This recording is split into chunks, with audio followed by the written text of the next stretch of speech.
What's up, Pom-Pom? Just got a message from the Xianzhou Luofu.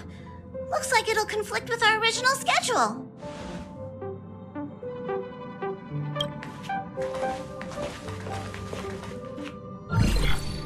It's been a while, my friends on the Astral Express. How's your trailblazing expedition going? Soon, the Xianzhou Luofu will be holding the Luminary Wardance. Those who have aided the Luofu in overcoming the crisis are cherished allies of the Xianzhou. Thus, on behalf of the Seat of Divine Foresight, I'm extending an invitation to attend the ceremony. Your presence would be greatly appreciated.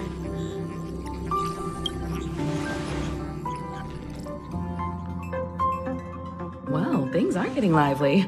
We've barely recovered from the family's Charmony Festival, and we're already being invited to another special event.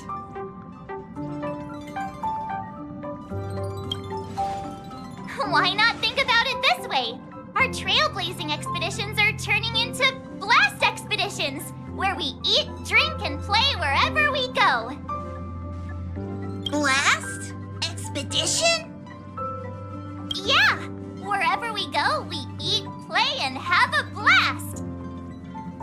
So we should leave March behind to take care of the Express? Hey! That's not what I meant! I'm all for some fun! I just hope there won't be any surprise party crashers, like Friday or Saturday. The Xianzhou Luofu has recently overcome a crisis. By holding the Wardance, they're demonstrating to everyone that they've returned to a state of peace and safety. But that's what everyone said before we went to Penacony. You'll be totally safe under the family's protection. No need to worry. The Wardance is not like the Charmony Festival with all its hidden secrets. It's just a festival to honor the Rainbow Arbiter and the Cloud Knights, who fought against the abominations of abundance and protected the Xianzhou ships. Aside from Starskiff performances, it's mostly martial contests. Nothing too different from the Taiki and Roboball contest we've seen before. What do you think, Himiko? Since we've accepted Miss Black Swan's proposal, we should probably head to Amphorius for refueling. There's certainly no rush. This trailblazing expedition is quite unique, and the Express needs to be fully stocked and prepared before moving on to the next stop. With Madame Herta's help, I was planning to deliver some Leviathan fossils from Caelus Abyss to Ron May, member 81 of the Genius Society. It could earn us some favors before we set off. However, it may take a few weeks. Aw, so that means we're not going to the Luofu. Being an adult means maintaining relationships, whether we like it or not, March. Since we've been invited, it's only right for the Astral Express to attend the ceremony. So here's the plan. Pom-Pom will take everyone to the Xianzhou Luofu. Mr. Yang and I will meet up with Ron May and fulfill our promise. Meanwhile, you, March, and Don Hung will represent the Express and attend the Wardance. What do you two think?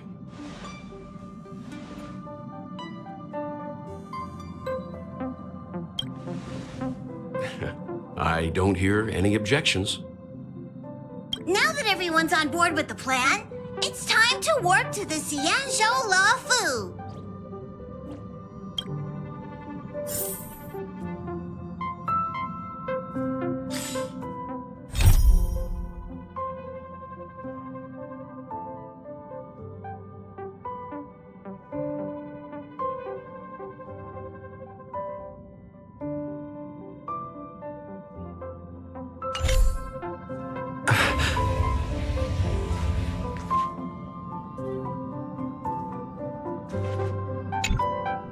Caelus Abyss? What does she expect to find there? Current research on the Leviathan merely proves how little we know about such life forms. That's why geniuses are interested in that field. Science is all about uncovering the unknown.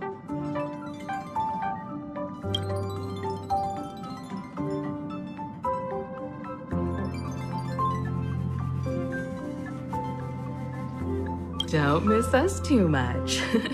If I stumble upon some cool Leviathan fossils, I'll bring a few back as souvenirs for you.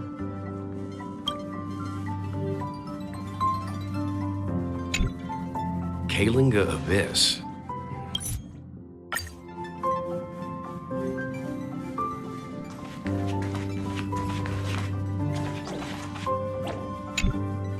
Himiko really knows how to convince people.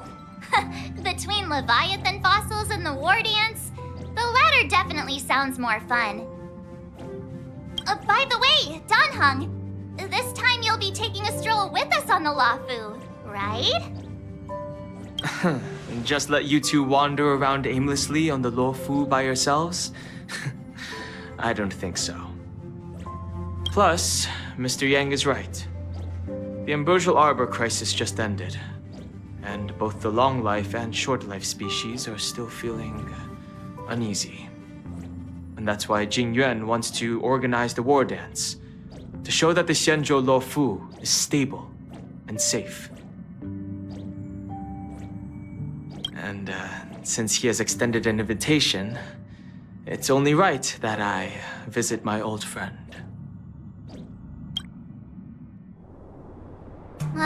Coming back to this place brings back so many memories, you know?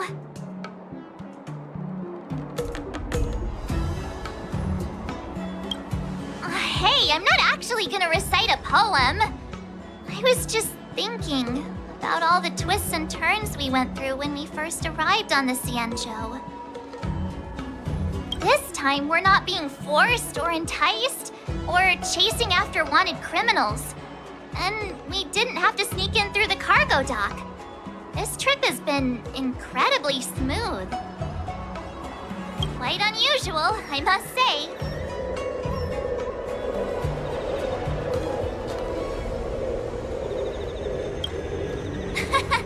I'm just hoping for the best.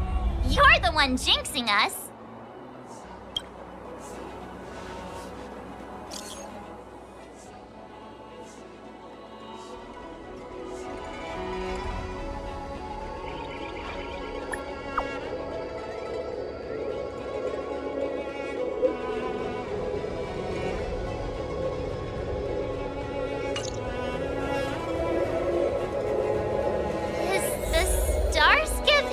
Always this crowded? Oh, there's so many people here. I can barely hear anything. Yanqing said General Jing Yuan sent him to welcome us, but where is he? Let's wait for him in front of the room. It's the most prominent landmark on the dock.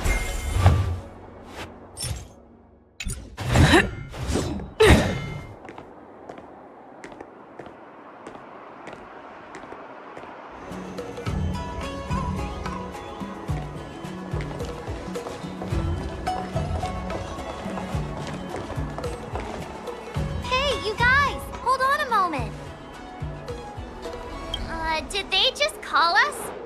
Look at their outfits. They're from Penacony, right? Are you familiar with the Xianzhou Luofu? We know a little bit about it. What do you need? We are from Penacony. Maybe you've heard of it. We came to this ship to gather interesting materials for making dream bubbles. Oh, we just left there. Oh, talk about coincidence. That's great. Do you know any must-see attractions on the Luofu? Exactly! We're Xianzhou experts.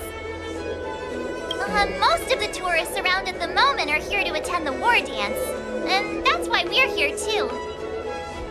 Yeah, we know about that ceremony, but isn't the fighting ring still closed? I've heard the ring was actually converted from a huge decommissioned Luofu fighter jet.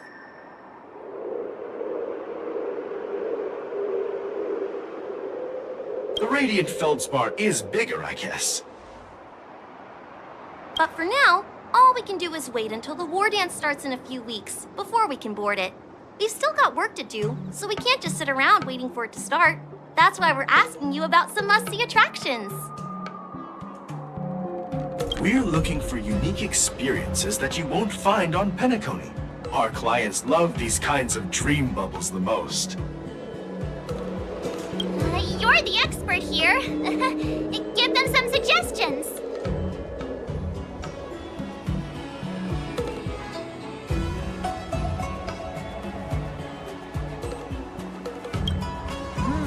Good idea.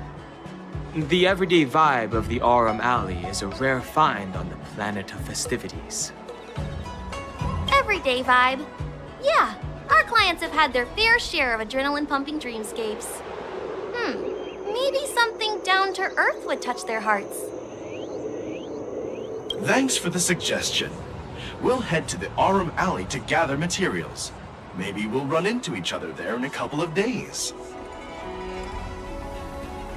Look, Yanqing's here. Really? Let's go catch up with him.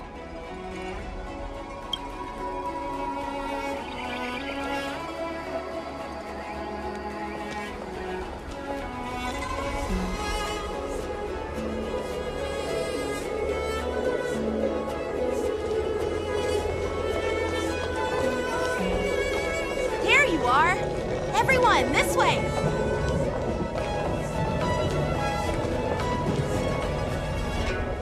Hey, everyone! It's been a while.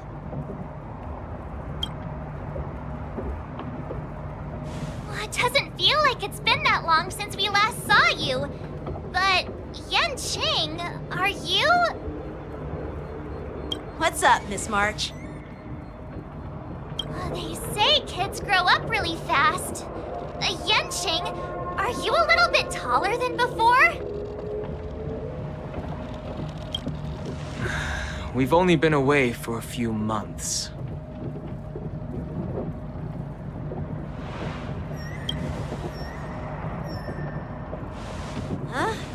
What are you doing? Sorry, but after our previous adventures, I've become suspicious of whoever greets us first. Do you have to be suspicious around me too? You know, the last time we came to the Xianzhou, the first person who greeted us was... I get it. Better safe than sorry. Seriously, I've never seen the Luofu so lively before. I was a bit worried that holding the Wardance right after the Ambrosial Arbor crisis might be too soon. But seeing the bustling Starskiff Haven, I understand why General Jing Yuan chose this timing. Yep. There's people from other delves and travelers like you three who've come from afar.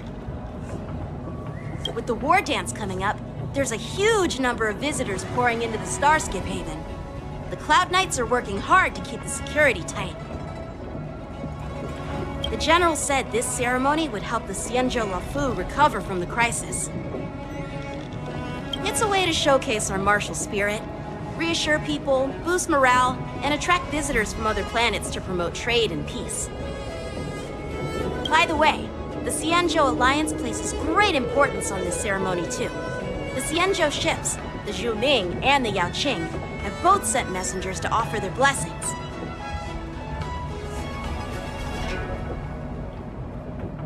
Yeah, I wonder if you've heard of it. It's known as the Star Forge, and it's responsible for providing more than half of the Cloud Knight's armaments. The Xianzhou Zhuming boasts skilled craftsmasters, and General Huoyan is a top-notch craftsman himself. If only I could get a sword forged by him, I'd be on Cloud 9. By the way, Yanqing, where are we headed next?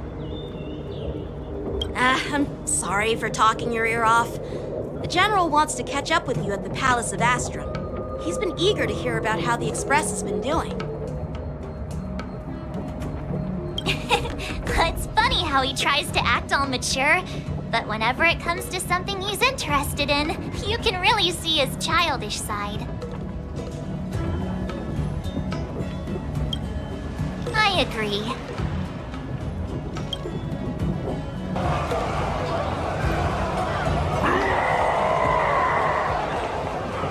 All units, units, assemble quickly! Get ready to protect the crowd! Just mentioned security. Now all of a sudden something's gone wrong.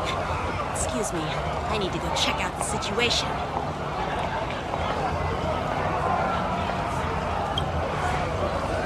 Hey, what's that supposed to mean?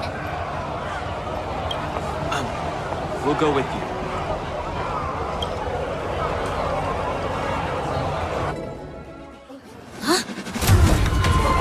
Watch out for this.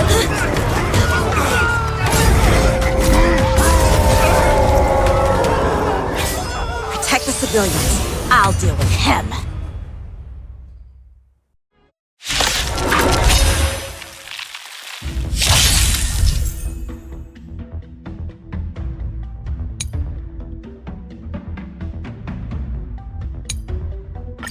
My song Person? brings us victory. Why are there boars in here? This ends now.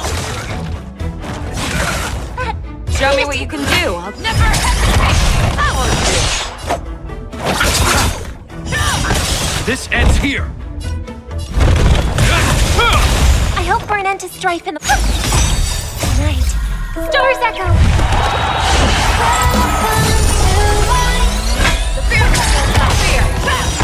I'll see you off. This ends here. In the name of Len, will forged in ice never falters!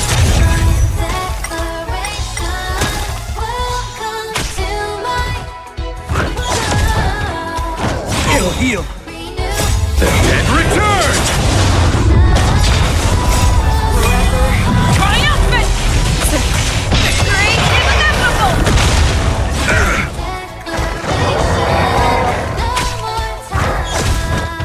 Never hesitate! I won't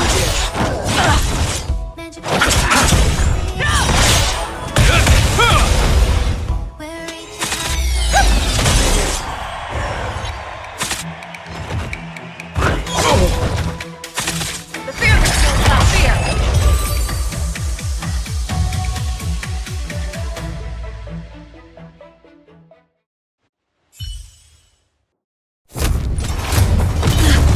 Not good.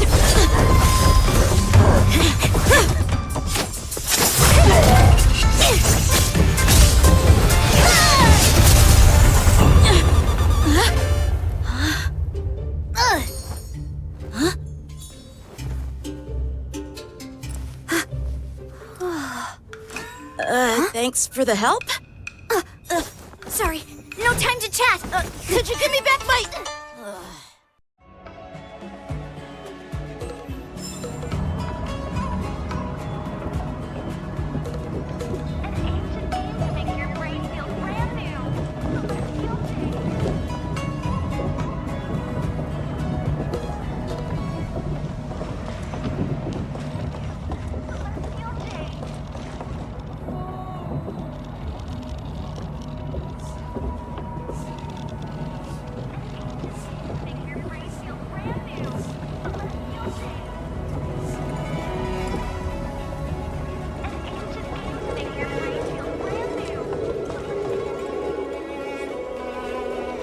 Wait, my sword! Let's just get down to business first. I'm sorry, but I'm afraid we'll have to put our plans on hold for now. I need to find out what's going on.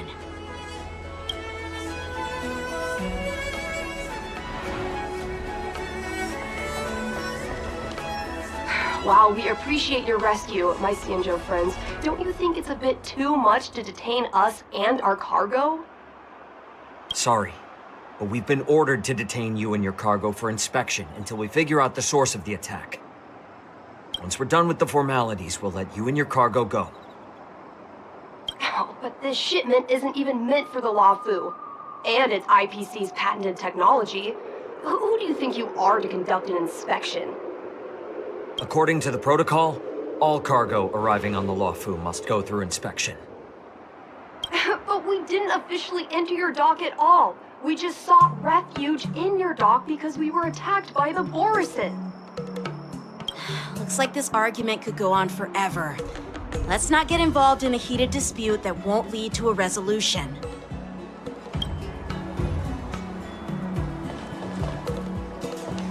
How dare you detain our ship? Who do you think you are?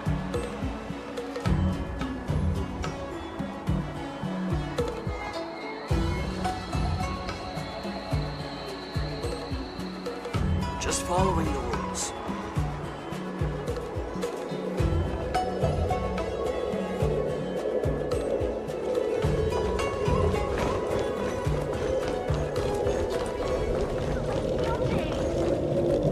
Who's in charge here?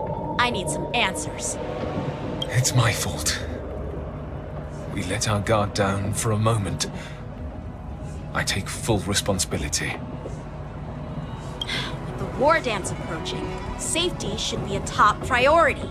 Now, tell me, how did Borisin prisoners end up in Starskiff Haven? According to the protocol, Borisin prisoners should be held on a starskiff and taken directly to the shackling prison under strict supervision without ever touching the ground. Who allowed a prisoner transport ship to dock at the passenger terminal?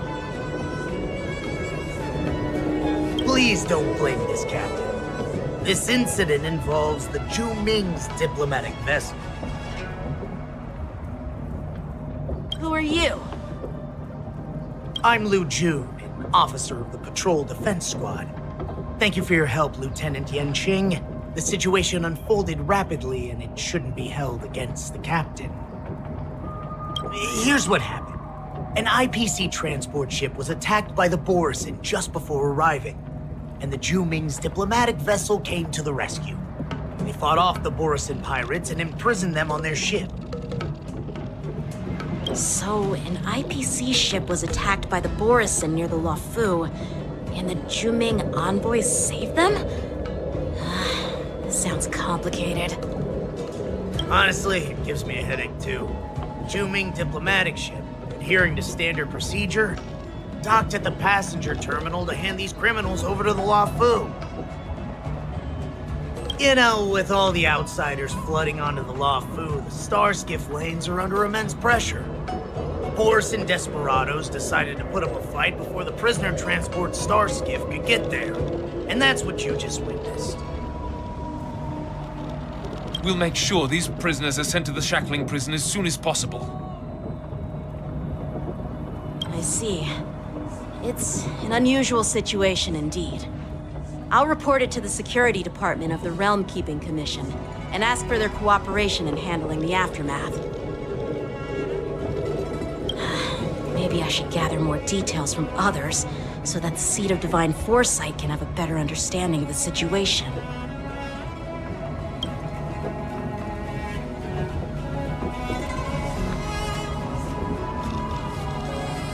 You look much maturer now, Yanqing.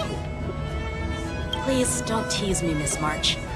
The situation on the Xianzhou before the war dance is like a calm lake that can be disturbed by even the smallest pebble, capable of generating far-reaching ripples with even the slightest disturbance. What are those people? I mean, those monsters we just dealt with?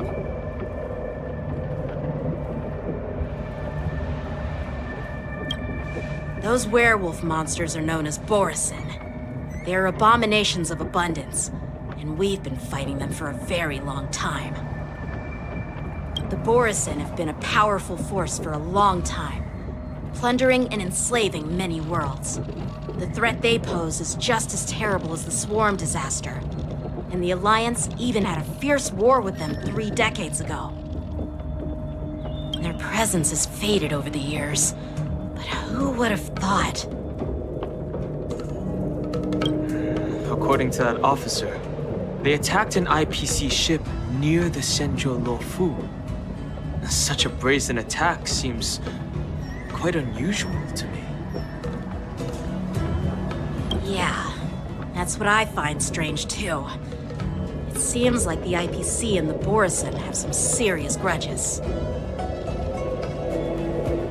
Well, enough with the chit-chat. The General wants me to take you to the Palace of Astrum. love to chit-chat a little longer, but there are some things that can't be left unchecked. Is it a serious matter? Maybe you'll need our help in hunting down the Borisin? Thank you, but it's no big deal. By the way, that young lady who just appeared, she took my sword. I'm thinking of filing a lost property report at the Realm Keeping Commission to see if I can get it back. I doubt she did it on purpose.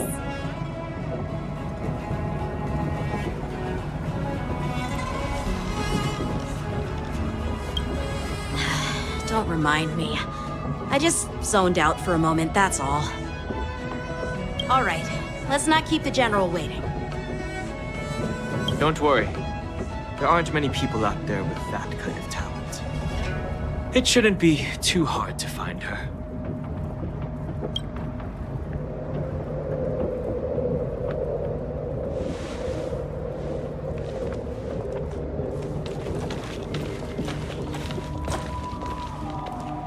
There sure are a lot of troublemakers around.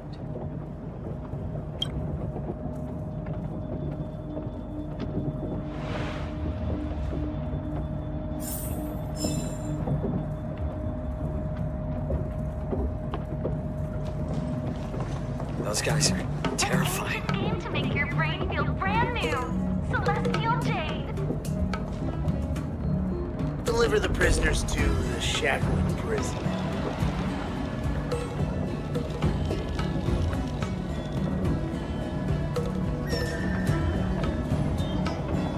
We'll see to it that these criminals are sent to the Shackling prison as soon as possible. The cleanup operation is already underway, Lieutenant Yanqing. So there's no need to worry about anything. Thanks. By the way, you're an officer of the Patrol Defense Squad, right? I don't remember meeting you before. Well, I'm just a junior officer. I recently returned to the Luofu from the front lines and was temporarily assigned here for security duty before the ceremony.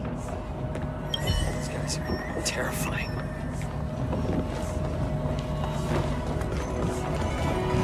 Success.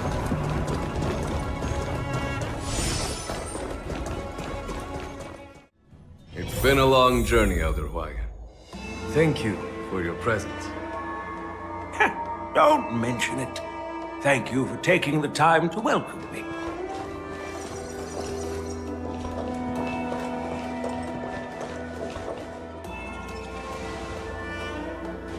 General, I brought our guests from the Express.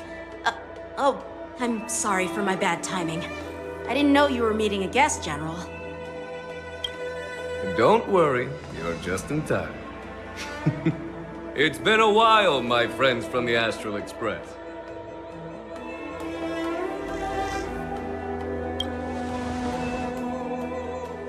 Oh. Well, it's an honor to be in your dreams, my friend.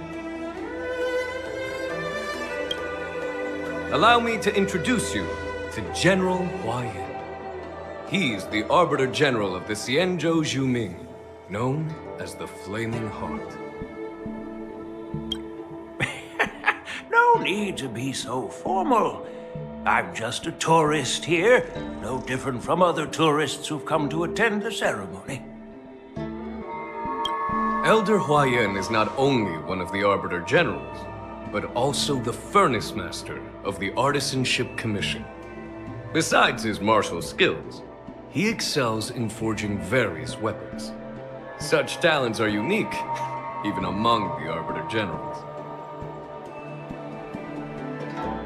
Be it Arbiter General or Furnace Master, these are merely titles given to me long ago. I've retired several times already, but with the current change in circumstances, the Marshal has called me back to duty, and I had no choice but to answer the call.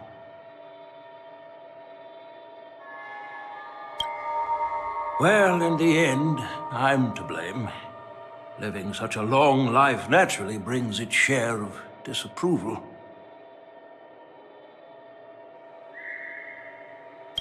It's an honor to meet you, General Huayan.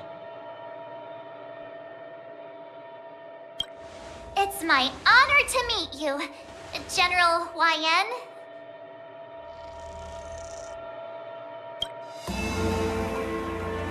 No need to be all formal. Today I'm just a guest on the Luofu, same as all of you. So, these three are the ones you mentioned, Jing Yuan? The heroes who helped you with the Ambrosial Arbor crisis? Indeed. There's Don Hung, March 7th, and him. Without their help, I'm afraid the Luofu might not have easily overcome this crisis. So, the Imbibitor Lune's reincarnation has returned to the Luofu and will attend the war dance. I'd love to have a drink with you, should the chance present itself. You're more than welcome, General Huayan. And this young friend is?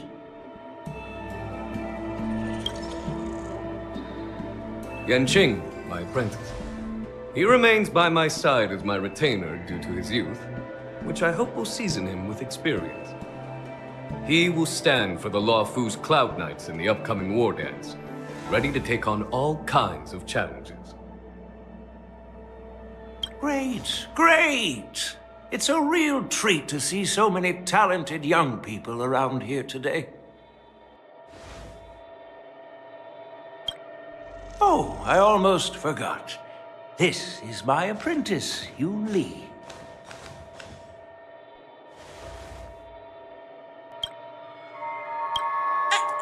It's you! Oh, it's you. Hello. Oh, you two already know each other? Guess we don't need any introductions then. What a coincidence! I was afraid I'd have trouble finding this girl. Oh, now you've piqued my curiosity. Tell me, how did you two become acquainted?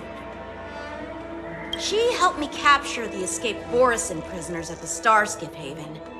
Allow me to express my gratitude for you. But when you left, you took my flying sword with you. Your flying sword? Oh, so that's why I found a dagger in my bag. Turns out it's yours. Yes, it is. Now that we've met again, I hope... Nope, that won't do. Won't do? You want your sword back, right? Well, you can't just take it back. On the Juming, when you lose your sword on the battlefield, you have to reclaim it on the battlefield. As for this little sword, it was supposed to strike that escaped Borisin prisoner. But unfortunately, its owner's agitated state caused it to fly off like a kite with a broken string, and it missed its target. By the way, if I hadn't caught it and helped it hit its mark, that Borisin prisoner would have gotten away. Hold on a sec, Yunli. You took my sword without even asking, and now you're refusing to give it back? So much for Luofu's swordmasters. What did you just say? If you just stepped up and took your sword back from me fair and square, I would have totally respected you. But nope, you tried to play it down, expecting me to just hand it back to you like it's nothing. In front of everyone. With all due respect, you don't honor your sword, so you don't deserve it. Hasn't anyone told you that taking without asking is stealing? If you want to settle this with swords, fine. Let's have a one-on-one duel right now. Yanqing. Well, that's more like it. Just be careful, because I'm not as easy to handle as the Borisin. You two. be quiet and apologize to Yanqing. Hey! Whose side are you on, Grandpa? I don't take sides. It's a small misunderstanding, and an apology would be too much. I've heard about the Zhu Ming's incredible swordplay and craftsmanship. Most notably, the legendary Flame Wheel Octet. Seeing Miss Yunli, who is among those ranks today, well, I must say, she definitely has that fiery edge. Such grandiose names. Some folks love to spin these fancy titles, trying to set the Cloud Knights apart.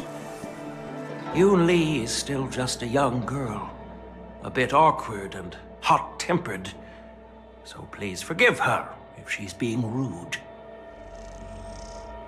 Well, everyone, Elder Huoyan and I have some business to discuss. For now, Yanqing, why don't you entertain our guests and take Miss Yunli to the inn? I'll find another chance to talk with you all. I'd like to express my gratitude to the Astral Express for helping the Luofu during the crisis. That's so kind of you. I mean, you've already thanked us so many times. Please forgive me for coming at an inconvenient time. You needn't apologize, General Huoyan. All right, Yunli. Take this opportunity to clear things up with Yanqing. Yeah. It's better to make friends than enemies. But I won't be heading to the inn just yet. I want to visit Lingsha. She just arrived in the Luofu and could use some help settling in. Yanqing, once you've helped our guests get settled, go to the Artisanship Commission for me. I've heard about the attack and the detainment of the IPC ship. Qingzhou sent word that the IPC members are protesting and wish to have their cargo back. See if you can calm them down. Don't get aggressive. Just make it clear that the Xianzhou Luofu has no intention of violating their rights. I'm on it.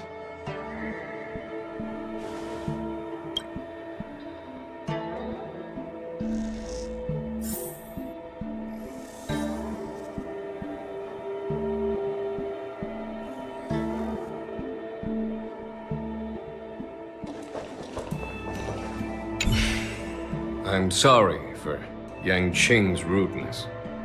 Not at all. Taunted by Yunli like that, even a training dummy would be angry. You've taught your apprentice well. If it were me in my younger days, I'm afraid I'd have drawn my sword and fought. Yanqing can understand your concerns. On the other hand, Yunli is still a naive girl who's only interested in swordplay. Honestly, I brought her here to participate in the Wardance because I want to broaden her horizons.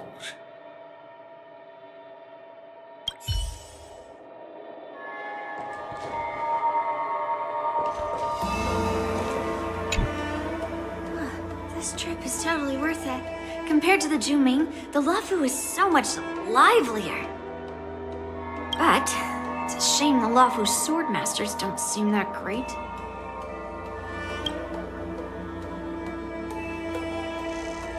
Glad to meet you too. Are you here to participate in the Wardance?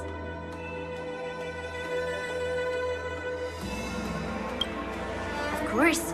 To honor martial arts, the Cloud Knight's Ring is always open to outsiders. If you can defeat the ringmaster selected by the Xianzhou, you'll not only win rewards and prizes, but also be making a name for yourself.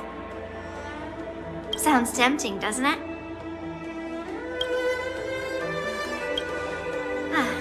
That's how outsiders refer to my peers in the Zhu Ming Cloud Knights and the Artisanship Commission.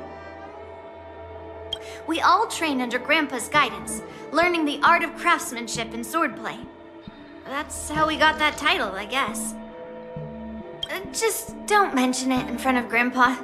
He always says that empty titles bring pointless challenges and conflicts. We Juming Sword Masters pride ourselves on the success of the group over the individual.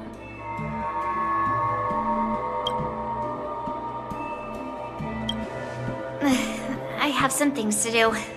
Besides, little Yanqing doesn't seem too happy about me tagging along.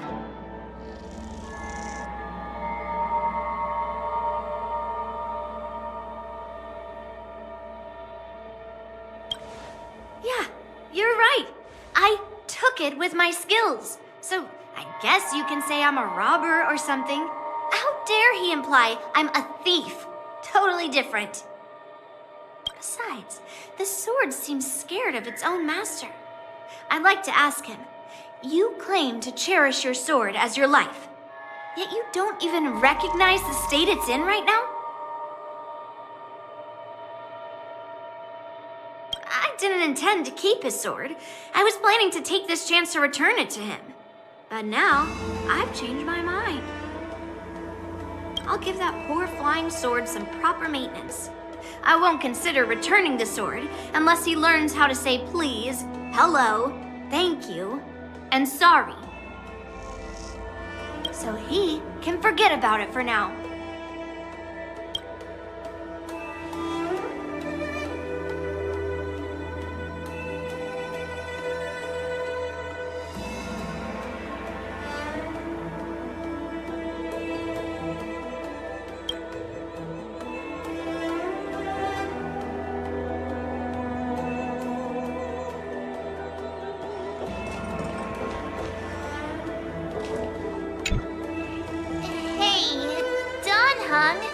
I thought all the Xianzhou generals were like Jing Yuan. But that General Huayan, he looks so thin and scraggy, as if even a light breeze would knock him over. Is that old man really an Arbiter General? Well, each Xianzhou ship has its own division and specialty within the Alliance. Not all of the Arbiter Generals are good at leading the charge. You heard what Jing Yuan said, right? General Huayan was once the head of all the skilled craftsmen on the Zhuming.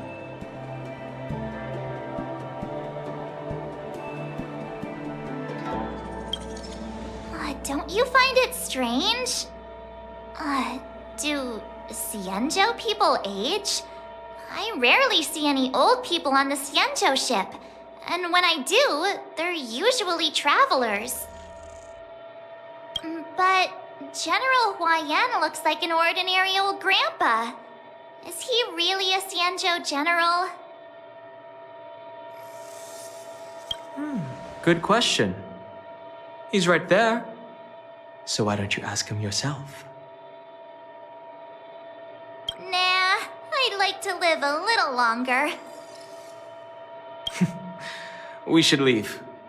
General Jing Yuan asked Yanqing to entertain us, so obviously, he has important matters to discuss. Let's not waste any time here.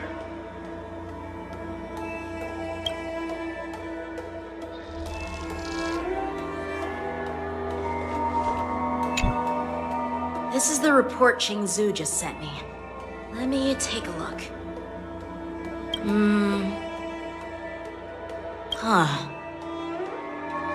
Looks like the General has given me a tough challenge. He wants me to try and help put the IPC's mind at ease. Well, it's not exactly a test. As Cloud Knight officers, we not only learn the art of war and martial arts, but also occasionally have to handle diplomatic disputes. It's just, you know, talking things out isn't as straightforward as duking it out with weapons on the battlefield. This is especially true when you're up against the IPC, with their non-stop corporate babble.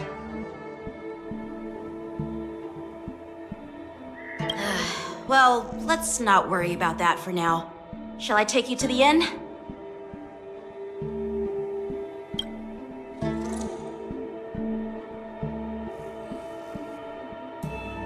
It is the Luofu's honor to have you in attendance at the Wardance. Yet, the fact that a simple martial arts ceremony has attracted esteemed generals from the Zhu Ming and the Yaoqing implies intentions beyond mere spectating. Might there be any specific instructions from the marshal? You're overthinking it, Jing Yuan. As I said, I'm here to broaden my granddaughter's horizons. I have no ulterior motives. However, I have no clue what the Yaoqing Arbiter General has in mind. Do you remember when you accepted this position? I told you that an Arbiter General's battlefield goes beyond the physical one. You'll need to lead and manage everything on the Xianzhou. The title of Arbiter General holds a weight far greater than its literal meaning. So many years have passed, and you've done well. However, longevity for the Xianzhou people can be a curse. Living too long means that every mistake you made will lurk in the shadows. And one day, they'll eventually catch up to you.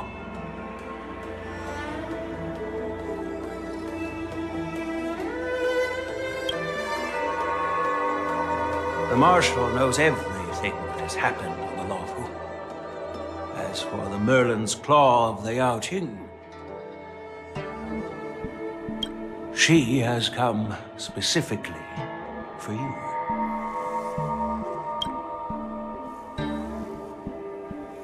Speaking of which, why hasn't she arrived yet?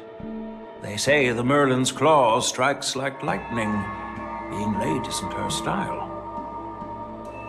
That's not true, General Huoyan. She's been here a while, but I'm sure you've heard of her unbridled nature. As soon as she disembarked from the star skiff, she mentioned having something to attend to and simply disappeared. You must be the messengers from the Xianzhou Yaoqing, I assume. We are Jiaoqiu and Moze, retainers of the Merlin's Claw. It's an honor to meet you in person, Arbiter Generals. Now this is interesting. A guest who doesn't come to visit but sends a message instead. What does she mean? Tell me, what could be more important to her than coming here? Master heard about a spectacular view in Scale Gorge Waterscape. I believe she went there to enjoy it. A spectacular view? Ha! Did you hear that, Jing Yuan?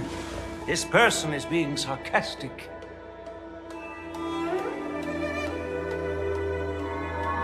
Please do not misunderstand me, General Huoyan.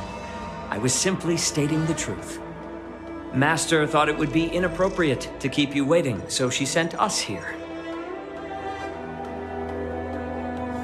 Once she's finished with admiring the scenery, she'll personally come and apologize to the both of you.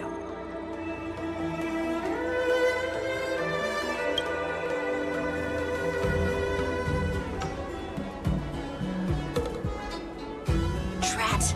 I forgot to ask Yunli to return my sword.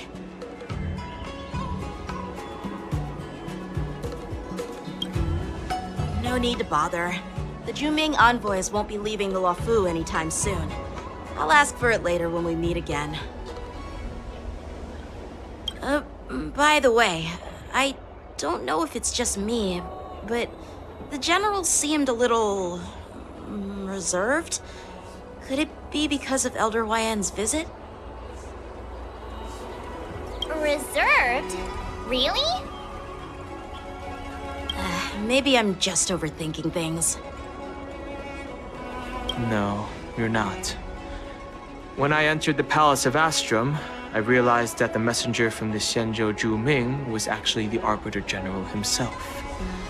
So, the messenger from the Xianzhou Yaoqing must be the Merlin's Claw herself, I presume. That's right. Well, that's what makes this entire thing so unusual. What's so unusual about it? They simply received an invitation from Jing Yuan, just like the crew, right? The Wardance is just a small festival. And now we have 2 Arbiter Generals from other Xianzhou ships here. I'm afraid they're here for something more. Maybe they've come to hold Jing Yuan accountable for the Ambrosial Arbor crisis? Hold him accountable? Come on, didn't the Luofu fall victim to the disciples of Sanctus Medicus and the Antimatter Legion? Why would they blame the victim? Donshu's rebellion and Ventilia's scheming are merely one side of the story to the other Arbiter Generals of the Alliance. Only a single piece of incontrovertible evidence remains, creating an endless source of potential complications. The Ambrosial Arbor. Yes. It's undeniable that the Plague Mark, which was subdued by the Xianzhou Luofu, has resurfaced. But was it really a conspiracy instigated by the Antimatter Legion? Or does it indicate a traitorous intent from within the Luofu, implicating Jing Yuan himself? Once the spark of suspicion is kindled, it proves hard to extinguish.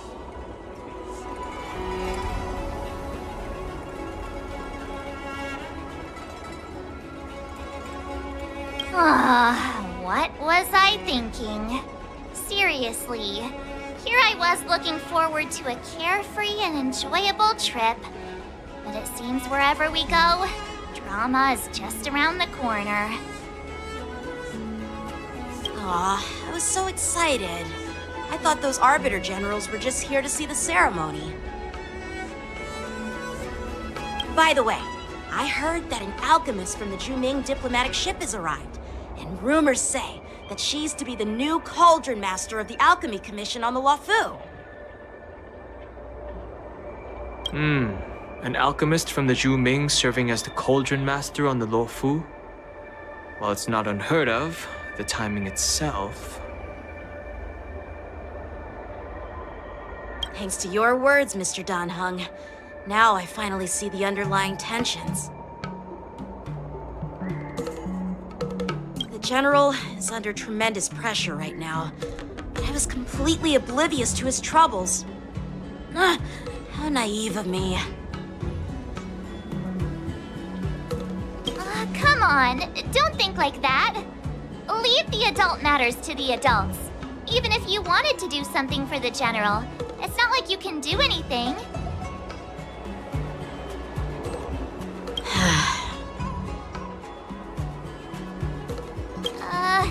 Did I say something wrong? Again?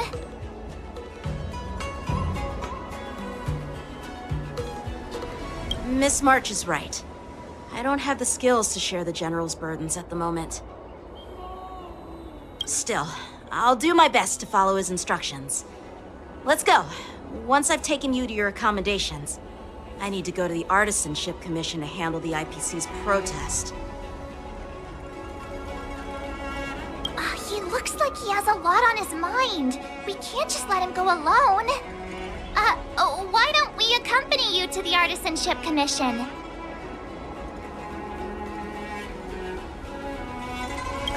This is too much trouble. While I appreciate your kindness, dealing with the IPC's workers could be tricky. I'm afraid this will cause trouble for the Express.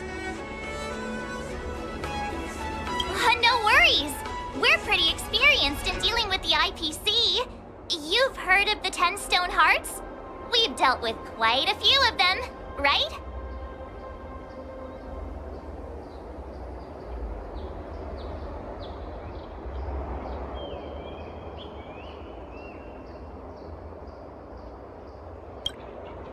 Yeah, exactly. Are you being sarcastic? Well, since you're willing to help, I won't decline your kindness. Let's head to the Artisanship Commission and meet them.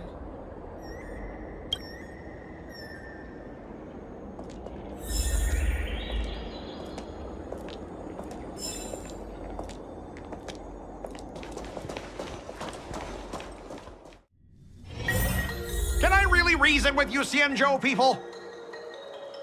I think I get it now. In your words, this is called looting a burning house, right? But I am trying to reason with you here.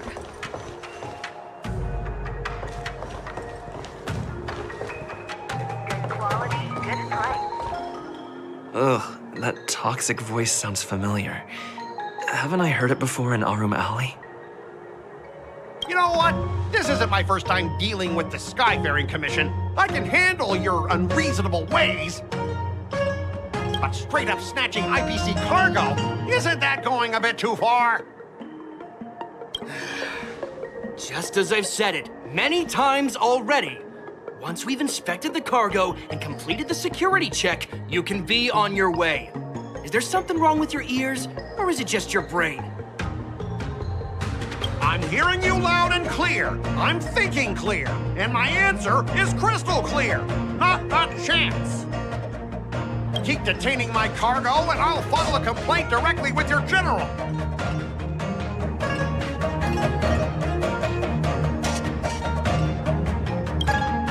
You jerk! Who are you calling a dog? Wait, why are you here? You're staying on the Xianzhou, are you? What terrible luck! Wherever you go, disasters aren't far behind! Aren't you the guest from the Astral Express? What brings you and Yanqing to the Artisanship Commission? Trouble caused by the IPC? I'd say it's caused by the Skyfaring Commission! Looks like you've met this IPC worker before. I'm not sure if that's a good or a bad thing.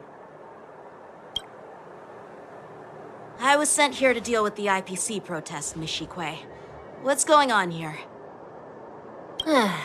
As you know, this IPC transport ship was attacked by the Borisin and rescued by the Juming's diplomatic ship. Then the Cloud Knights were instructed to bring it back to the dock for repairs and inspections. And this is Mr. Scott, the person in charge of this transport ship. So, you're Scott. I've heard him mention you. Weren't you kicked off the Luofu before? Why did you come back? Like I wanted to come back. I thought I'd just dock at the harbor for repairs and leave this forsaken place for good. Little did I know, as soon as the ship entered the harbor, a bunch of Cloud Knights showed up and snatched all our cargo from the hold. What do you mean by snatched? I've told you 1,000,000 times. It's a security check. Then why did you bring the cargo to the Artisanship Commission? You even brought in some shady craftsmen. It's obvious you're trying to steal the IPC's patented technology! Listen here. Firstly, the Skyfaring Commission detected dangerous items that could possibly be weapons in your cargo hold. That's why they called me here, to double-check. Secondly, where the heck did you get the idea that I'm a shady craftsman? Even if there are dangerous items, what do they have to do with you? It's not even being shipped to the Luofu. We'll just fix the ship and be on our way. We won't unload our cargo here. But you'll have to stay in the port for several days before your ship is repaired and you can take off again. How can we just leave unchecked items sitting here? I understand, but we don't need to disassemble the cargo if it's just a security check, right? In most cases, we don't. However, our scans discovered that the cargo doesn't only contain machinery, but also some substance that resembles biological tissue. Biological tissue? Does this crate contain living things? I'm afraid we'll need to wait for the Alchemy Commission for further confirmation. In any case, according to our regulations, we need to unseal one of the crates for further examination. But this IPC specialist has been hindering us on the grounds of patent secrecy. The Alliance's regulations on biological products are very strict. Without further inspection, there is no way for the Skyfaring Commission to release the cargo. Oh, really? Fine! If anyone lays a finger on that shipment, they'll have me to deal with. It doesn't matter if it's mechanical or biological. It's none of your business. I'm filing a complaint against the Skyfaring Commission's ridiculous regulations. This Mr. Scott seems stubborn and difficult to persuade. Honestly, I really don't want to have a vicious confrontation with the IPC.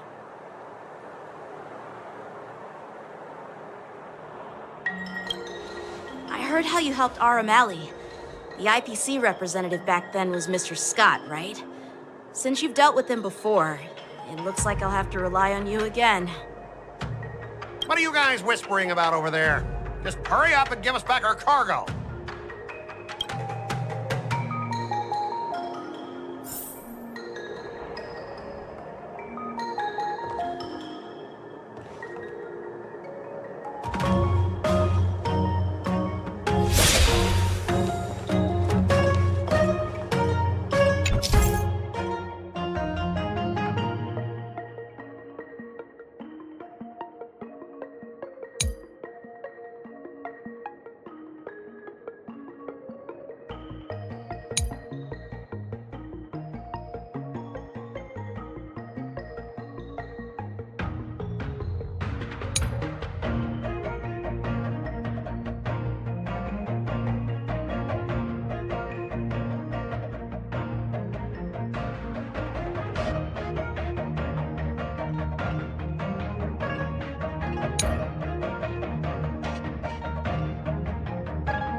As I recall, this guy won't listen to reason and can only be persuaded with intimidation. But he does seem to follow rules to some extent. Let's use that against him. Speaking of regulations, we have our own laws and regulations too. According to Article 4 of the Xianzhou Alliance IPC Trade Consensus, the Alliance and IPC shall never infringe on each other's intellectual property rights.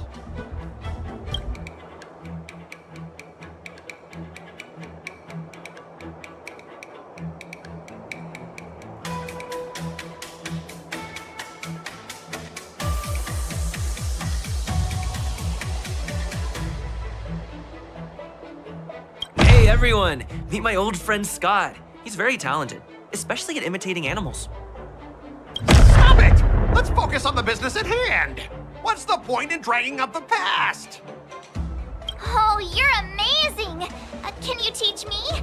Which animals can you imitate? Just forget it. Even if we set aside the secrecy of intellectual property, these prototypes built by the Intelligentsia Guild are incredibly valuable, beyond your wildest imagination. If anything goes wrong, you won't be able to pay for it even with your lives.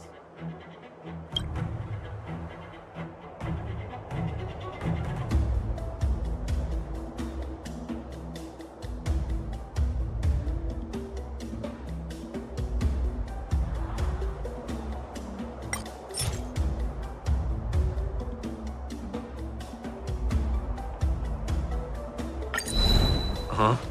Your logic is too confusing for anyone to follow. Maybe you should learn the art of communication from a monkey before you continue spouting nonsense.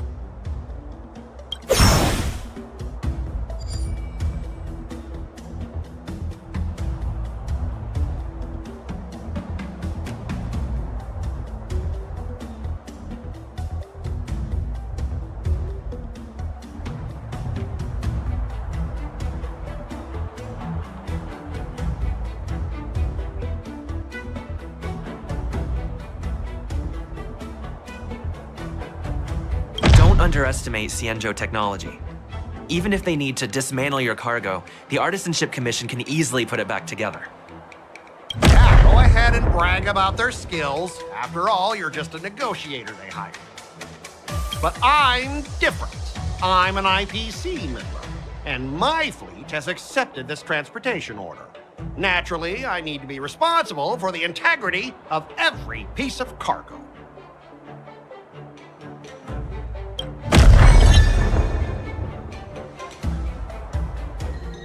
All right, that's enough. I'm not going to repeat myself 100 times. I thought you were reasonable and civilized, but now it seems you Xianzhou folks just don't understand the basics of business. We've signed a confidentiality and security agreement with the Intelligentsia Guild, and if we breach it, we'll have to pay a hefty sum. Even if we sold the souls of every employee in the marketing development department on this planet, it still wouldn't be enough to cover the costs. Listen up, kid. I don't mind delaying this transport for a few more days. Once the engines are repaired, our ship will leave immediately, and you won't have any reason to inspect the cargo. If that's the case, I can assure you the Cloud Knights won't let your ship leave. Oh, really? Then you'll receive a ton of complaints from the Intelligentsia Guild and the IPC's Marketing Development Department. You're too young. I don't think you understand the chaos your rash decision will cause. Since you put it that way, Mr. Scott, I'll take it as your agreement to the inspection procedure. Now... Not so fast, you little brat. According to the IPC regulations, I have the right to arm myself and protect the property on my transport ship. I thought you were reasonable and civilized. But now, it seems the IPC just wants to play by its own rules. My apologies, Mr. Scott. Stop him, guys! For the Amber Lord! For the Amber Lord!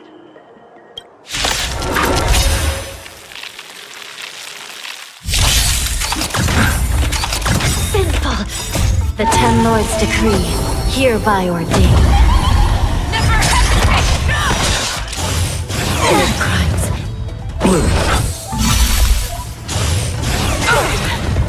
Together as one. The dead return! Recount. Nothing major. The fearless knows not fear. Yin and yang. I shall be the judge. The Ten Lords' decree, hereby ordained. Forever triumphant! Victory is inevitable! Converge and awaken! Never hesitate! Too slow! Recount.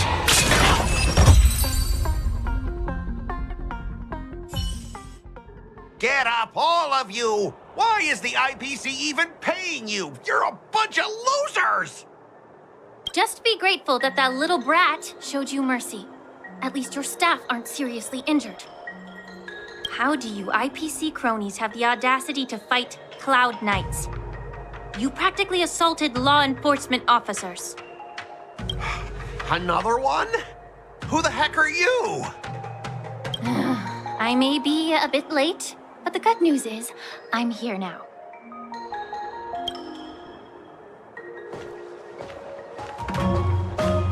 Allow me to introduce myself. I'm Lingsha, Cauldron Master and head of the Alchemy Commission on the Luofu. Could she be? Yeah, she's the new Cauldron Master assigned here from the Xianzhou Luofu.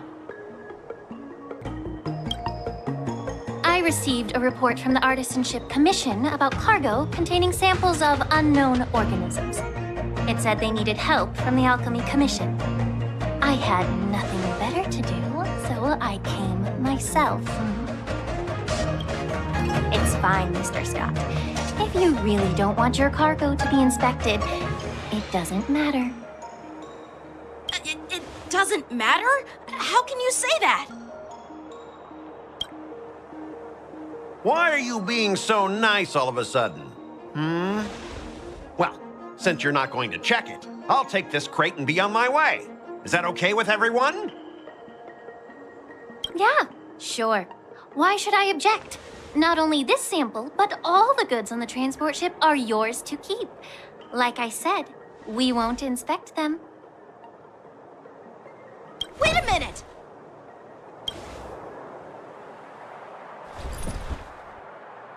Well, that's more like it.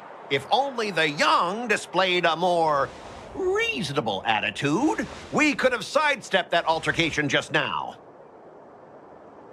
Our ship will leave in a few days once the engines are repaired. Your ship can leave whenever you want, but I'm afraid I can't say the same for your cargo.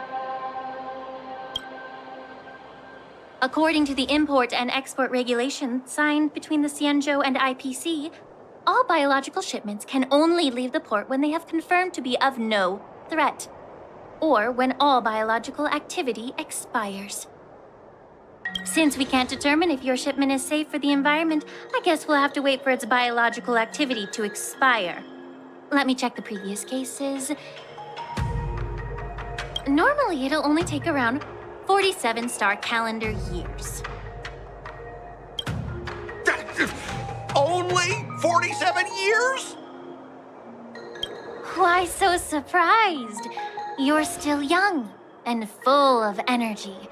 I'm pretty sure you'll live a few more decades. Have some confidence in yourself. Ha! Typical of a long-lived species. Your words are dripping with sarcasm. While you may not care about time, I do. I'll be demanding double compensation from the Skyfaring Commission for every minute wasted. Sure thing, Mr. Scott. You seem pretty confident that your career and life will last long enough to witness this victory unfold.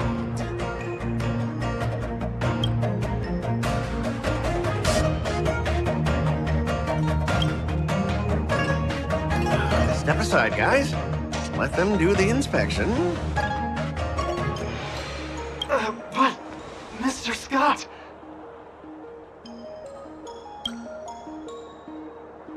Come on, we're already in enough trouble. Just let them do the security inspection.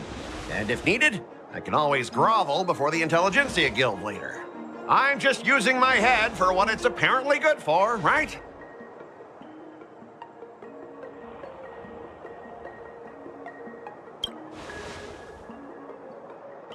Well, honestly, at least you're not as annoying as that woman. Just get on with the inspection. Don't act all chummy with me now that you've got your way. This lady is really something else.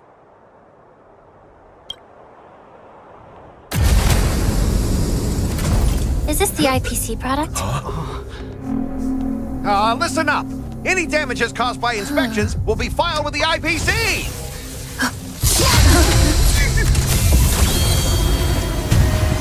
Turn it off.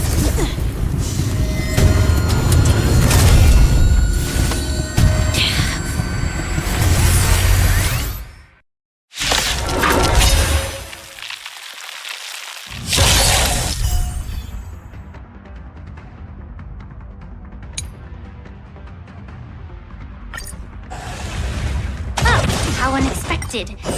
That was a surprise. Never Converge and awaken! Human creations! Receive divinity. Repay. The dead return! I shall be the judge.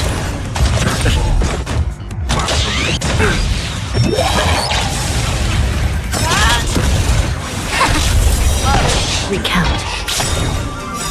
The 10 Lords' decree, hereby ordained. Together as one! Human creations!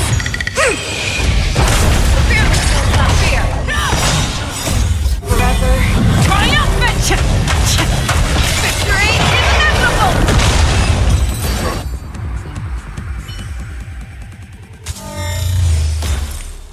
Were you seriously planning to leave this stuff unchecked at the dock for days? That's way too dangerous. I had no idea about it. You must have accidentally triggered the cargo's defense program. I don't think trying to shift the blame is a wise choice. But seriously, I don't know why that thing suddenly started moving. I swear on the Amber Lord. Enough. Miss Shikue, please escort our IPC guests to the Skyfaring Commission. I'm on it. Please follow me, Mr. Scott.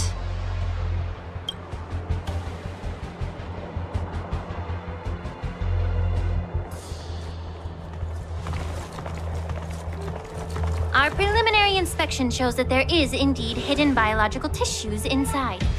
Just like the craftsman feared.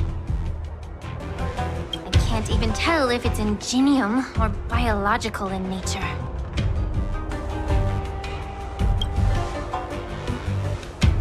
The core of this device is what they call wetware in industry slang.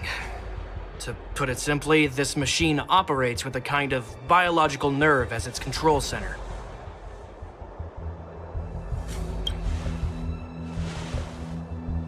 I'll take some samples for the alchemist to analyze and figure out where the biological tissue comes from.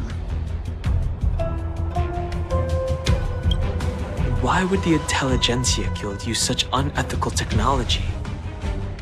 Perhaps they're trying to create a new weapon? Whatever the reason is, it's probably why the Borisin attacked the ship. No wonder the IPC were trying to obstruct our inspection. I'll contact the Ten Lords Commission and ask the judges to come and give their final verdict on this. According to our rules, all prisoners and weapons involving dangerous creatures must be taken to the shackling prison for further sentencing. After all, it's the safest place on the Luofu. As for you, Mr. Craftsman, please go with the Cloud Knights and explain the situation to the judge.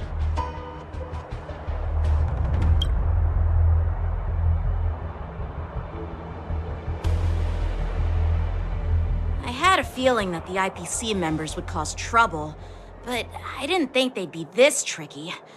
Thanks for your help, Miss Lingsha. I should thank you for saving my life. Your sword skills were impressive. Taking down that big guy. I thought the General's retainers were all burly martial masters. I didn't expect Yanqing to be so...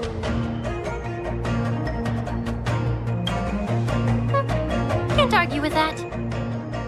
As for you, you must be the guests from the Astral Express, right? Saving the Luofu from that crisis. It's so impressive. It wasn't a big deal. Really.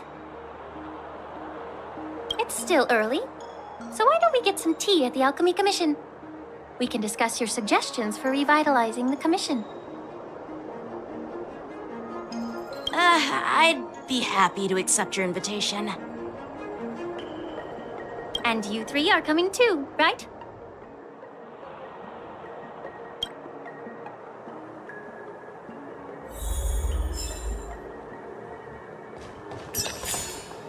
Nothing to see here. These machines are to be shut down. Keep your distance until then.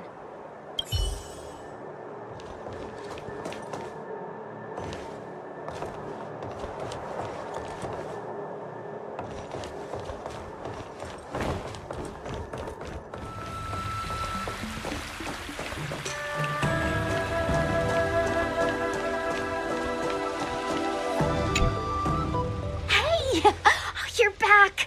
Why didn't you say anything in the group chat? I'm on duty. Let's catch up later.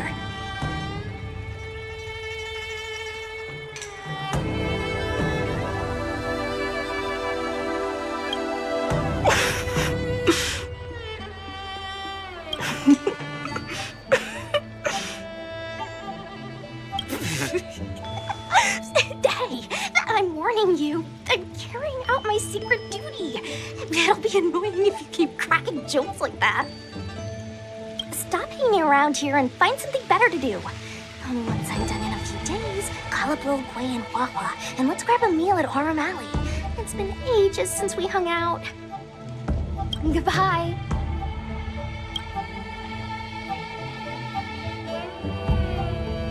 Please do not hinder me carrying out my sacred duty.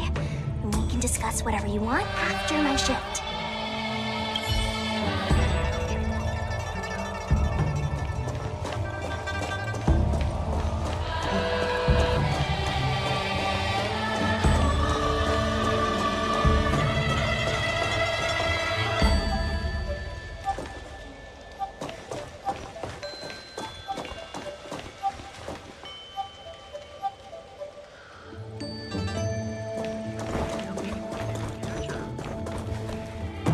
all these years, and the view at the Alchemy Commission hasn't changed a bit. The tides come and go, but the ancient sea remains the same. For us Vidyadhara, there's nothing more nostalgic than our homeland. You're a Luofu native, Miss Lingsha? Yes, I grew up here, listening to the sound of waves while researching prescriptions with my mentors and peers at the Alchemy Commission. It's kind of sad, isn't it? Everything changes but somehow remains familiar. Just like you, Dan Heng, I traveled far from home, and now I've returned. Seeing the familiar scenery brings back a hint of nostalgia. The view here would be even better without the ambrosial arbor. Oh, really? I think that towering tree looks pretty impressive. Even if it's impressive, it's a plague mark. The Xianzhou have been fighting abominations for thousands of years. And now that the ambrosial arbor has been reborn, it's only natural for everyone to feel uneasy. Well, once a seed is planted, no matter how long it takes, it'll eventually sprout and bear fruit. In my humble opinion, the rebirth of the ambrosial arbor and the resurgence of the disciples of Sanctus Medicus were inevitable. The seed was already planted when the ancestors of the Xianzhou sought immortality.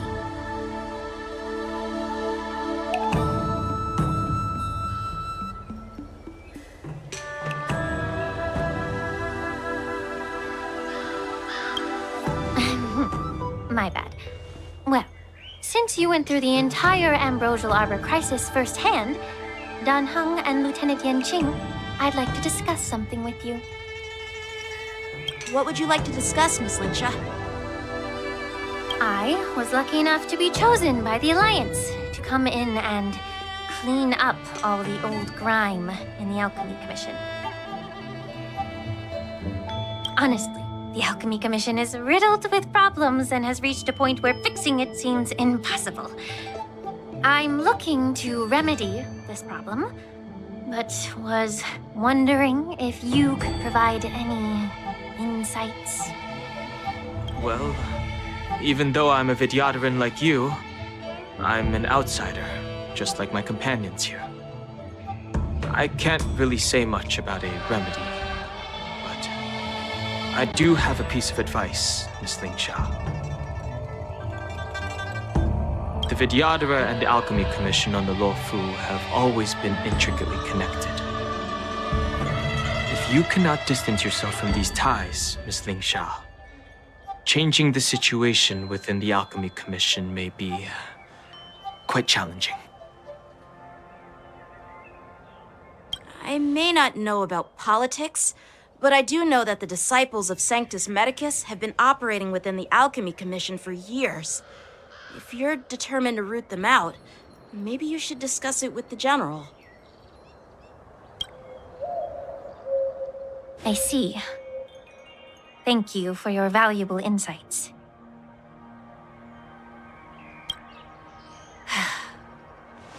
While the Lux Arrow from the Rainbow possesses unparalleled power to sever the ambrosial arbor, it can't sever mortals' desire to prolong their existence.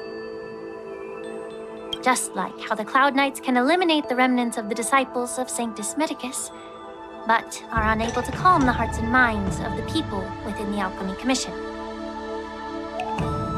Our Xianzhou forebears knew this well, and that's why they entrusted the duty of guarding the roots of the arbor to the Vidyadhara. However, the Vidyadhara are still only mortal beings. 30 years ago, my mentor served as Alchemy Commission's Cauldron Master.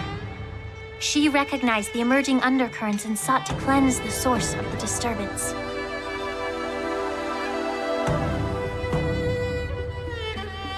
Unfortunately, even though she was skilled in the art of healing, she didn't understand the human heart or how to eliminate the sickness lurking within the depths of the Alchemy Commission. In the end, she was framed and exiled to the Juming. I was also implicated and had to leave the Luofu.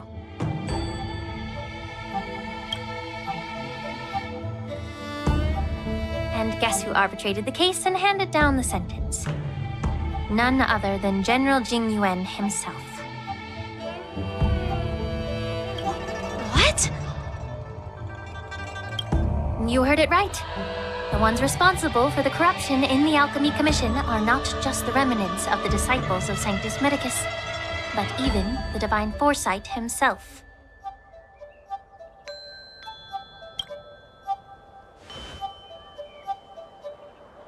Alas, why is your face turning pale, Yanqing? Don't worry about it. I understand that when someone holds a position of power, they may sometimes have to make tough decisions. I won't hold any personal grudges against him. Besides, at our age, holding personal grudges is a luxury we can't afford. Lingsha, you're back! I've been waiting ages for you.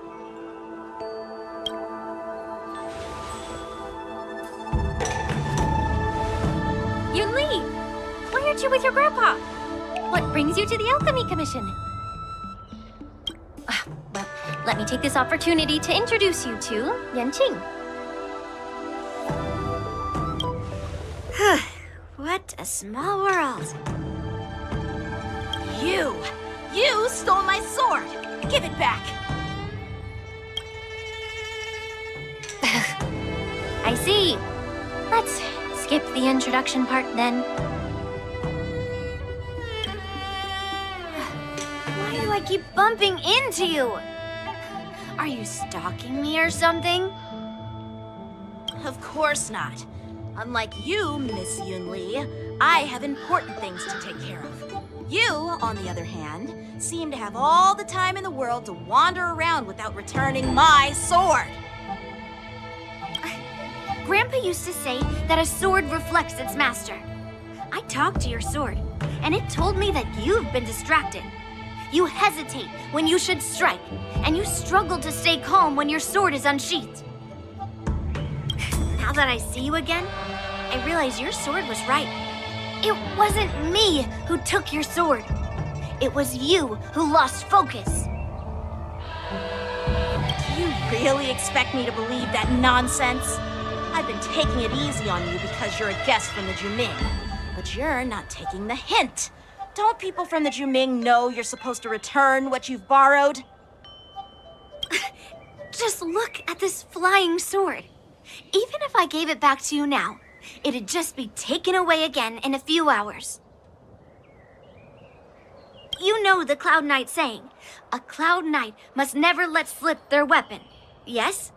Well, sure, I can give it back to you now, but on the battlefield, that's a whole different story.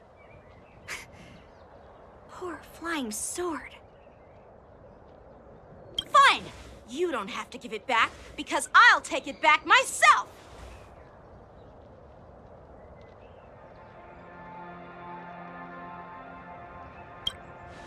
Between these two, who do you think is tougher? Don't get me wrong, I'm just curious. Get ready to separate them. It is my first day at the Alchemy Commission. A brawl is definitely not how I imagined celebrating it.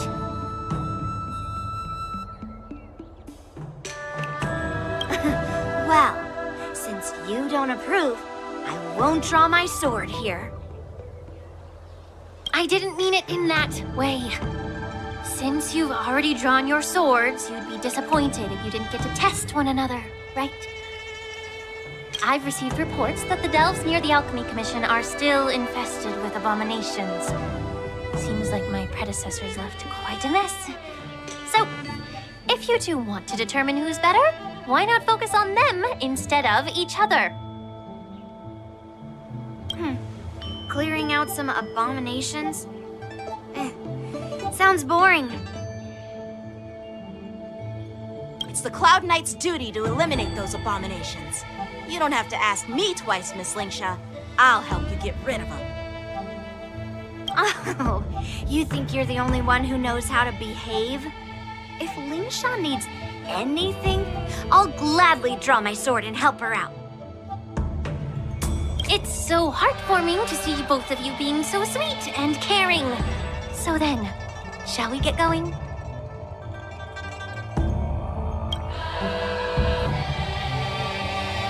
Ever since the disciples of Sanctus Medicus were eradicated, their experimental abominations have been festering here. If you want a contest, I'll be the referee. The one who kills the most abominations within 15 minutes wins. Lingsha, as always, you're still an expert in making unpaid work sound so noble and grand. It's for your own good, little Yunli. While you desire to compete against each other, I don't want to see either of you getting hurt. That's really thoughtful of you, Cauldron Master. So, are you both ready?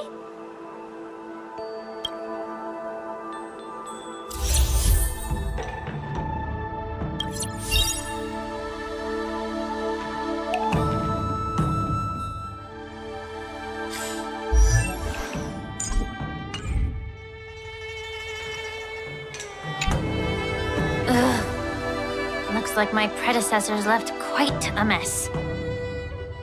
Let me say it again. The one who kills the most abominations within 15 minutes wins. Be careful when you draw your swords, and make sure you don't hurt each other. Can we start now, Lingsha?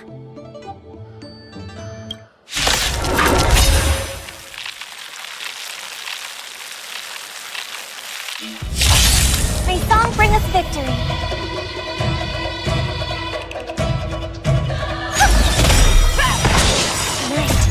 Stars echo!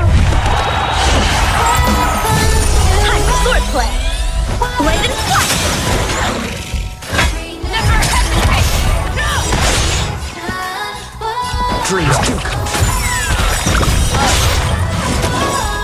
The mood is set just right. Show begin! A one-time enemy! Strike apart! I didn't expect someone who can't even hold on to his sword to actually have some skill.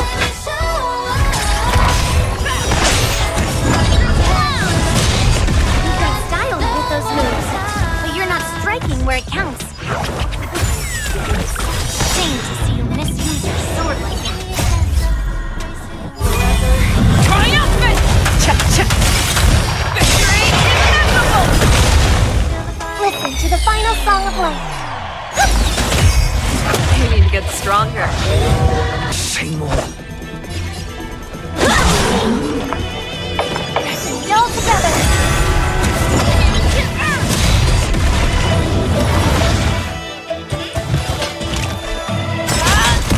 Time for swordplay! Practice is over. Swords descend!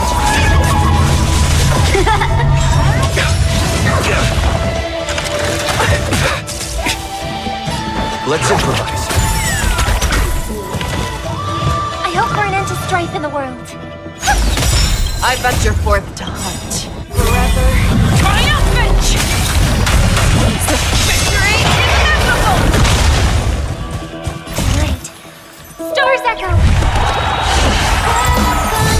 Show me what you can do. I'll give you 5 seconds. Never hesitate!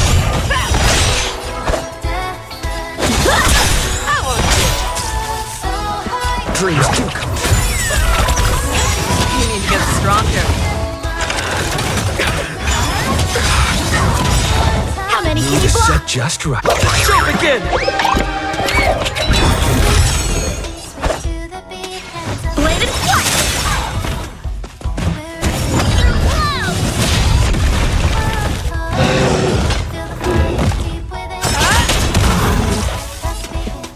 Let's improvise.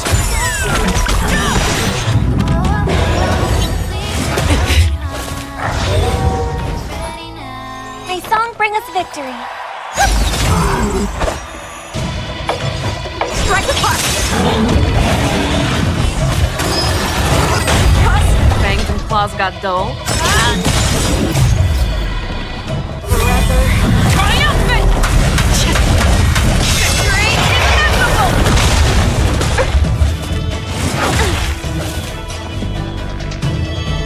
dreams do come true. Time for swordplay! It's okay. Practice is over. Swords descend! Resonate all together.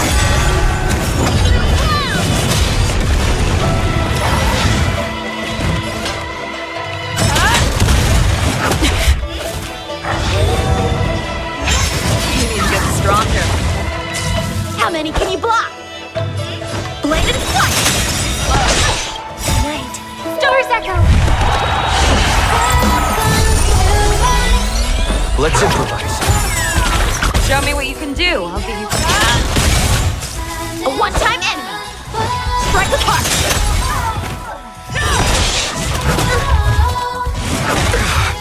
Time for swordplay! I venture forth to hunt. Forever. Triumphant! Victory inevitable! Never hesitate!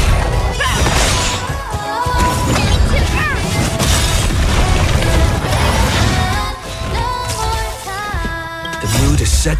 Show begin!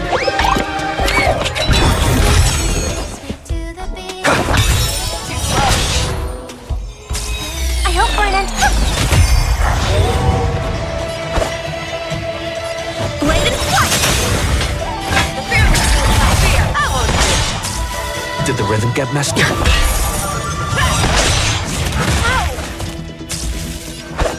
Strike apart! Practice is over. Swords descend!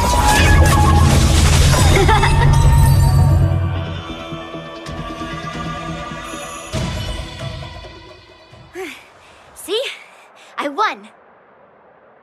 Your technique was all over the place, and you relied too much on speed. Is this really all the Cloud Knights of the Luofu can muster? So disappointing. All you did was chop down a few monsters. Don't get carried away with yourself. Oh. Well, then I'll give you a chance. Defeat me or hand over all your swords. If you're trying to pick a fight, just ask, because I'm ready for you.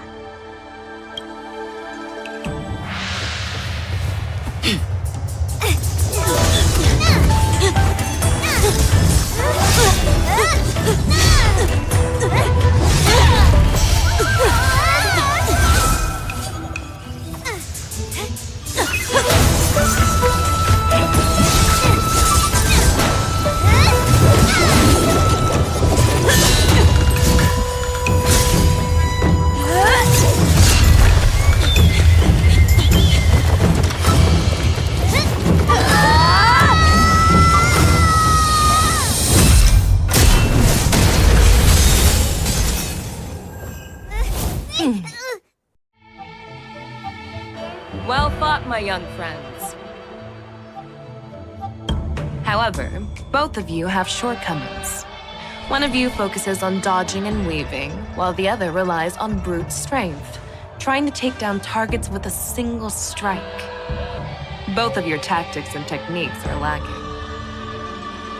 Who are you? Me? I'm just a patient seeking medicine from the Alchemy Commission. A passerby, if you will. I thought I'd see my fill of impressive fights during the Wardance. Yet here I am, able to witness a remarkable fight at the Alchemy Commission, of all places. Well, the Luofu is never short of surprises. However, I have a small suggestion for you. Why don't you settle this dispute fair and square in the Wardance's room? That way, you can resolve your differences with a proper duel and put your grudges behind you. Grudges? No, not at all. Yunli and I, we were just sparring. Sparring? You summoned your flying swords and she swung her sword with full strength.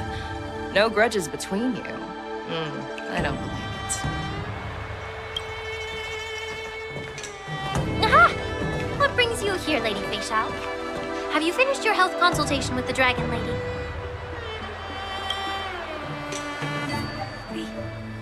Feixiao? Grandpa always talks about you. Could it be that you are... The Merlin's Claw of the Xianzhou Yanqing? Looks like I'm quite famous on the Xianzhou Luofu, too. Of course. Everyone has heard of the Vanquishing General. Known to all and unbeknown to none. Vanquishing General? Isn't that title a bit too narcissistic? I don't like it. Ooh, I heard there's a dozing general on the Luofu, so I came up with a humble nickname for myself. The Lacking General. Lacking in worries, regrets, and rivals. Sounds much better, right?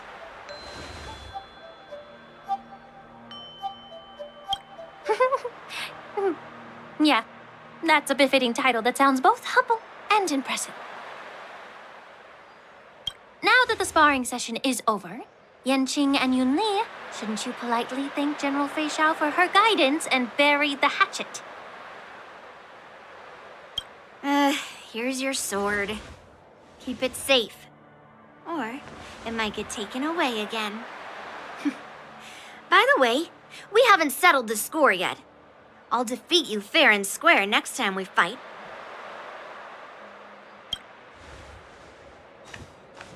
This is how she apologizes? Now that I finally got my sword back, I should report to the seat of divine foresight. I'll take my leave, General Feixiao.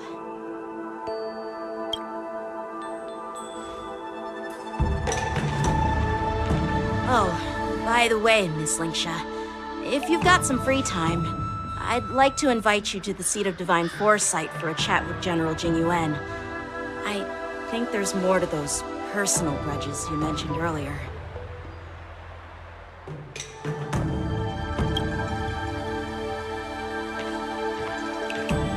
Thanks for stepping in, General Feixiao. Otherwise, I'd have had to knock them out with my incense. Not at all. Just doing what you asked. How about we call it even as payment for the healer lady's consultation?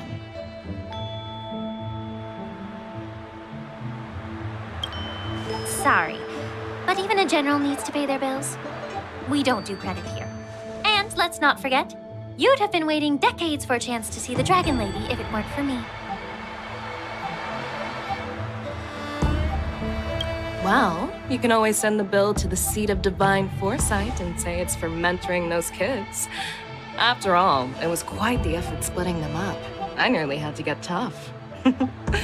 Now, if you'll excuse me, I need to find a spot and get some fresh air.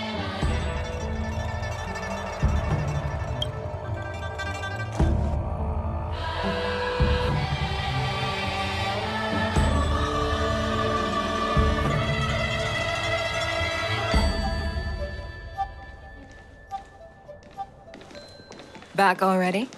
You've met with Jing Yuan and wandered around for a few hours. So, what do you think? It appears that the Divine Foresight is using this war dance as a show of strength to convince everyone that the Luofu is prospering after the Ambrosial Arbor crisis. But... I know you're going to say but, right? But the influx of people attending the war dance is like a breeding ground for disorder and rumors. One wrong move, and the Luofu could be in a world of chaos. The Cloud Knights on the streets remain vigilant, so at the very least, General Jing Yuan is aware of this. As for other matters, I'm unable to say. I'd prefer to be excused from future meetings with generals. I'm just a military healer. And now all of a sudden I'm thrust onto the center stage having cordial chats with two generals?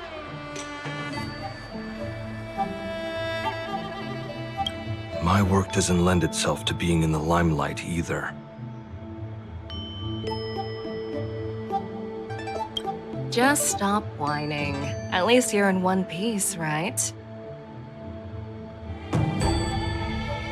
Before getting in touch with General Jing Yuan, I wanted to put aside my assumptions and see his momentum. That includes the overall bearing of the Cloud Knights on the street, what people are saying, and how those close to him behave.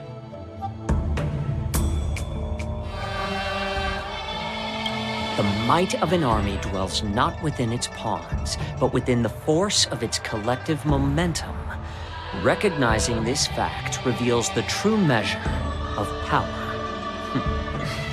Thanks for enlightening me, General. A perfectly clear statement turned confusing thanks to your translation.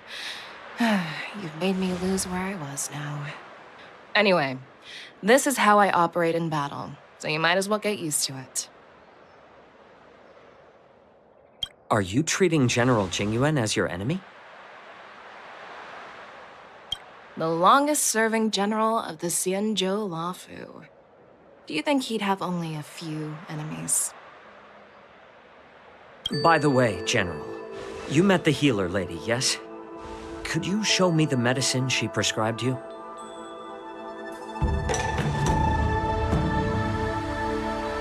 Well, the healer lady couldn't do anything about my condition. She just told me to enjoy some tasty food.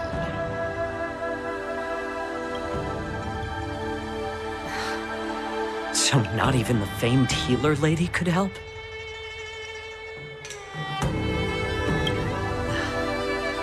Don't worry. I'll fulfill my promise and find a way to cure you. Actually, I've found some leads.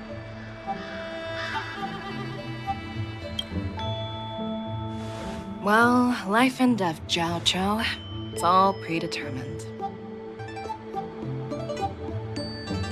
Upon starting my military career, I made a pledge that the rest of my life would be dedicated to being the Xianzhou spearhead, hunting down the abominations of abundance till the end of my days. As long as I can fulfill that deep-seated desire, I don't care how long I live. You asked if I view General Jing Yuan as my enemy. No. My real enemy has always been myself.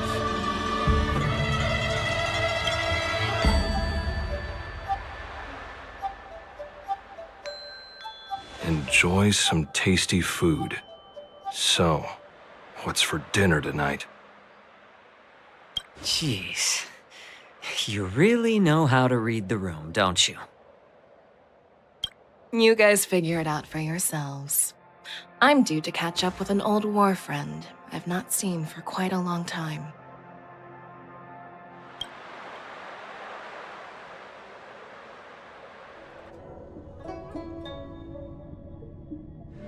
Hey!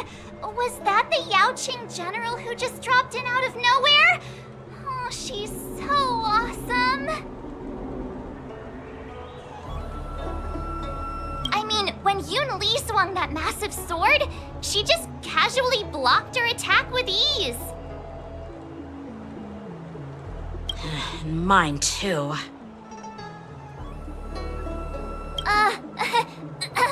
Yeah. But to go up against Yunli is quite impressive, you know? That aura of heroism and grace, it almost makes me want to learn Xianzhou swordplay. You think so too, right?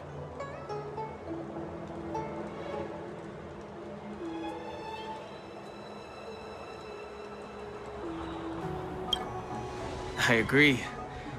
General Feixiao is indeed impressive. I was actually hoping you'd give Yanqing some praise. Thanks for the kind words, Miss March. The Wardance is coming up, and I've been chosen to represent the Cloud Knights in the ceremony. I've had my fair share of defeats lately, and even though I know there are always more skilled swordmasters out there, seeing General Feixiao's skills today has made me feel a bit uneasy again.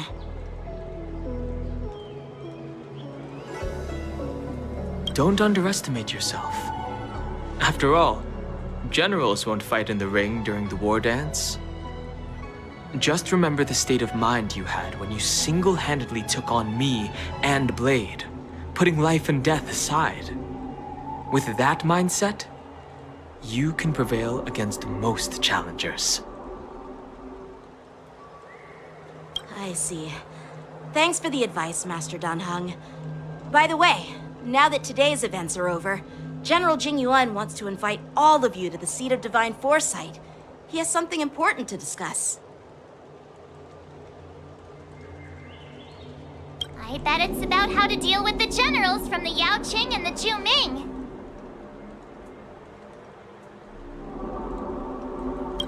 I really don't want to get caught up in grown-up games so soon. I just hope Generals Feixiao and Huoyan can see the truth.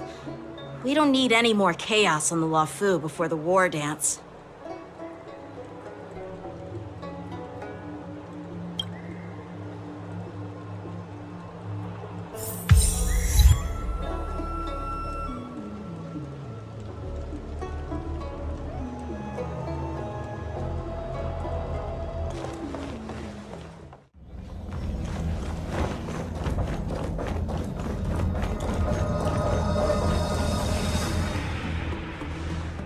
Earlier at the Palace of Astral, I introduced these guests from the Astral Express to you, Elder Huoyan. But with all the people around, we only exchanged pleasantries. Now, I'd like to officially introduce them to you. These three braved great dangers, accompanying me to perilous places, defeating the chief culprit Vantilia, and uncovering the conspiracies of the disciples of Sanctus Medicus. If you wish to know more, please, feel free to ask us. Well, I skimmed through the reports about the Arbor's rebirth from the Master Diviner Hu Xuan. She's been summoned to the Yuchui for questioning. There are a lot of doubts within the Alliance about this whole situation.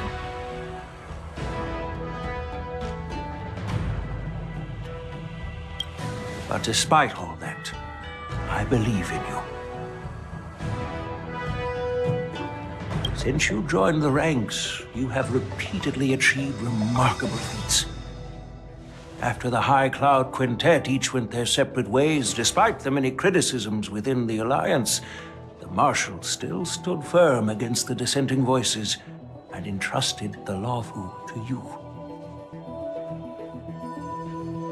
Over the years, you've served the Alliance with loyalty and wisdom. You've taken down abominations in Thalassa, rescued the Xianzhou Luofu from a siege, and destroyed the demonic planet summoned by the denizens of abundance. I still remember those battles vividly. There are fools who doubt your loyalty. They're happy to see the divine foresight fail because it gives them some kind of sick satisfaction. They haven't achieved anything of their own, so they feed off the failures of others.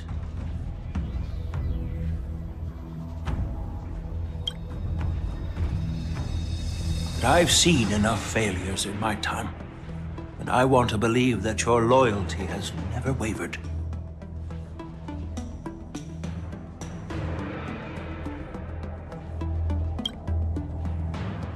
So, General Feixiao of the Yaoqing is the only one investigating the Ambrosial Arbor crisis on behalf of the Alliance?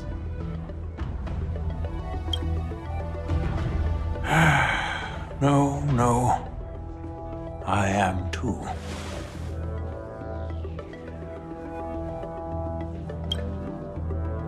This old man's words always catch me off guard.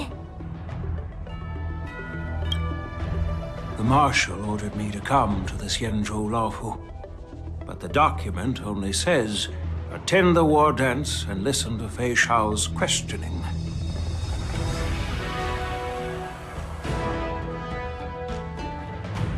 The Marshal is well aware of Jing Yuan's purpose in holding the ceremony and understands the situation he is facing. She mentioned it because she believes both issues are important.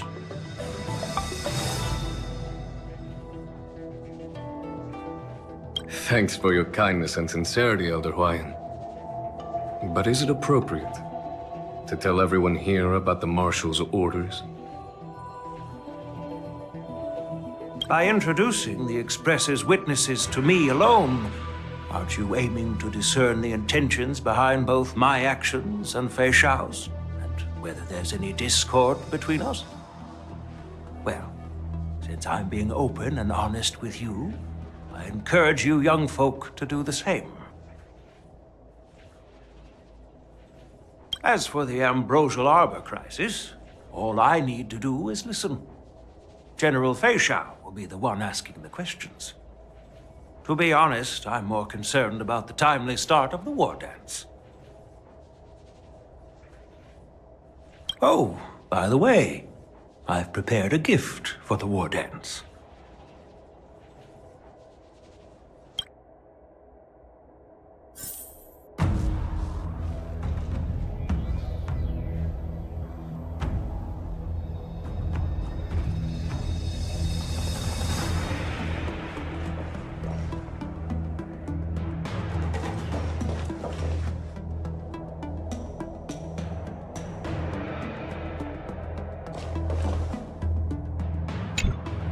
Yes, it's this case right here.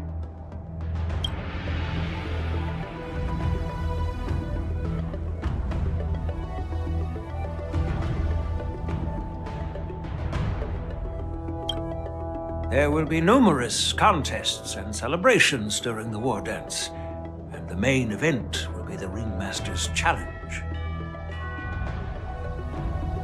The host will dispatch a skilled warrior to take on challengers from all over the cosmos, showcasing the excellent martial arts of the Xianzhou Luofu. When you mentioned that the Astral Express would be attending the ceremony, I thought the High Elder of the Luofu would be the Ringmaster.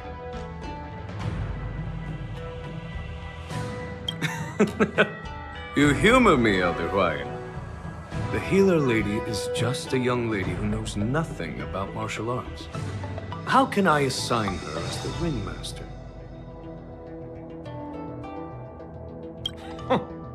I'm no match to you when it comes to joking.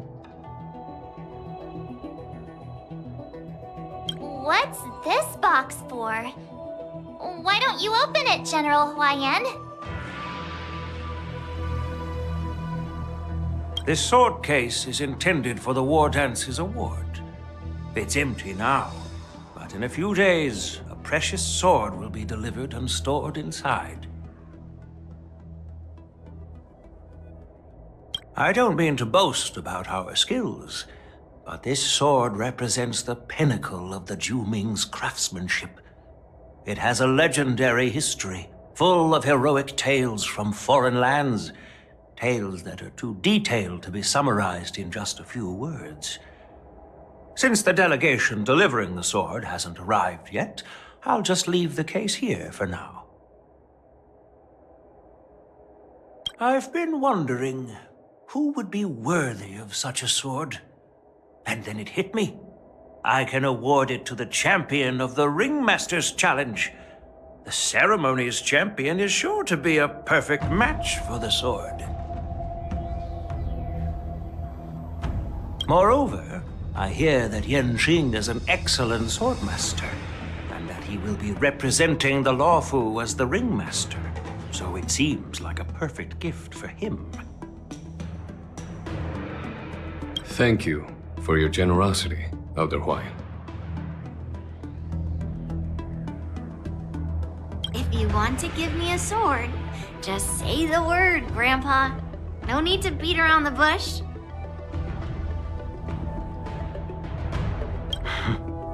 You've got confidence, my girl, but I don't think you can best yanqing. I know you're all about swords, Miss Yunli. It's just a shame that it's the sword that ultimately chooses its rightful master. Yeah, and even if someone gets their hands on such a precious sword, it'll probably end up in someone else's. The outcome of our duel at the Alchemy Commission is still up in the air. Since you're interested, why don't you represent the Xianzhou Juming and challenge me in the ring? That's exactly what I had in mind. Nobody knows who's gonna come out on top. It could be me, it could be someone else. It'll probably be me. But whatever happens, it won't be him.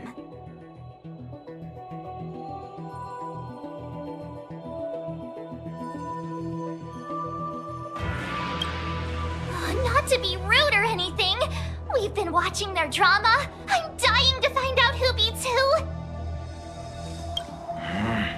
Quiet down. We have other guests here. I've prepared this sword to add some excitement to the ceremony, not to have you two squabble. It's not a good look for the Alliance. While you both seem confident that you'll win, you need to remember there can only be one winner and one loser in the ring, which could lead to hard feelings. Actually, I have an idea. We don't know who the winner will be, and it might not be either of you. But if you're eyeing that prize, you'll need to work together. I want you to take on an apprentice who will take part in the war dance and win at least one match. How does that make sense? In my humble opinion, while a Cloud Knight is commendable by securing victories, it's even more so to pass on your skills and spread the way of swordplay. I'd be greatly pleased if this apprentice could represent the Express in the war dance by displaying their Cloud Knight flair and prowess. Well, Elder Huayan's idea is quite interesting. Imparting swordplay skills requires teamwork, and both the winner and the loser will learn a valuable lesson regardless of the outcome. The question is, whom should the two of them take as an apprentice?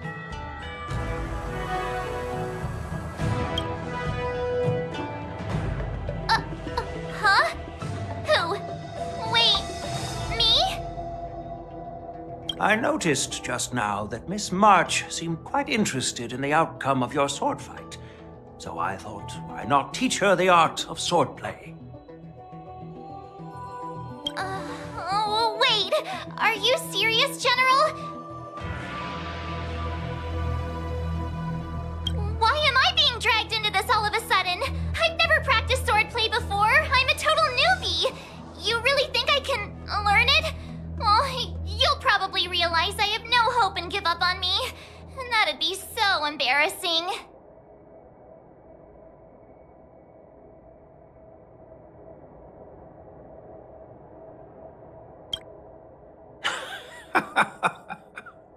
Your talent is quite unique. Are you also interested in swordplay? But you know, based on my years of judging people, you don't really need to dive into swordplay to boost your skills. And I doubt there's anyone out there who can really show you the way forward. As for Miss March, she's like a piece of jade in the rough, just waiting to be shaped. I appreciate your kind words, General Yan. But won't teaching me swordplay be a waste of Yanqing and Yunli's time? They should be preparing for the ceremony. Oh, plus, I heard that each swordmaster has their own special moves. What if they let something slip while teaching me? If everyone knows each other's tactics, won't that mean everyone's stuck in a stalemate and unable to end their fights during the war dance? That's considerate of you, March 7th. But don't worry. It'll take you at least a decade of hard training before you can even start learning special moves. No need to freak out. A few Juming swordplay tricks will mean you'll be more than equipped. Really? Looks like March's curiosity has been piqued. whole point is to know each other's moves. Defeating your opponent in just one move? How boring would that be? Plus, what really decides a swordsman's fate isn't some special move. It's the solid fundamentals.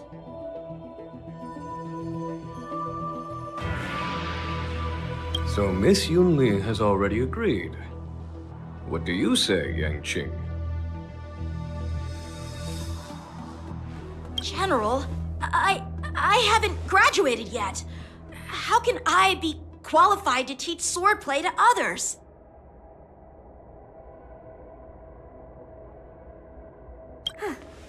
So you're admitting your defeat, huh?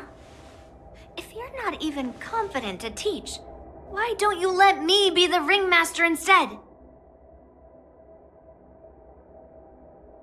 Yanqing, teaching an apprentice is also a way of honing your own skills and gaining insights.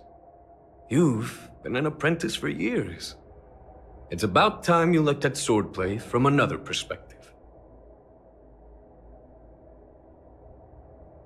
I see, General. Then count me in. Now that Yanqing has agreed too, it all comes down to Miss March giving her nod.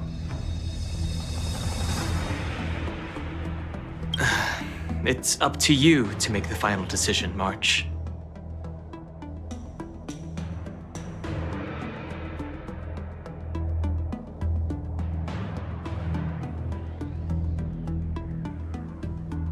At least that way, I won't have to worry about you accidentally shooting me in the butt all the time.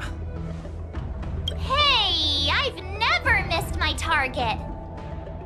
Then I'm on board. Thank you for your kindness, General Huaiyan. Great! Starting tomorrow, Yanqing and Yunli will teach you the basics of the Cloud Knight's swordplay. Yunli and I will head out and purchase some sword practice equipment for Miss March. Think of it as a little initiation gift.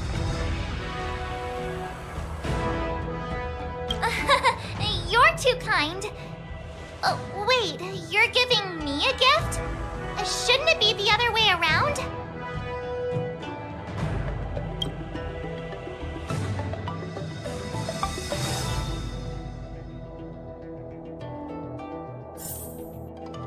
General Huaiyan's gone. Wait, why does something feel off about what we talked about?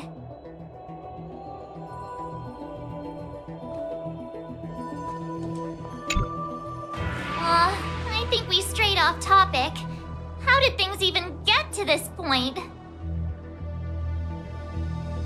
Yeah, I brought you here because the General said he had some important matters to discuss. But how in the world did Yunli and I suddenly become Miss March's swordplay mentors? Because General Huaiyan wants us to stick around on the Luofu for some time.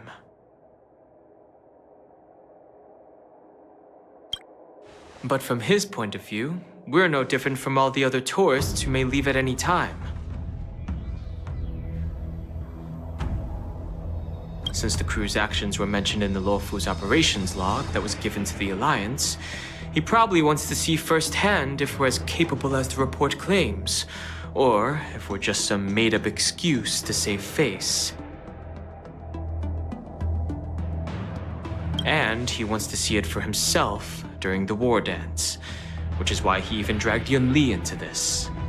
What began as a simple contest between two swordmasters has now evolved into you two collaborating to mentor March.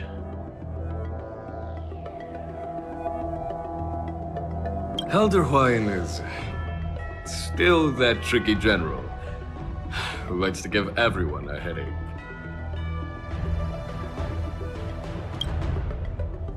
My apologies. Truth be told, I invited all of you to the ceremony because I wished for you to act as my witnesses. I apologize for not disclosing this information earlier. In the coming weeks, I'll also invite all of you to a meeting with General feixiao. where you may need to answer her questions and clear up any doubts she might have. So please, be prepared for the meeting.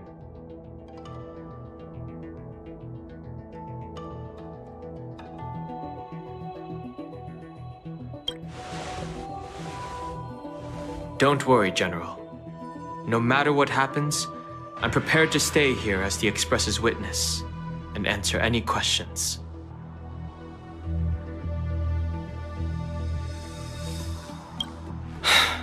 Thank you, everyone.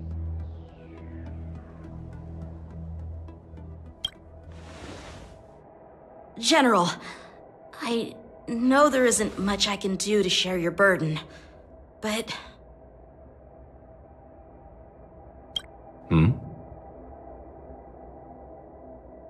As the Luofu ringmaster, I won't let anyone defeat me in the war dance.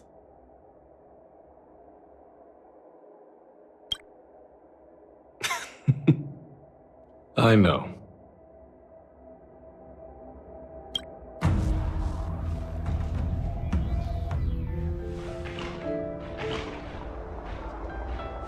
The illustrious Merlin's Claw waiting for me? And for so long, too? It's quite an honor. It's been a while, General Feixiao. It's been 30 years since we last saw each other. Right, Yukong? Yes. Back then, you were the vanguard of the Yaoqing's Verdant Knights. And I was a pilot of the Luofu's Rainbow Fall Fleet. Who would have thought that upon meeting again, you'd be a general, and I'd have given up flying? Really does feel like a lifetime ago.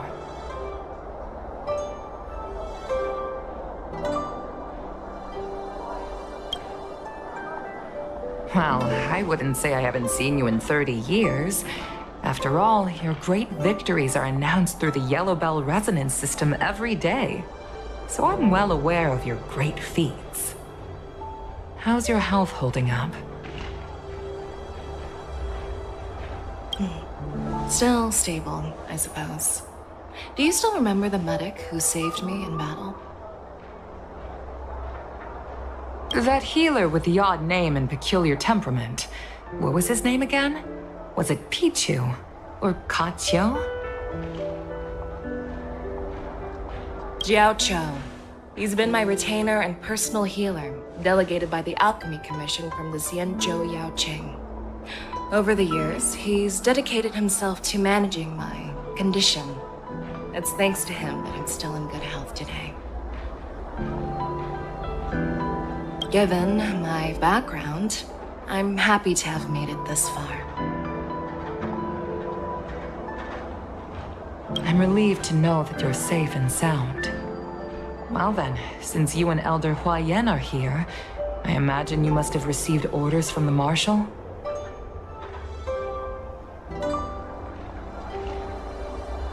As your friend, may I ask how the Alliance intends to punish the General of the Luofu?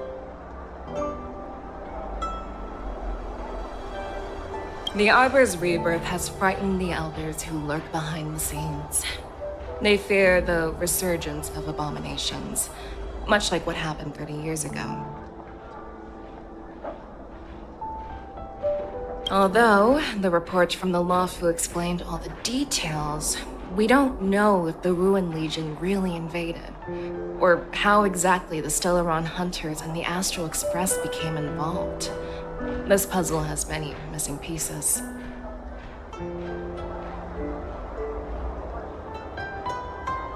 As you know, the fugitive Jingliu, who mysteriously disappeared many years ago, has resurfaced. This time, she has brought along an outworlder and a coffin, claiming to offer the Marshal a method to fight against the Eons. The Luofu Preceptor has also leveled accusations against Jing Yuan for neglecting the Alliance's principles. She asserts that Jing Yuan enabled the exiled Imbibitor Lunae to re-enter the Luofu, thereby unlocking the lunarescent depths within Scale Gorge Waterscape, which in turn disrupted the Videotera's dutiful watch over the Ambrosial Arbor. It is for these reasons that I have come here to the Luofu today.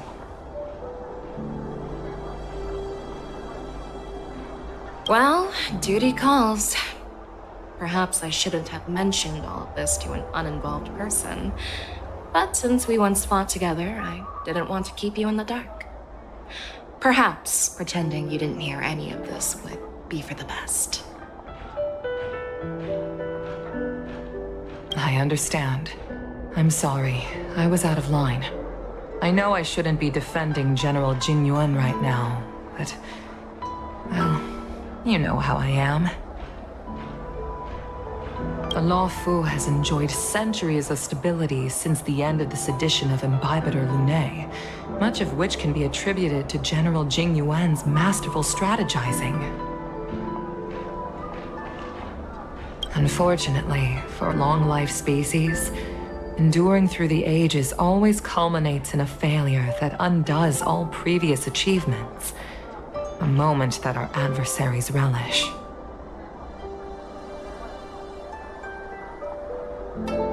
That's true. And that's why I'm also here for another purpose. To visit Huohuo. Huohuo? You mean that Huohuo? The Borisin warhead? The same Huohuo who has been imprisoned in the shackling prison for over 7 centuries? The nemesis of the Foxians who will never be forgiven and shall be imprisoned until the end of the cosmos. I can't quite remember the exact wording, but yes, the very same Huohuo. Usually, only emissaries from the Xianzhou Yaoqing Skyfaring Commission visit him once every century. Why do you have to visit him now, of all times? The Foxians and the Alliance made a pact to combat the abominations, aiming to achieve justice and free their kin. That werewolf monster is to be forever imprisoned in the dark recesses of the shackling prison, facing unending retribution. Given the situation on the Luofu, those on the Yaoqing are concerned about Huohuo's imprisonment. I'm afraid that the routine visit every century is no longer sufficient to ease their concerns.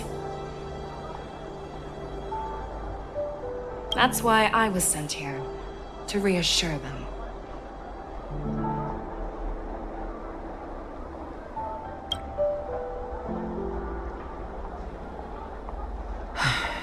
It's all bad news. Well, not everything. There might be a silver lining. Oh, by the way, I found some clues about the thing you asked for.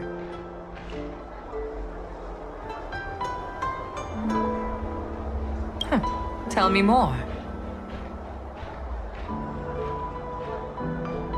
The Verdant Knights followed the route you mentioned and discovered the wreckage of the Whistling Flame ship. Unfortunately, there were no survivors and no cargo.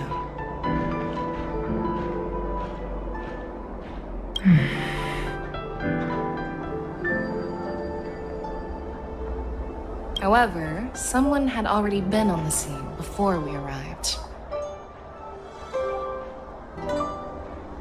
Our people? Or someone from the IPC? No, neither. Yukong, have you heard of a person named Ron May?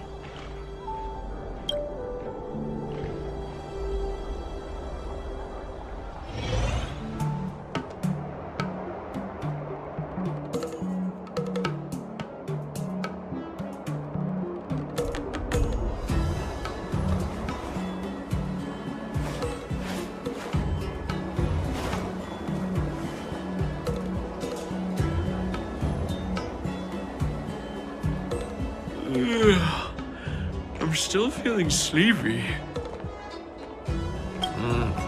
Did I oversleep? Where did March and Donham go?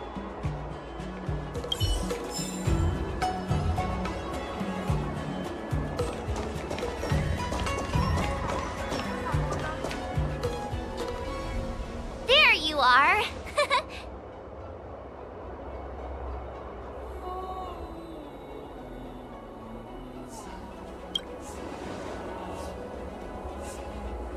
It's an honor to learn from you, Master Yanqing. Oh, in all those immersions and novels I watched, when apprentices want to pay their respects to their masters, they usually bring fancy gifts, kneel, and bow. I'm really sorry, but I haven't prepared anything yet.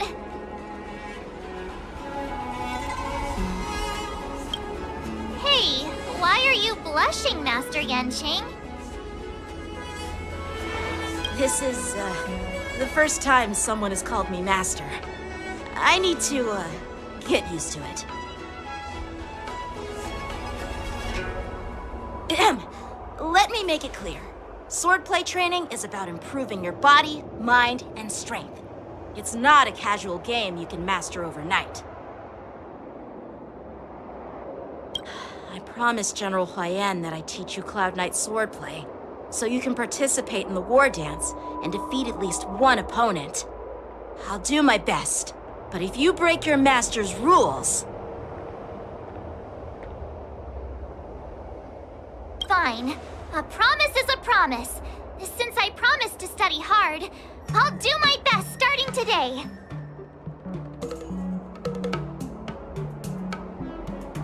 Great! That's the spirit. March is in your hands now, Yanqing. Don't be too easy on her.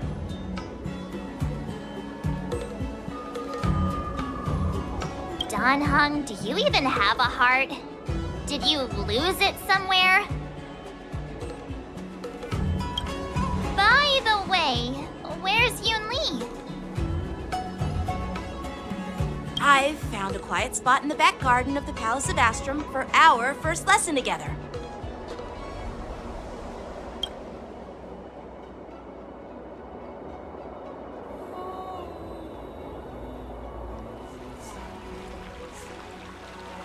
Seriously?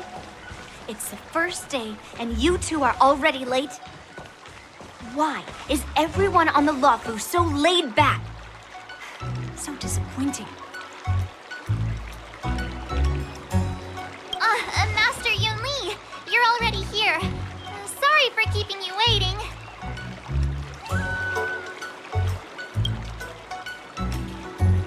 Oh, wait!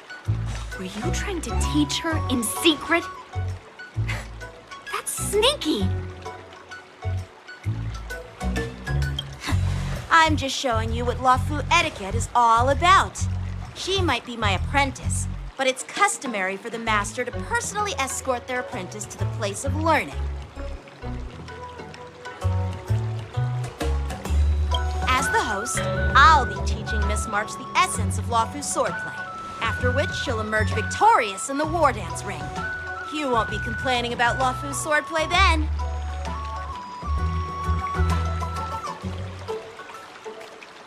Stand aside, rookie.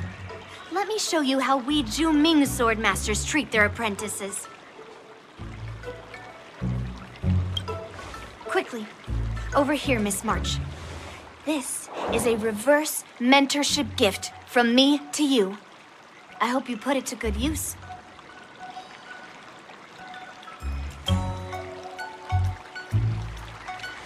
What's this?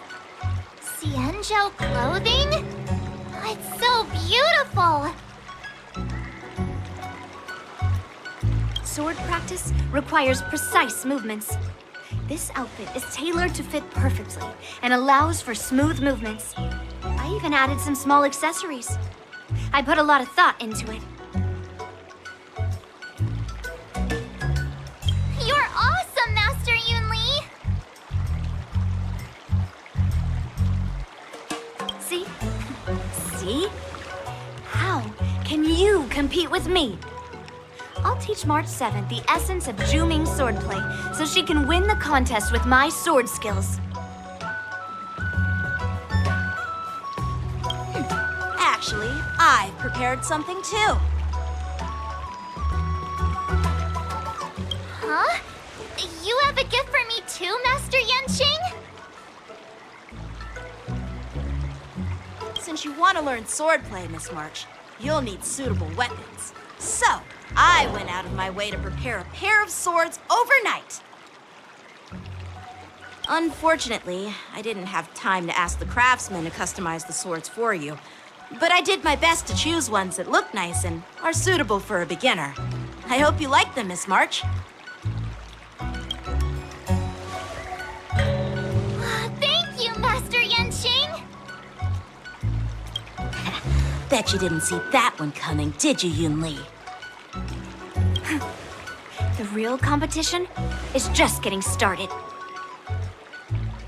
I'm so lucky to have two great masters.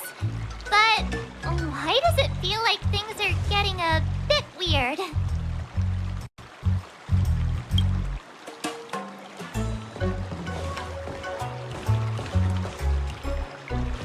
So what do you think, masters? Does this outfit suit me?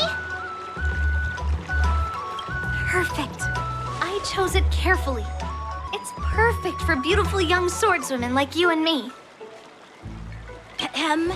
All right, let's get started with the training. The person next to me is a Cloud Knight instructor I've brought in. For your first lesson, try exchanging a couple of moves with him. Wait. We're having actual combat training for the first lesson? Isn't that a bit too intense?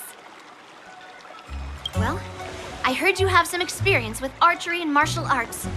The first thing we're going to do is see just how strong your fundamentals are. Come on, step forward and strike with the sword in the most natural way you can think of. It's important for us to grasp your natural movements so we can decide where to start and what you need to learn. If you're ready, let's begin. Okay.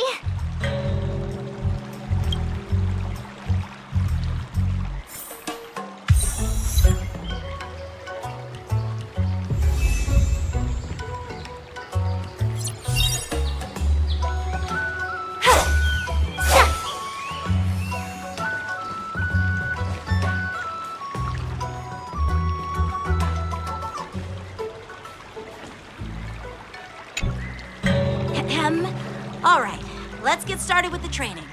The person next to me is a Cloud Knight instructor I've brought in. For your first lesson, try exchanging a couple of moves with him. Well, I heard you have some experience with archery and martial arts. The first thing we're going to do is see just how strong your fundamentals are. Come on, step forward and strike with the sword in the most natural way you can think of. It's important for us to grasp your natural movements so we can decide where to start and what you need to learn.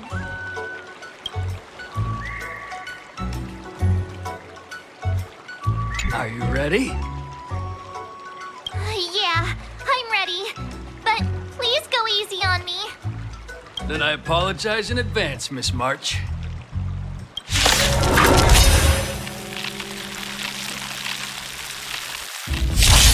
I could take 10 of you!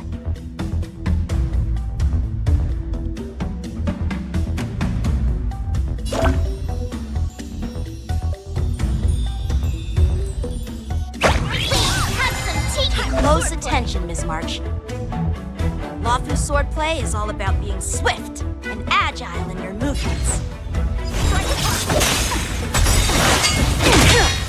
Right on time.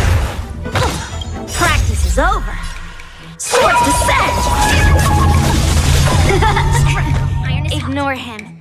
Strength is everything. Like this? Well done! Blade and flight! Yes, you! How many can you block? What are you made of?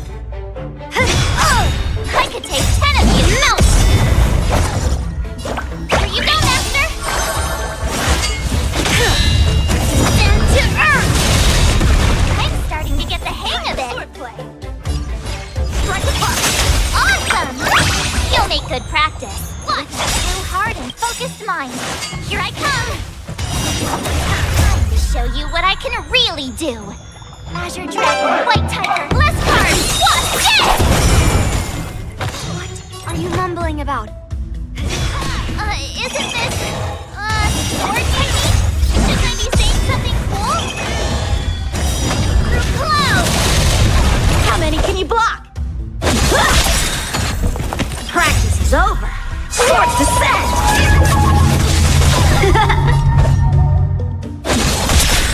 Ready to shine.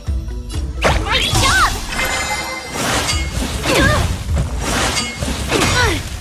Right on time. Melt! Bladed flight! Yeah! Mountain fall! I get it! Alright, check out this move! Yes, you!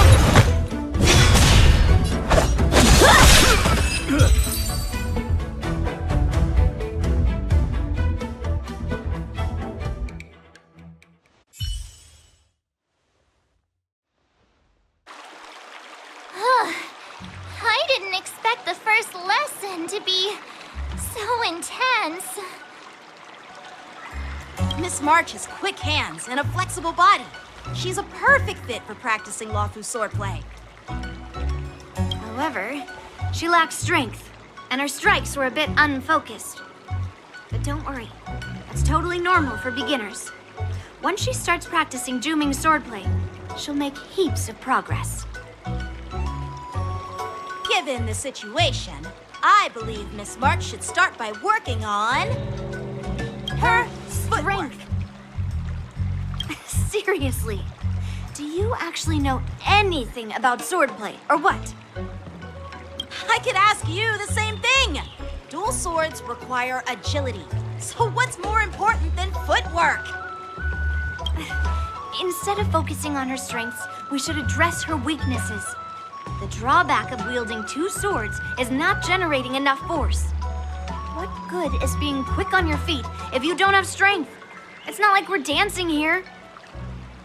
Skilled sword masters know how to play to their strengths and work on their weaknesses. Start with what you're good at, then tackle your weaknesses. That's the right way to learn.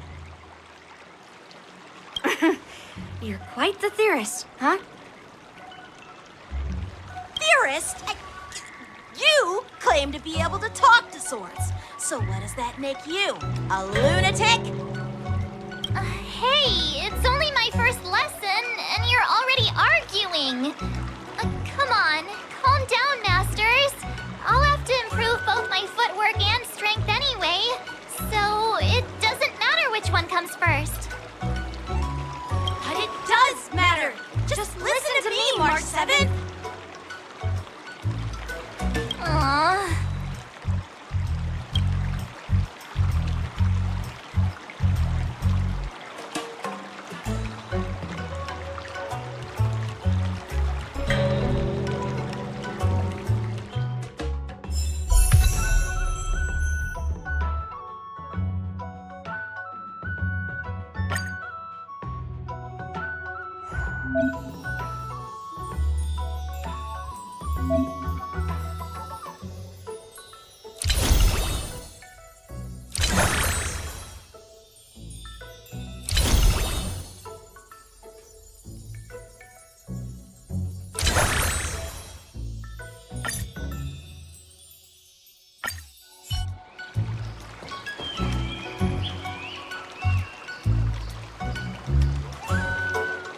Dear Himiko, Mr. Yang, and Pom Pom, we're all good here on the Xianzhou Luofu, so no need to worry. By the way, how's your trip going? As for me, I've somehow become the apprentice to 2 Cloud Knight sword masters, and I've been honing my sword skills with their guidance. One of them is Yanqing, the boy we've all met before. The other is Yunli, the granddaughter of General Yan from the Xianzhou Juming. Both masters are super strict, giving me a real taste of how hard sword training can be. I tried to drag him into this, but he refused. Then I tried to rope Dan Heng in, but Master Yanqing wouldn't have it. Still, I didn't let the difficulty get to me. In just a few weeks, my sword skills have improved a lot. Both my masters think I have unique talents in swordplay, and are literally fighting each other to teach me their skills. Thanks to their guidance, I've actually made some progress. When I get back to the Express, I'll definitely show off my skills and impress you all. Looking forward to your reply. Yours, March 7th.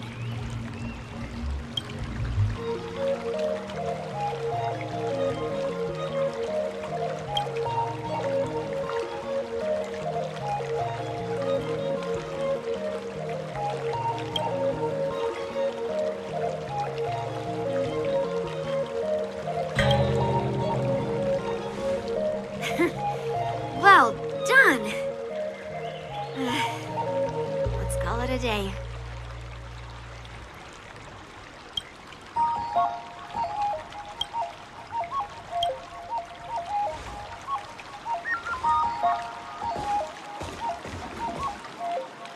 Miss March's sword skills are really coming along. She'll hold her own just fine in the Wardance.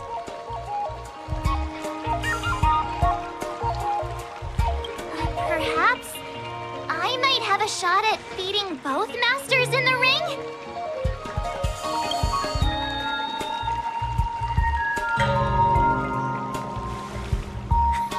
Get real. You've only been practicing for a short while. How could that possibly happen?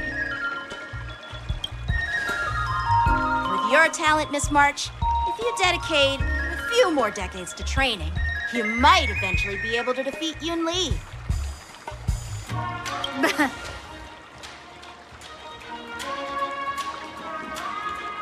Decades? But I'll be an old lady by then. No. Can you believe it? March 7th has actually become a pretty decent swordmaster in such a short time. Now I understand why Grandpa always had a grin on his face while training me. Are you sure he wasn't laughing at you?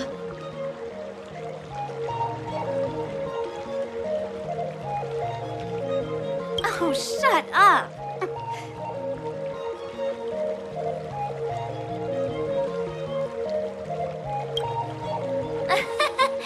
It's all thanks to your amazing guidance, masters.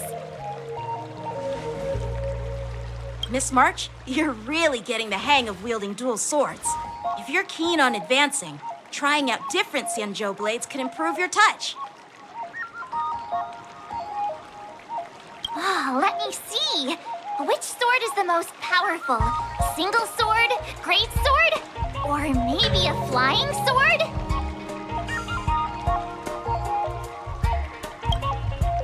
There's no such thing as the most powerful sword. It's all about the skill of the swordmaster. Yanqing wields several flying swords, while I only wield one. But remember how I kicked his butt at the Alchemy Commission? First, you didn't kick my butt.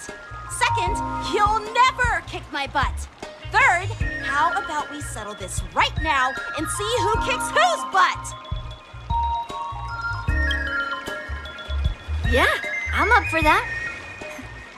And if I kick your butt, you'll drop out of the Wardance. Deal?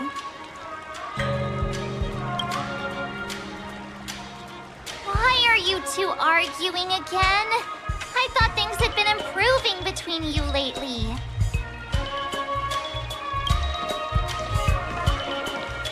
There was talk that the leading disciples of the Luofu and Zhuming generals were supposed to face off in the Wardance, but for some reason, they suddenly teamed up to train an apprentice of their own.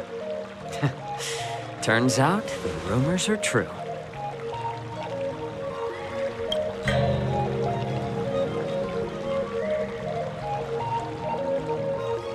Tomorrow is the big day of the Wardance. Shouldn't you two be focusing on honing your skills instead of teaching swordplay here?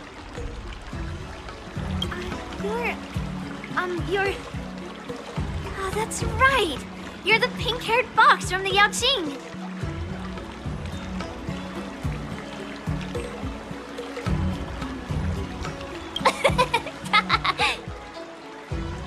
What are you laughing at?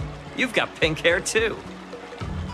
I'm Jiaoqiu, the healer working for the general of the Xianzhou Yaoqing. Ah, got it. So, you're the participant attending the war dance on behalf of the Yaoqing. And you were trying to sneak a peek at our training? Sorry for the misunderstanding. I don't know anything about martial arts. I'm just here on the General's orders to take care of some official business. I didn't mean to interrupt your training. I'll be on my way. If you knew nothing about martial arts, why were you smirking earlier? Well, my curiosity got the better of me, I suppose. When I heard Miss March's pondering about what to learn, I couldn't help but wander over. From my professional experience, cleavers, slicers, chopping knives, and carving knives are all just tools. Kind of like frying, sautéing, boiling, and deep frying in cooking. They're just ways for people to show off their skills. How you use them really depends on the ingredients you're working with. It's like your sword teaching methods. If you align your ingredient, in other words, your apprentice's natural tendencies, with the right cooking method, by which I mean the teaching method that best suits her, she'll make double the progress in half the time. For example, golden eggplant tastes best when fried, cloud peppers when stir-fried, and yellow boulder beef when simmered. It's all about discovering the nature of the ingredients. Apprentice.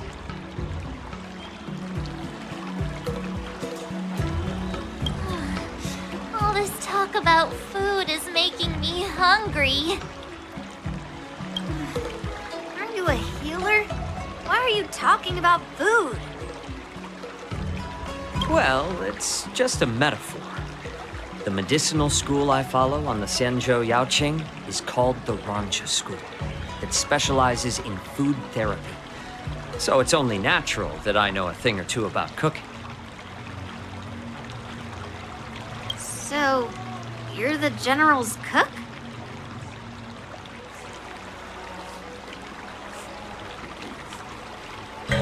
I'm a healer. But anyway, a cook who isn't interested in health doesn't make for a good advisor. Fine. Call me a cook if you want. Seeing the way you're looking at me, it's obvious you think I'm just some feeble academic who likes to blabber on about martial arts. But, in reality, I know a thing or two about killing. After all, the art of healing inherently encompasses both life and death.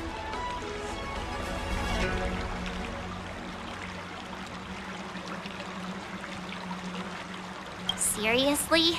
Trying to save face in front of kids? Ugh. Do you recognize this bottle of medicine in my hand? No? This is called tumble dust, an extract from an exotic flower named Yabra. Ugh, is it poison? Well, it depends on how it's used. With just one drop, it's able to numb a patient's body during surgery, making them painless throughout the entire process. However, increase the dose or the potency, and it'll slow the metabolism, making the blood thin and resulting in the loss of all senses. Even long-life species cannot escape its effects. This thing can save lives or take them. It's more powerful than the swords in your hands. That may be so, but still, I prefer settling things with a sword than, you know. Huh. Looks like I did get you all wrong. You're not a feeble scholar, but a sinister and despicable one. Hey, why the insults all of a sudden? I'm just sharing some medical knowledge here, not persuading you to poison anyone. Seems like you get real excited when talking about poison. I can't tell if that's an honorable thing or sinister. Picture this. 2 individuals. The one standing is full of malice. The other lying down is honorable and righteous. How can the one who's lying down label the one standing as sinister? In the throes of combat, where life and death hinge on a singular moment, every idea fades into nothingness. The only thing that matters is staying alive. Surviving the battlefield reshapes all notions of worth, be it integrity or treachery. In my eyes, their significance is negligible. Perhaps you've underestimated Yunli and me, Mr. Jiaoqiu. We may be young, but we've seen our fair share of war. Well, then you should know that the war dance is nothing more than a contest. So why are you so focused on it? When I was appointed as the ringmaster for the war dance, I asked the general, we Cloud Knights are supposed to charge into the fray and slay enemies. Why do we have to swing swords in a ring just to please an audience? And this is how the general replied. To unsheath your sword in a ring is no different than on the battlefield, as your sword reveals the might of all Cloud Knights. The war dance is the perfect chance to showcase martial virtue and forge alliances from all over the cosmos. When we unsheath the sword without drawing blood, we not only display our might, but also the martial virtue of the Cloud Knights. That's quite an insightful statement, Yanqing. Well, my apologies for being so short-sighted. I've been on the Luofu for quite some time, but I haven't had the chance to see the ceremony venue for myself yet. Hearing you speak so highly of it has piqued my curiosity. Would you mind showing me around? Want to see the Sky Splitter ship where the war dance will be held? Let's go! I bet Yunli and Miss March haven't seen it either, right? Well then, I'll give you all a tour.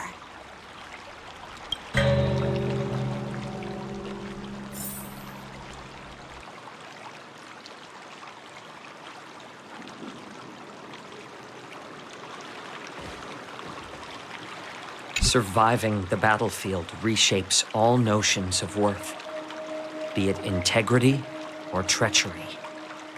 In my eyes, their significance is negligible.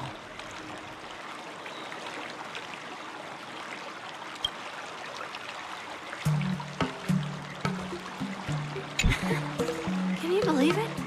March 7th has actually become a pretty decent swordmaster in such a short time.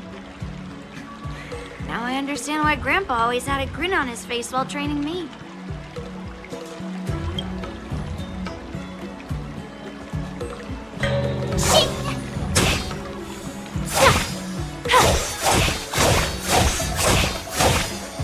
Peach blossoms and divine sword descend.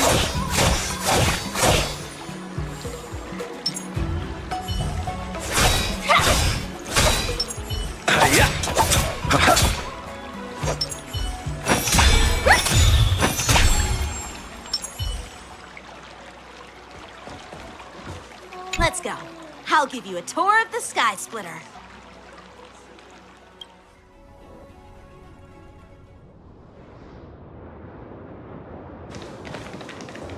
Looks like a lot of other visitors have also come to catch a glimpse of the Sky Splitter.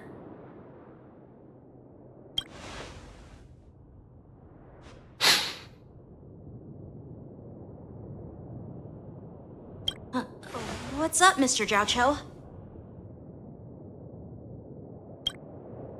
No, it's nothing.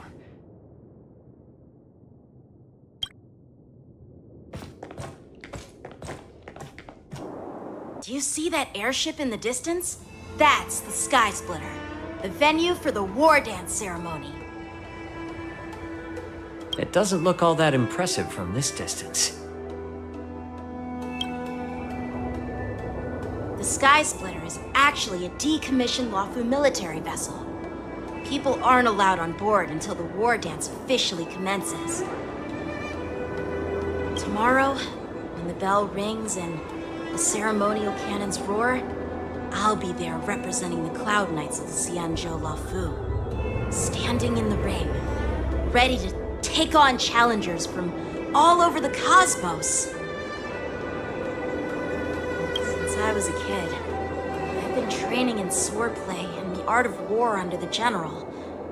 Every day, I'd swing my sword 10,000 times, and then thrust it 10,000 times, repeating the process over and over. I understand that I'm not like other kids. I never envied the toys and freedom they all had. I never found sword practice boring or hard.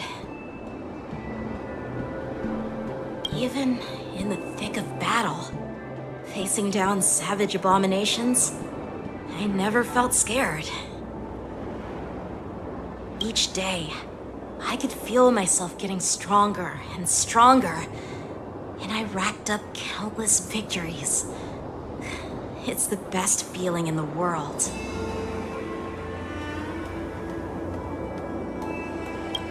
But then, I faced a really tough opponent, and just one slash shattered my confidence into 1,000 pieces. That's when I felt true fear for the first time. Maybe that's what Mr. Jiaoqiu meant by life and death hinge on a singular moment. Every idea fades into nothingness. After that, I had to pick up the pieces and try to put myself back together. But no matter how hard I tried, I couldn't seem to find my old happy self again. I often ask myself, why do I wield my sword?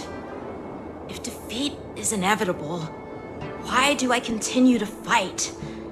Is it to reclaim the joy of victory? To meet the general's expectations? Or to secure my honor among the Cloud Knights? While the general could teach me the art of swordplay, he couldn't teach me why I should keep on going. He said the reason must come from within myself. I've been struggling to find that reason.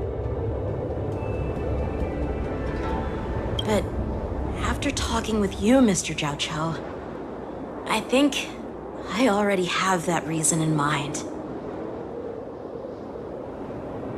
As a member of the Cloud Knights and the General's apprentice, I've had a weight on my shoulders. And I know there's still more to shoulder. But when I wield my sword, it feels like I'm letting go of everything. I love the feeling of giving it my all, facing any obstacle in front of me, pressing forward.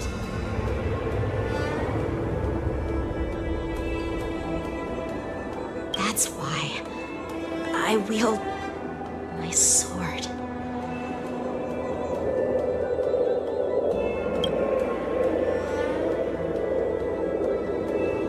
Oh, Yanqing. So young, yet so grown up. By the way, how old are you exactly? Age doesn't really matter. All sword masters will understand how I feel. I get it. Looks like all the kids on the Luofu live tough lives. So, how about you, Miss Yunli? It's not polite to ask a girl her age, no matter which Xianzhou ship you're on. I'm not asking your age. I'm asking if you have a dream like Yanqing has. You don't talk like a cook. You sound more like a TV host or something.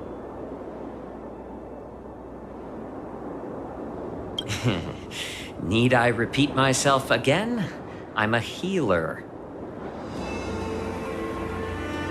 Well, I don't have a dream like Yanqing does.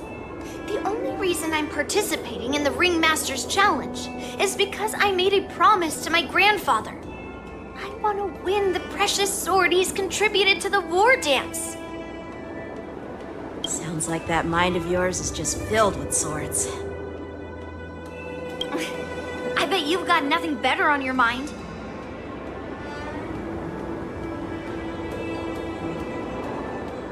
My father was a craftsman on the Xianzhou Juming. Because of his foolishness, many innocent people fell victim to the cursed swords he forged. Since I was a kid, it's been clear to me that not everyone deserves to have a weapon in their hands. Giving them a sword is no different than being cruel to the innocent. So, whenever I come across someone unworthy of a sword, I can't help but want to take it away from them. Given that Yanqing is the Wardance Ringmaster, I'm stepping up to challenge him. To ensure the precious sword doesn't fall into the hands of an unworthy master. Hey, what do you mean by an unworthy master? I see.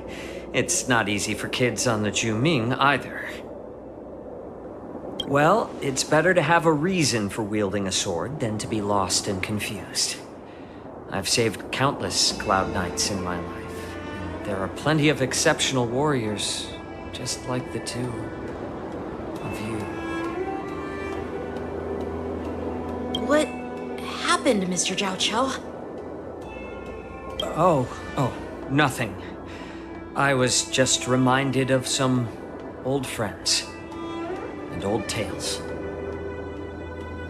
Judging from my professional perspective as a healer, both of you possess remarkable vitality. Your energies flow like raging fires and mighty gales. The upcoming fight will definitely be impressive. Well, we've seen the Sky Splitter and toured the Stargazer Navalia. I guess it's time to say goodbye for now. What? You're leaving already? But you haven't asked me about my dreams. I've been working hard too, you know. It's getting late, Miss March. Unlike you lot, I'm a grown-up bound by responsibilities and duties. The tasks entrusted to me by the General won't complete themselves. By the way, Yanqing, is it normal to have so many people wandering around in an automated area like the Stargazer Navalia? Actually, this is a restricted area. But since you're all guests, I made an exception, so you could take a look around. I understand. Well, I'll take my leave. I wish you both the best of luck in the ring tomorrow.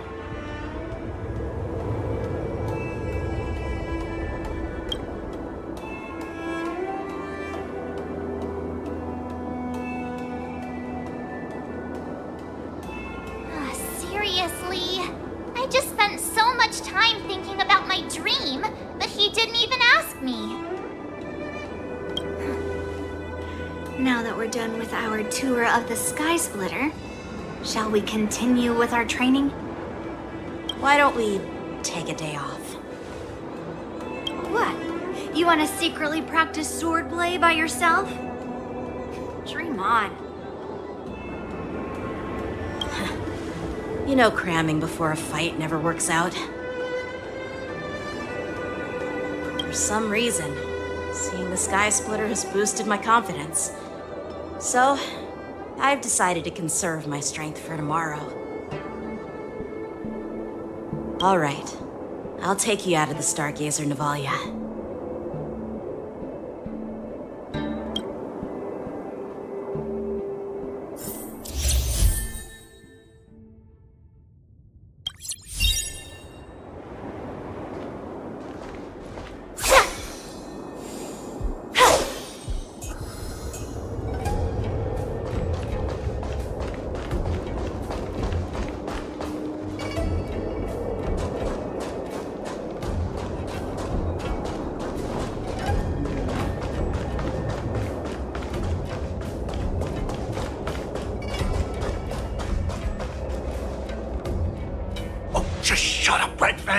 This is not a beast ship. I need some time to take care of things. You willingly donned the skin of a lowly beast to join this mission, dedicating yourself to our glorious cause. And now you're telling me you can't handle it? Do you realize how many ships we need? I'm doing my best, all right? It takes time to figure all this out. When the guns go off tomorrow, all eyes will be on it. That'll be our only chance. How's that? Who's there?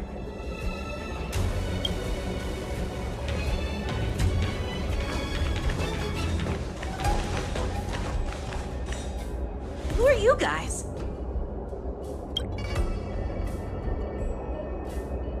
An impromptu inspection. Why are there outsiders loitering in Stargazer Navalia? And a bunch of kids at that. Hey, kids, didn't your parents ever tell you to stay away from the Stargazer Navalia? I know it's an automated facility, but it doesn't mean you can just break in and do what you want.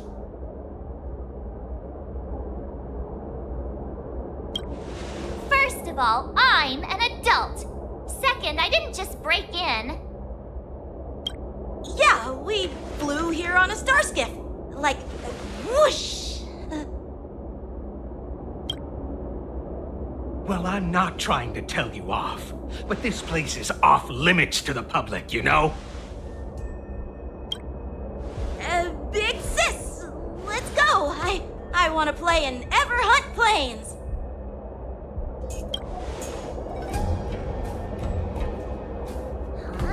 Ever hunt planes? Yeah, sure. Big Sis will take you there.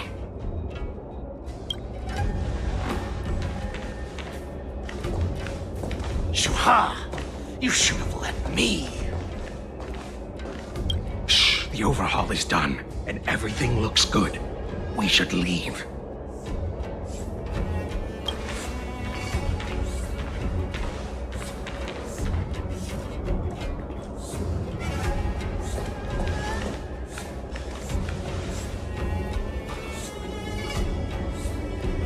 Could you repeat what you just said, Yanqing?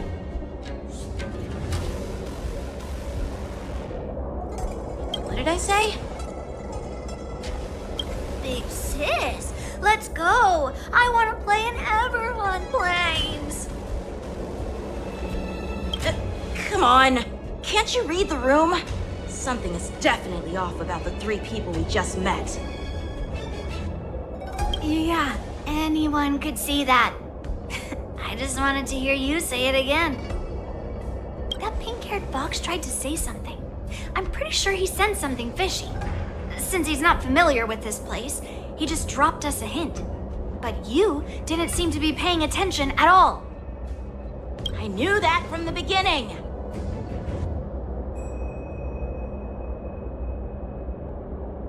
That Cloud Knight didn't recognize Master Yanqing at all. That's really weird. What? Is he famous on the Luofu or something? Not even the Cloud Knights on the Juming, who all know my glorious name. might recognize my face. You have a point. A Cloud Knight, a member from the Skyfaring Commission, and a craftsman. They're from various departments, and the reason for the overhaul seems legit. But one of them blurted out some weird language just now. Did you hear that? I have a feeling that if we secretly tail them, we'll definitely catch these guys in the act. Follow my lead, and be careful not to blow our cover.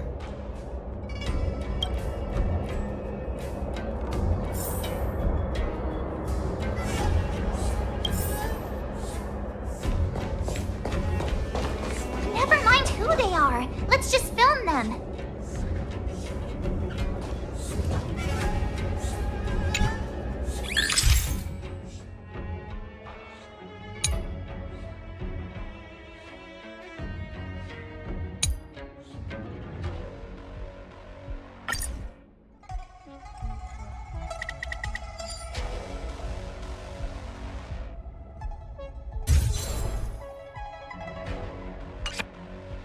We should have just killed those lowly beasts.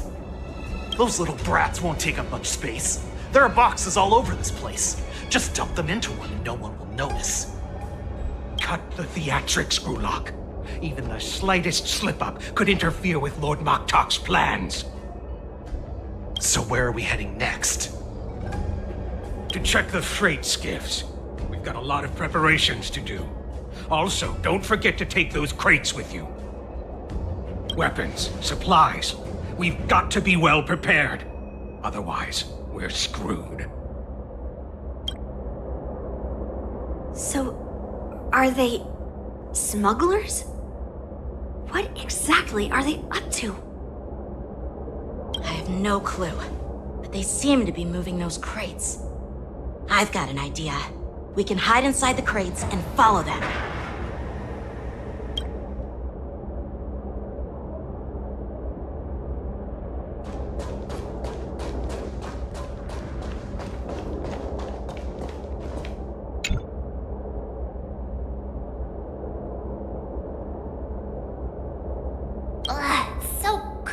In here. I can hardly breathe. Just hang in there.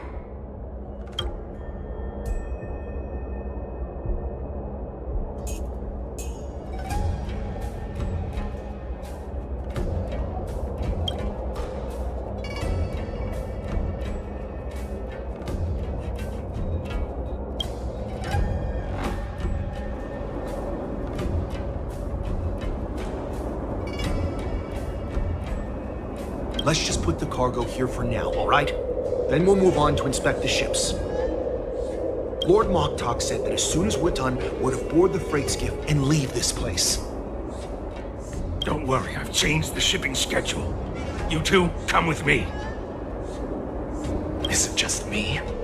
I keep smelling that stench of lowly beasts everywhere we go. Don't be so paranoid.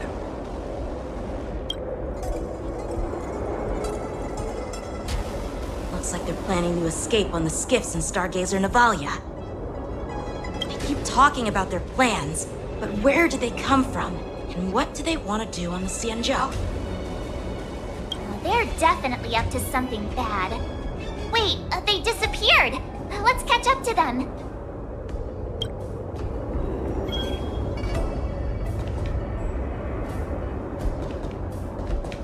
Tread softly. Breathe quietly. And make sure to keep an eye on them. Hide out of sight as soon as there's any sign of activity.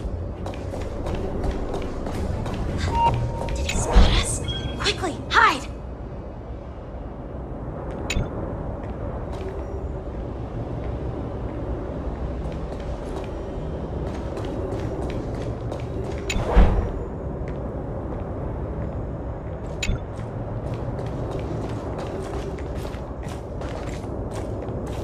Watch out! They're on high alert!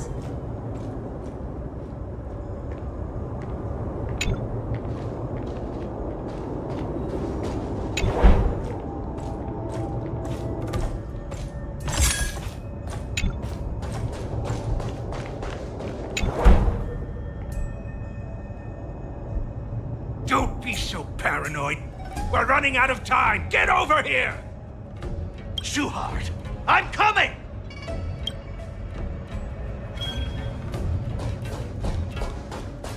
They're leaving. We should catch up to them. Quickly!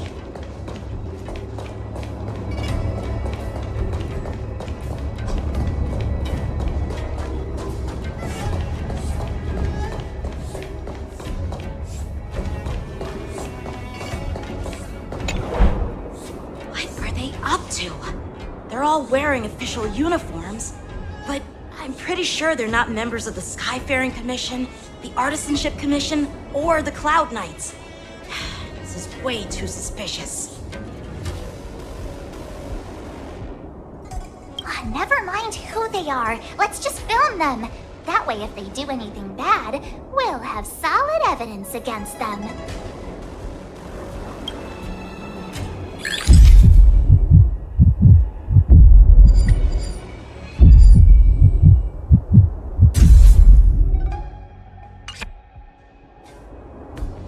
Look at this. A freight star skiff with enough room to fit at least 20 of my men. I'll let the others know and have them prepare more star skiffs. Once we're past the checkpoint, there will be beast ships waiting for us. Lord Moktok is ready. The revival of our ancient bloodline all hinges on this operation.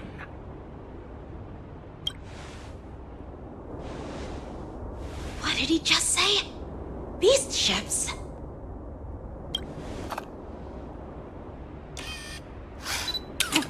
Who's there? It's those brats! I told you to get rid of them, but you didn't listen, you idiot! Wipe them all out!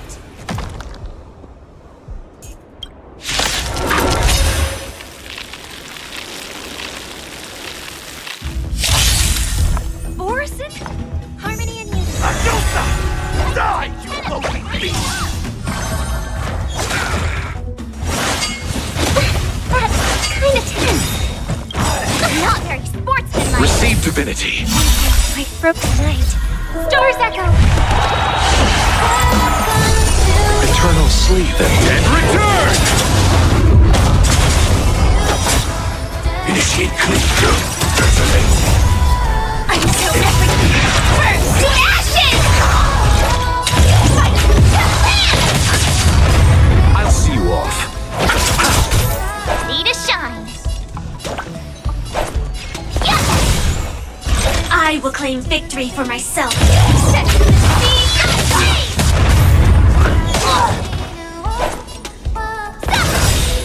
Time to show you what I can really do. Azure Dragon, White Tiger, less cards, what's this? You chose the wrong enemy. May song bring us victory. Let's meet all together. Recalibrating.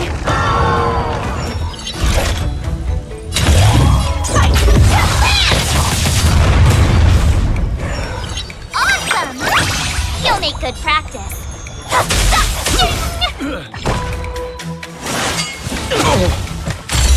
I'll see you off.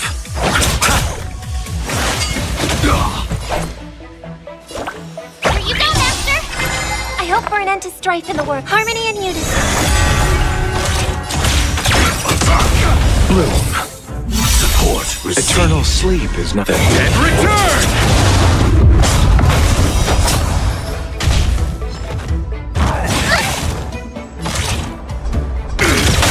I could take 10 of you! Yes!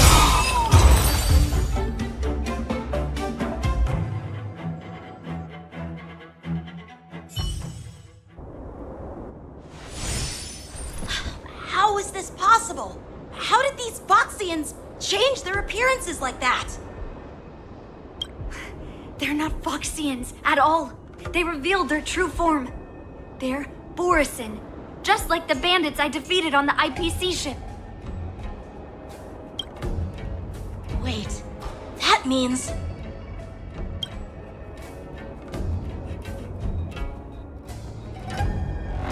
Well, how did the Borison manage to infiltrate the Xianzhou?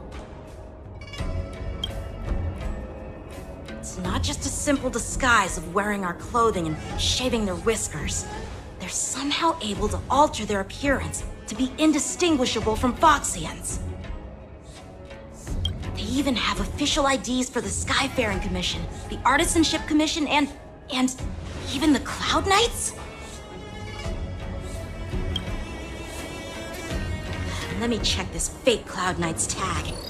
Maybe it'll give us some clues. Lujun, an officer of the Patrol Defense Squad? Wait! What's the matter? I encountered a patrol officer named Lujun before. It was a few weeks ago, when we were transporting the Borison prisoners. They can forge official identities and move around the Xianzhou without raising suspicion. Oh no, this is bad. Even worse. If you find one cockroach on the Express, it usually means... There are more Borison hiding on the Xianzhou. I bet their plan is much bigger than just stealing information. We've got to report this to the Seat of Divine Foresight.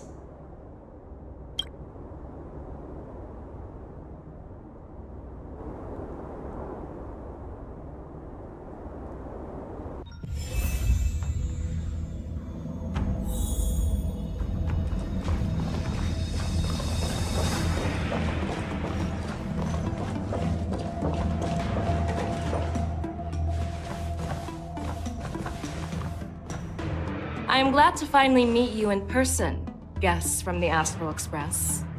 I'm Feixiao, the General of the Xianzhou Yaoqing.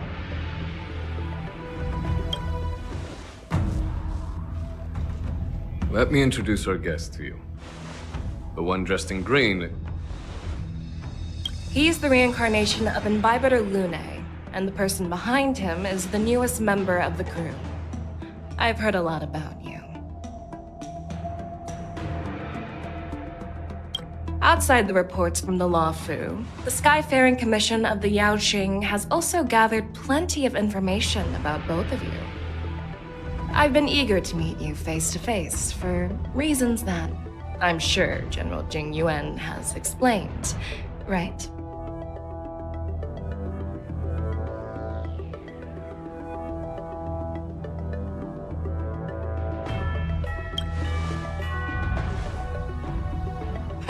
Straight to the point.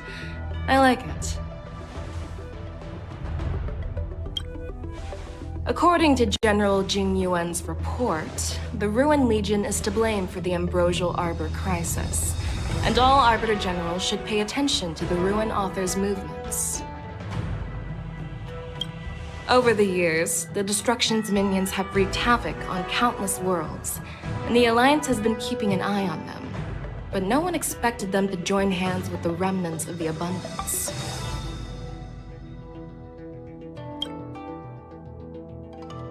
The damage caused by the Ambrosial Arbor crisis was far less severe than expected, which is good news for us. However, it was quite different from the Ruin Legion's usual style of destroying life wherever they go.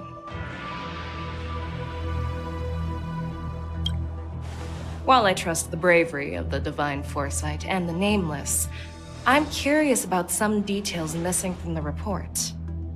I'd like to take this chance to have an exchange with both of you. Let me be clear, the questions I'll ask might not reflect my actual thoughts, so please don't take offense if any of my questions seem a bit harsh. Please go ahead, General. But keep in mind, we can only answer based on what we know. And perhaps you already have the answers to your questions in your heart. You have a clever tongue. I like it.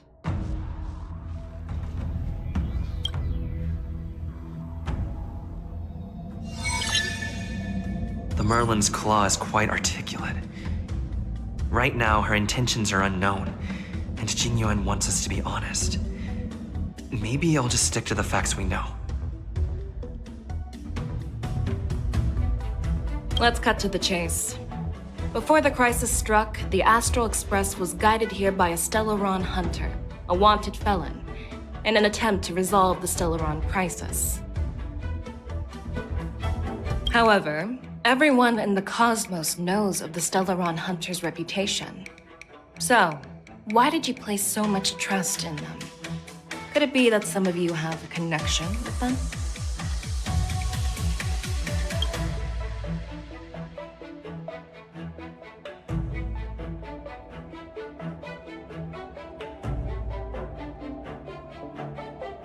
Apart from the Luofu, there are many other worlds suffering from Stellaron corrosion. For example, Eurillo 6, the world that the Express stopped at before reaching the Luofu, was one of them. To the Express, Stellarons act as roadblocks on the Silver Rail and pose risks to the warping process. And that's why dealing with Stellaron issues is part of the duty of the Nameless. Ah, I've heard about those problems caused by Stellarons. The Express connects various worlds, so it makes sense for you to take care of this. The cosmos is a mess, and the Trailblazers are just doing their best to fix it. I understand. Let's move on to the next question. The report suggests that Don Shu, the master of the disciples of Sanctus Medicus, colluded with the Lord Ravager and used the power of the Stellaron to resurrect the Ambrosial Arbor. But here's the thing. Don Shu was just a chief alchemist. Even if she colluded with our enemies and summoned the Stellaron, how did she manage to bypass the Videodora guards around the Ambrosial Arbor?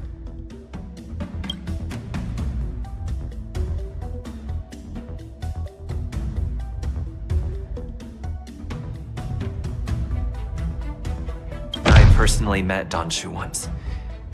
Her closest friend was killed during the war on the Fanghu, and she harbored deep hatred towards the Hunt. So she spent years making preparations in the Alchemy Commission in order to take revenge on the Xianzhou. Revenge is also a form of the Hunt. However, that doesn't explain how she managed to bring the Stellaron into the Scale Gorge waterscape, which was guarded by the Videodora.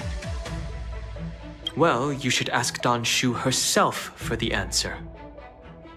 Unfortunately, Don Shu is dead, and even her corpse has crumbled into ash. That's one less clue we can pursue. According to the report, Lord Ravager Fantilia is the mastermind behind the entire conspiracy.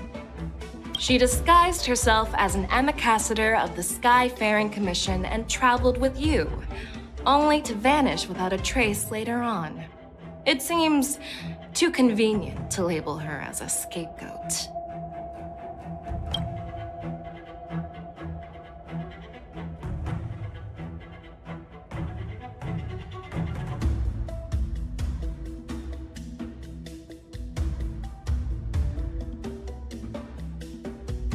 You were working with Diviner Fu, and she also witnessed Fantilia's true form. You're not going to doubt one of your own people, are you? Of course not. We can trust the testimony of Master Diviner Fu Xuan. However, even if she saw it with her own eyes, we can't completely rule out the possibility that she might have been deceived. After all, it's suspicious how the culprit just bizarrely vanished.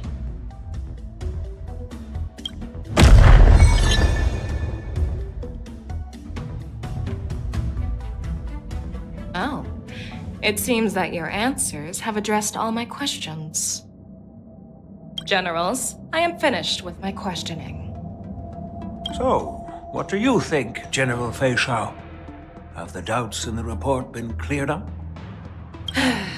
The two Nameless have been honest in their answers. Even though there are some tricky details, my intuition tells me there is nothing wrong. However, the 3 questions I posed earlier were not just for the Nameless, but for you too, General Jing Yuan. First, the disciples of Sanctus Medicus grew uninterrupted on the Luofu, yet the 6 charioteers were not aware of it. That was a dereliction of duty. Second, you believed in the Stellaron Hunter's prophecy and entrusted outsiders to solve the crisis, even granting them access to the Plague Mark. That was a dereliction of responsibility. Third, you insist on holding the war dance right after the Ambrosial Arbor crisis, putting the Luofu back in the spotlight. That is a dereliction of wisdom. Merlin's Claw. Is this your line of thinking? Or the Ten Lords? From the moment I walked in, I made it clear that the questions I'd ask might not reflect my actual thoughts. The disciples of Sanctus Medicus were deeply rooted and had been plotting for a long time. I admit it was my negligence for not noticing it earlier. As for the Stellaron Hunter's prophecy, I didn't believe all of it, but in the end, the Luofu did survive the Ambrosial Arbor crisis. So, I think it's safe to say that Elio's prophecy about the future holds some merit. And as for the war dance, do you think I'm unaware of the risks?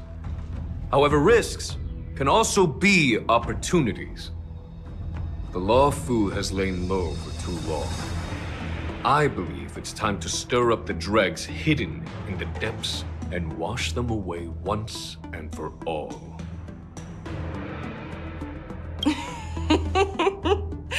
Just as I expected from our sophisticated divine foresight. You have a way with words. I like it.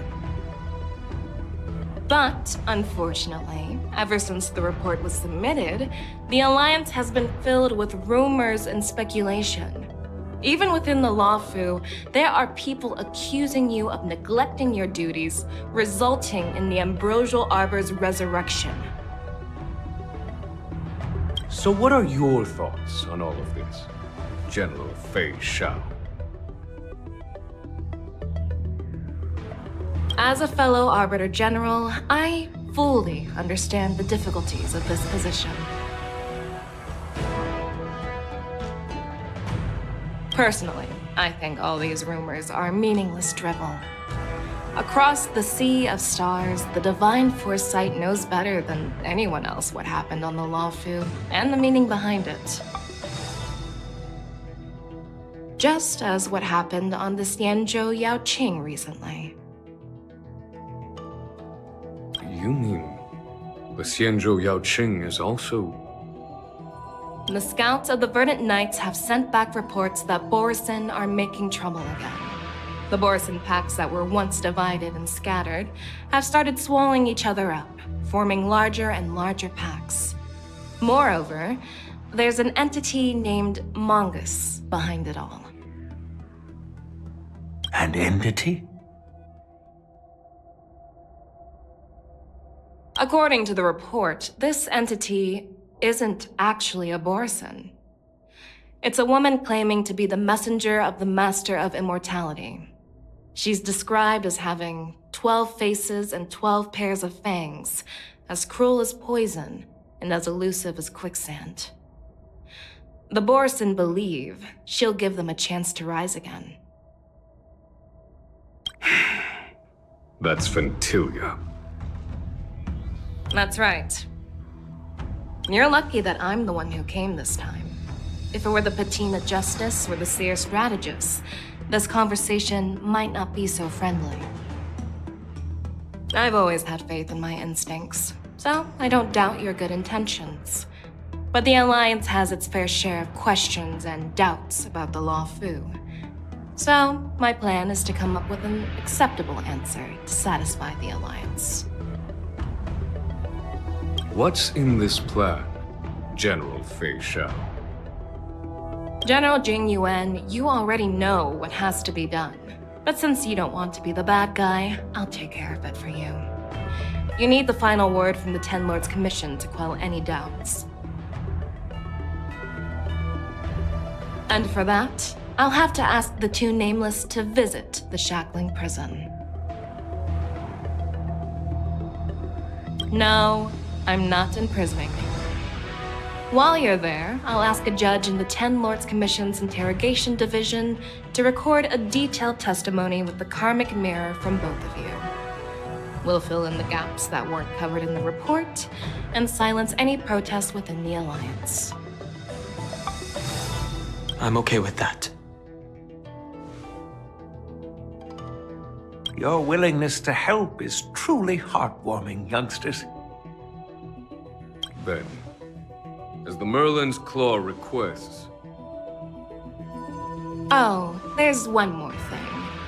This testimony is for silencing the voices of opposition within the Alliance. But I would like to urge General Jing Yuan to listen to the pleas of the Foxians on the Xianzhou Yaoqing. So, you are here for Huohuo.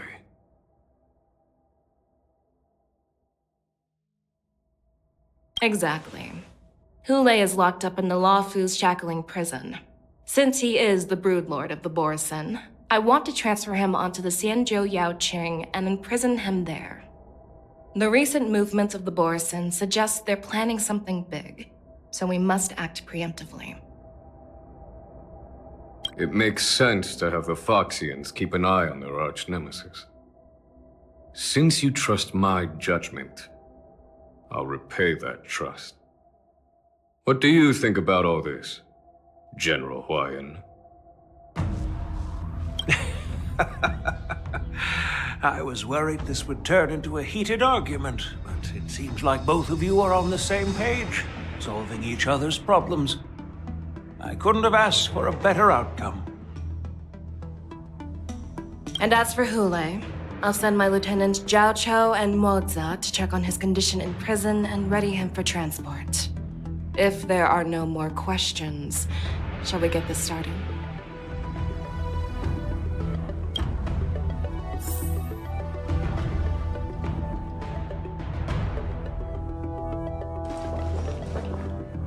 Well, I'm glad we managed to talk this out.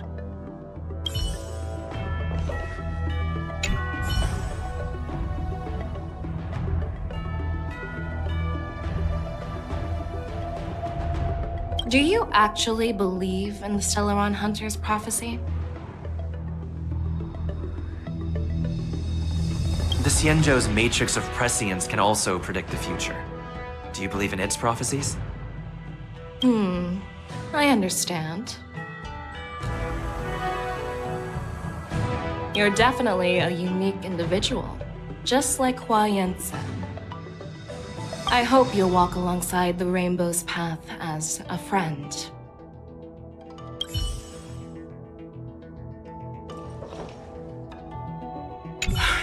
I'm really sorry about all this. But the testimony in the shackling prison won't take up much of your time. I'll call for a messenger to take you to the interrogation division. You just need to give your testimony, and then you can head back. So no need to worry. As you wish, General.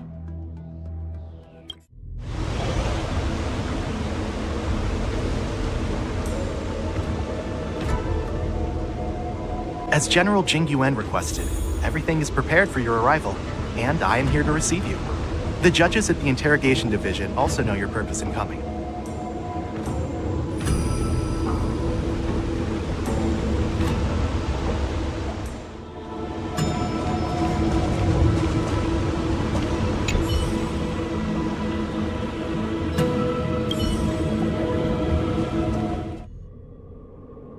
The shackling prison. I didn't expect to be back here after all these years. Danhong. Don't worry about me. If you're ready, I'll open the gate for you.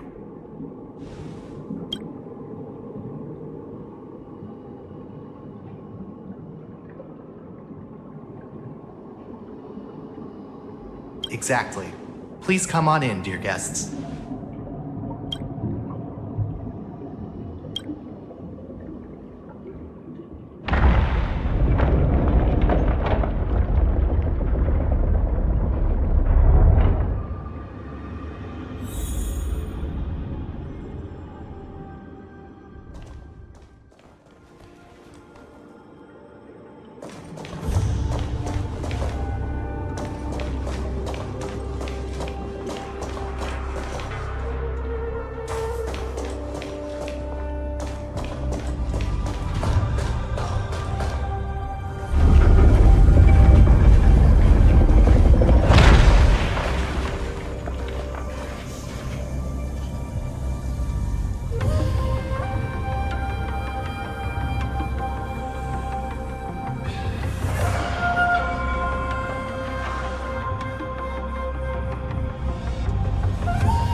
you looking at?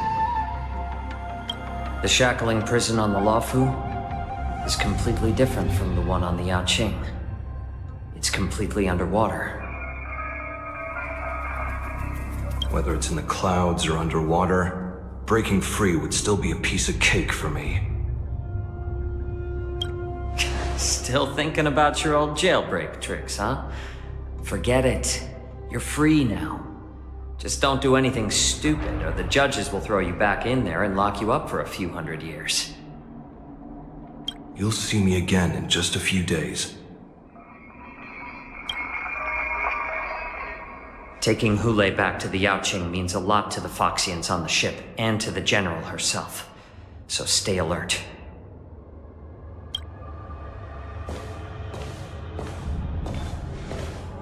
Guests, my name is Xueyi, and I'm here on orders from the Incarceration Division of the Ten Lords Commission. We're jiaoqiu and moze. General Feixiao sent us to extradite the Borisin criminal Huohuo to the Yaoqing.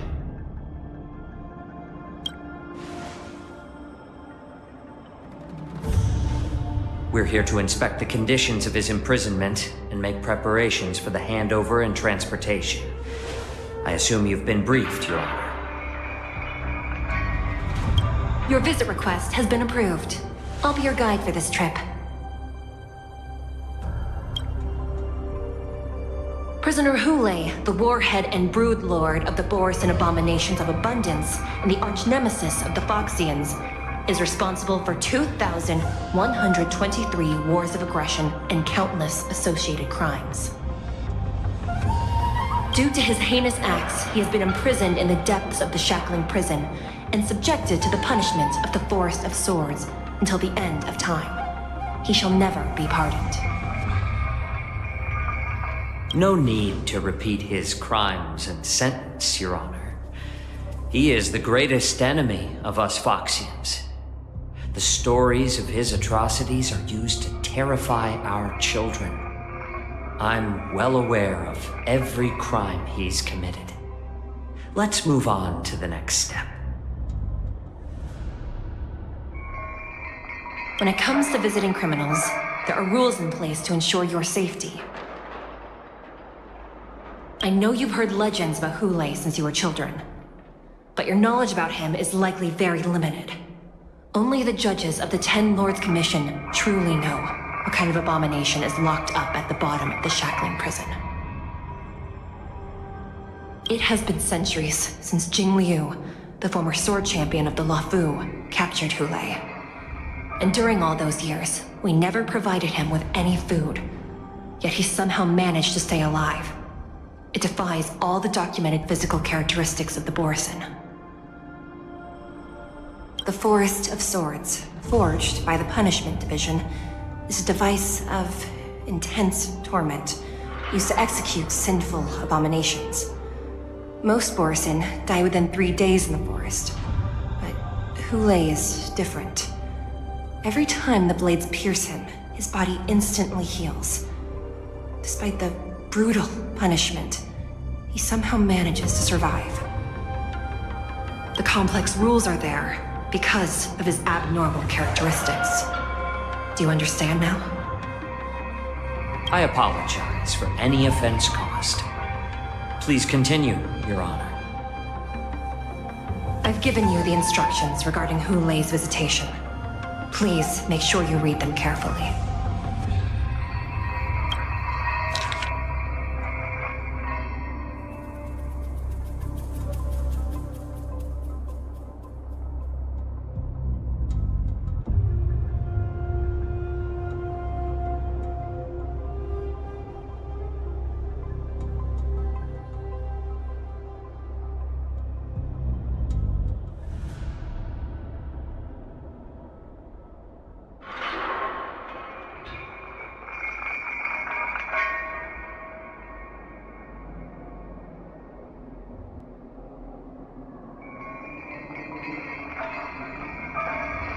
And please, take this pellet before proceeding.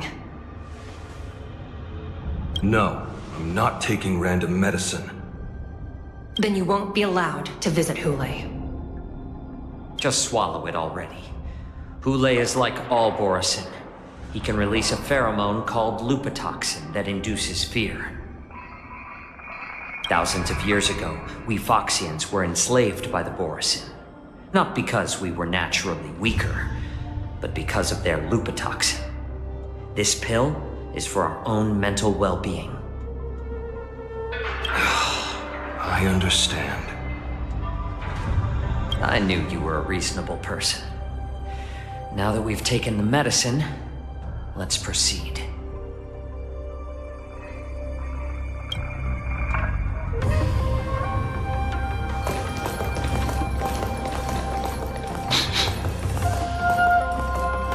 Your Honor.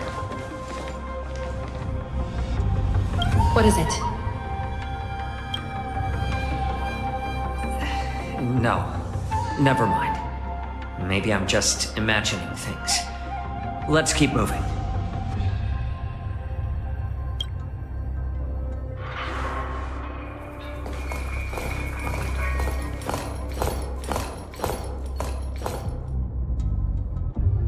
Here we are. Her Honor hasn't arrived yet. Please wait a moment.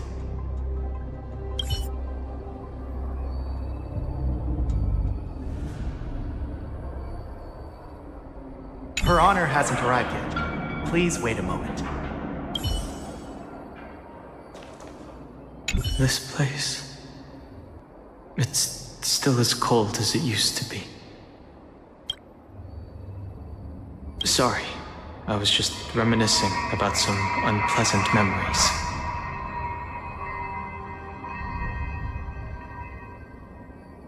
Thank you. It's all my fault that you were involved in the Xianzhou's problems. You shouldn't have to see the inside of the shackling prison. I'm so sorry. I wish I could show you the real sights of the Luofu.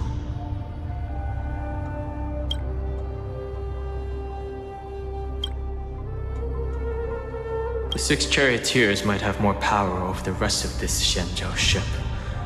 But here, in the shackling prison, is the judges of the 10 Lords Commission who call the shots. The judges will use a complicated interrogation device called the Karmic Mirror. It accurately tracks every physiological change during questioning and records it. Therefore, the judgment made here will be sufficient to convince the other administrators of the Xianzhou. At least they won't attempt to challenge the conclusions. Perhaps that's why Feixiao insisted that we come here.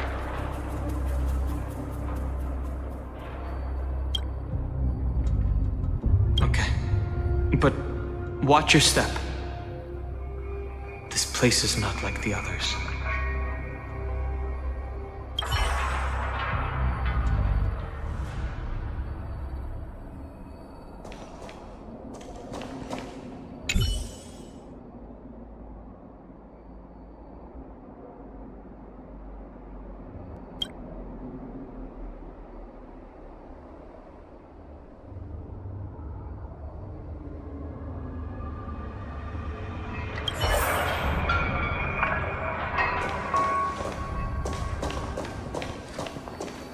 Her Honor hasn't arrived yet.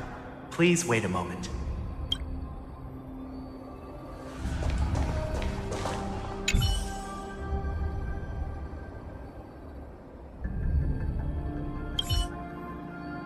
Welcome, dear guests from the Express.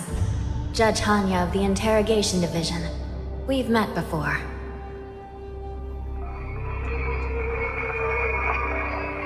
As one of the judges from the Interrogation Division, I'll be recording your testimony today. Please allow me to express my gratitude to you again for subduing the demons in the Fixtrue Garden. Looks like while March 7th and I were clueless, you already made many friends on the Xianzhou Luofu.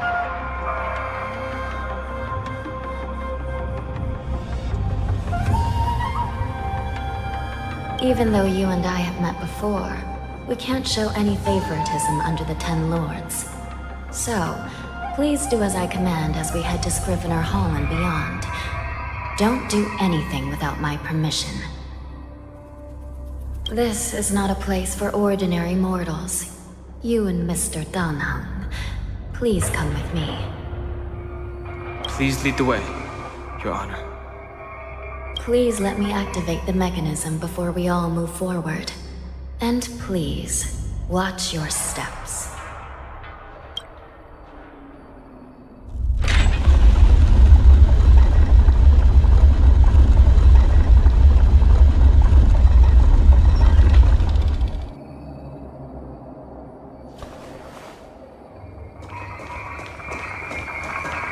Be very careful and watch your step as you make your way through. The terrain inside the shackling prison is treacherous. One wrong move, and you could end up plunging into the depths.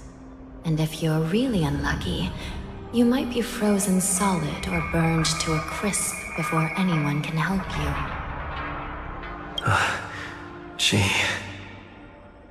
But with your skills, I don't think you need to worry about that.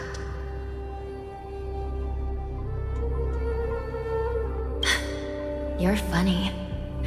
This prison does contain many layers. We even brought in Videodora Ichor line craftsmen to introduce the ingenuity of Delve enchantment. What you're seeing now is just one part of the shackling prison. Perhaps. Judging from the appearance, much of the architecture in this prison has a Vidyadoran style. So, perhaps they did have a hand in building this place back then. As for how many floors there are, well, not even us judges know for sure. But there's a legend among us judges that a short-life prisoner once tried to escape, but ended up falling into the depths. And when we found him at the bottom, he was already an old man on the brink of death. Did he spend his whole life falling? Or did some long-life prisoner drain his life essence? We'll never know. Anyway, please don't try anything like that. Please, come this way.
The Wardance is about to be held in the mortal world.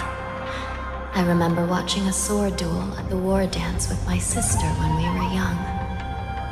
The Cloud Knight, who was the Luofu's ringmaster, was an amazing swordsman, and their sword flashed like lightning. The Outworld Challenger had fiery red hair and a hand made of steel, which roared like thunder. They battled for a long time before a winner could be declared. Time sure flies. Now, both my sister and I are residents of the Netherworld, and we will never again feel the thrill of a competition. Are there a lot of people in Starskiff Haven due to the Wardance? Sounds amazing. It's a shame I'm too busy to attend. But even if I could, I'd probably just scare people off with my current appearance. Let's get going then.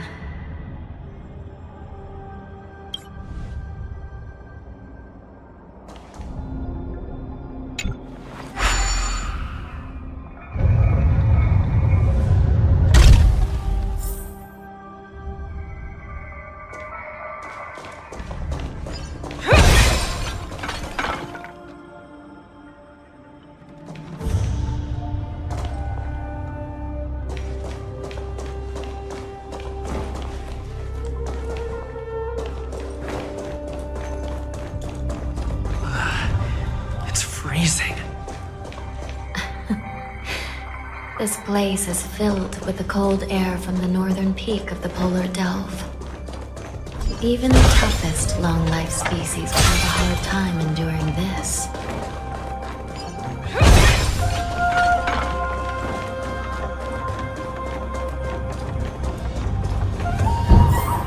Did you hear something just now? Let me check it out.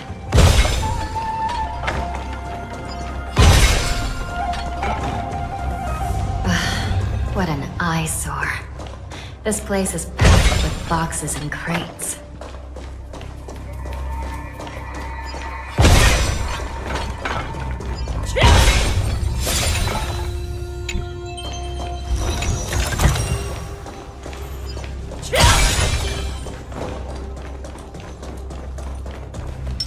Let's wait and see. The show begins. Let's see. These crates, they look oddly familiar. A few days ago, the Spiritfarers received reports about an IPC transport ship that was attacked by Borison. Then, a bunch of those abominations were dumped into this place. I had a feeling there would be trouble during the Wardance, but throwing both the pirates and the cargo in jail? That's a new one.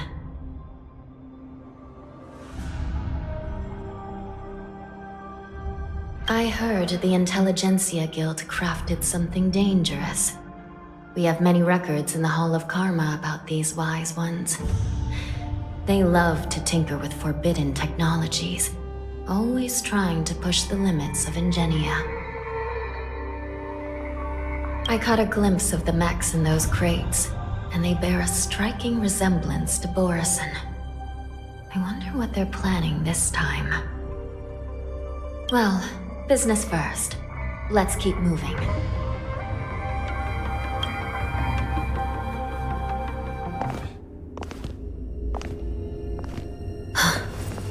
Strange. I don't remember checking the containment facilities a second time.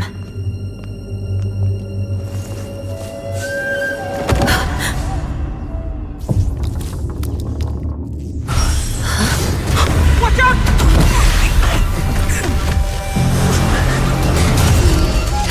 Emergency! All Wardens prepare for action! Emergency! All Wardens prepare for action!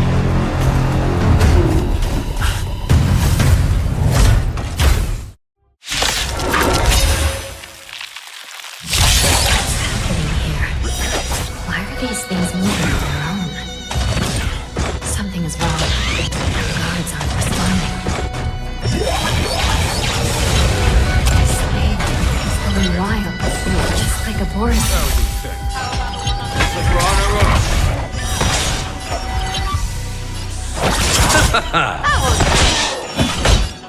Here, this thunder! Show no mercy!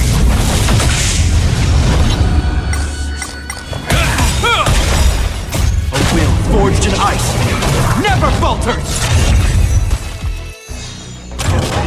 Is that all? The dead return! show mercy. This battle will forged in ice never falters. Never hesitate!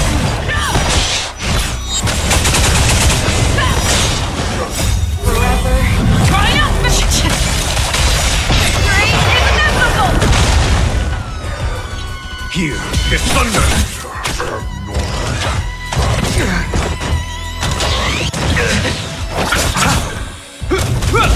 The fearless will not fear power! But how is this even possible? The Spiritfarers follow the protocols, cutting off power to the mechs and sealing the crates. How could these mechs still start moving? It's just like what happened in the Artisanship Commission before. These goods went haywire and attacked everyone in sight.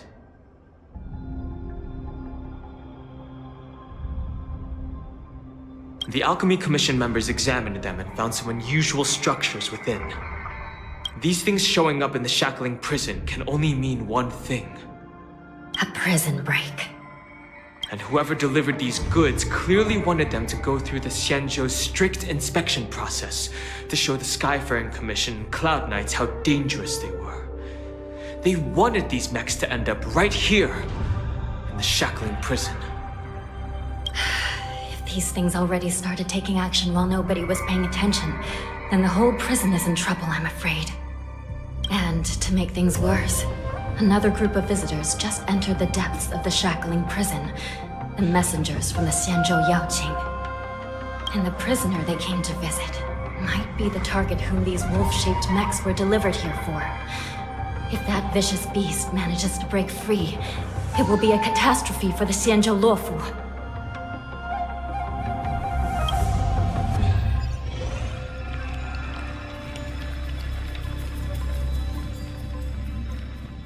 Here we are.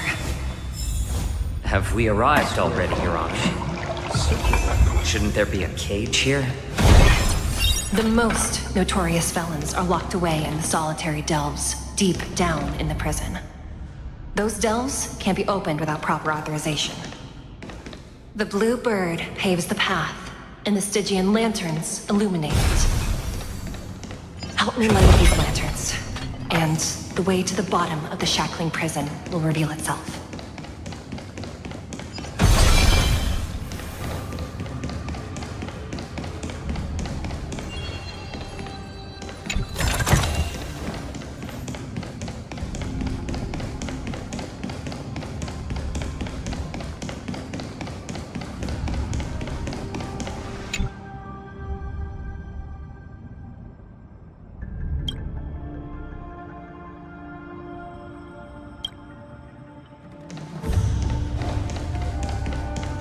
I've given you the diagrams for lighting the lanterns. Please take a look.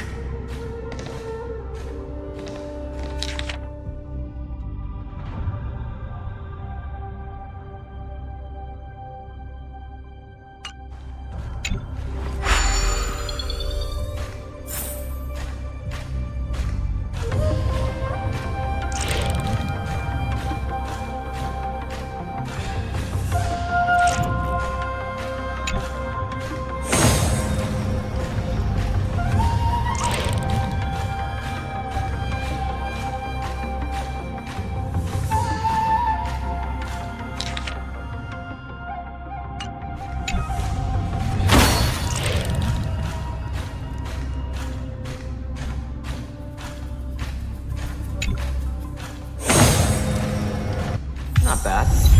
It could even use some more intensity.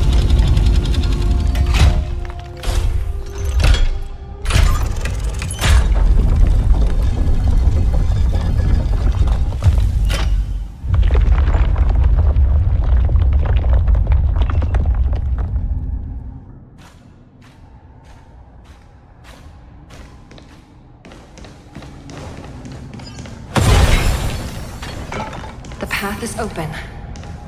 Once we descend to the bottom of the prison, please do not do anything reckless.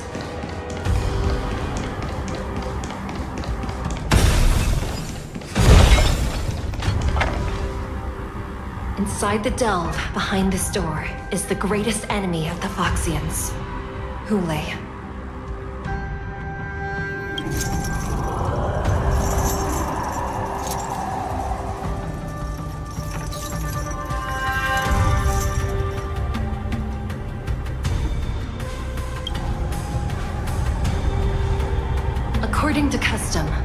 envoys from the Yaoqing visit the Xianzhou Luofu once every century to check on this abomination's imprisonment and condition. Even though the Ten Lords Commission sentenced Huohuo to the Forest of Swords, suffering every day for the rest of his life, I understand that the Yaoqing messengers want to see him dead. Unfortunately, for the past 7 centuries, they've had to return disappointed, because this beast simply can't be killed.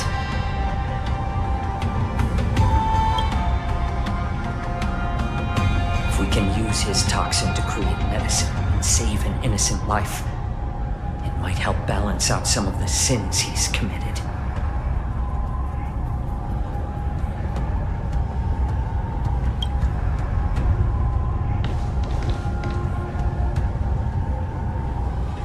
Could you be the key to a cure for the General?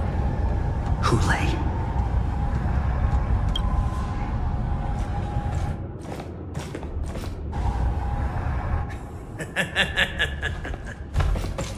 And once again, the envoys of the Yaoqing will leave disappointed. However, I won't say the same for me and my brothers. Who's there? I'm just a humble counselor of the Rhino Hound Pack. You can call me Mock Talk. Wardens, intruders on the lowest level! Send reinforcements! Nobody will hear you here, at the bottom of the shackling prison. Thank you for opening up the prison for us, Your Honor. We'll take it from here.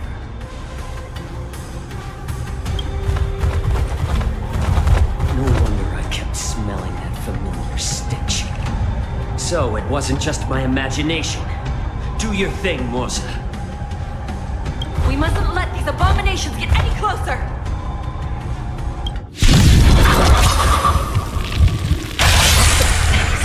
There are too many of them. Once we were inside the How about letting the enemies strike? we found soldiers available. This ends here.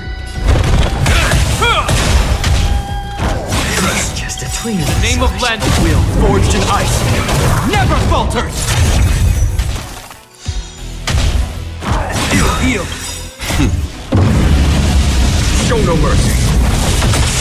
It's better to make no move. I'm honored by your presence. You're already here. Why not have a meal before? I underestimated you. Let's settle this. Here, the thunder! I suggest you surrender now. I'll kill you. But I promise you'll be sweet. It's just a twin massage. Trifling. How about letting the enemy strike first? What do Washington? Let's settle this. There's no time to lose. Conflict is pitiless. Hope you're prepared.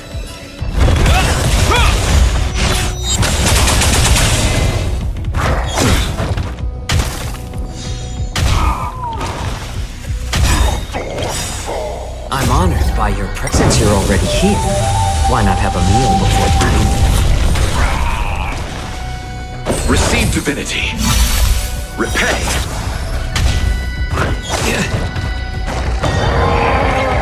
Here, is thunder. Will forged in ice. Never falters. How presumptuous! Die now! Leave if you can, moze. It's not time. Why not have a meal before? Show no mercy.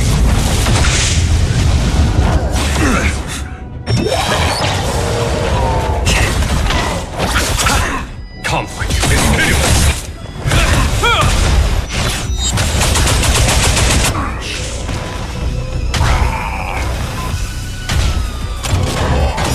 Back. The dead return! Since you're already here, why not have a meal before?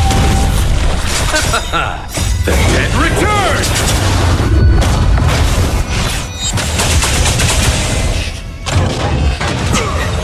Here is thunder! No season. Receive divinity. Repay. Back. A will forged in ice never falters! The dead return!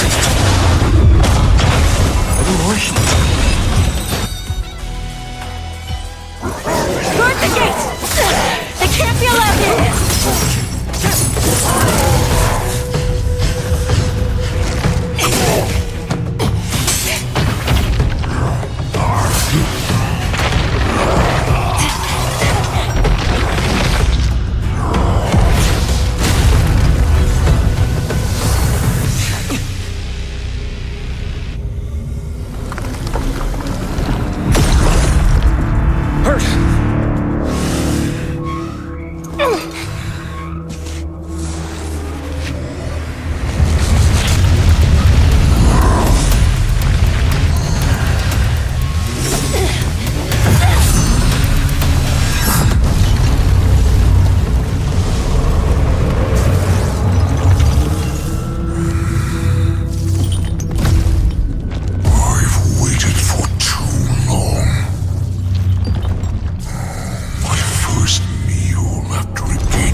Been a long time, boy.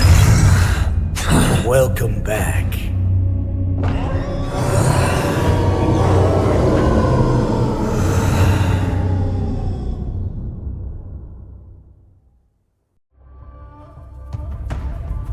How many times has Verdantia spun around since our last hunt?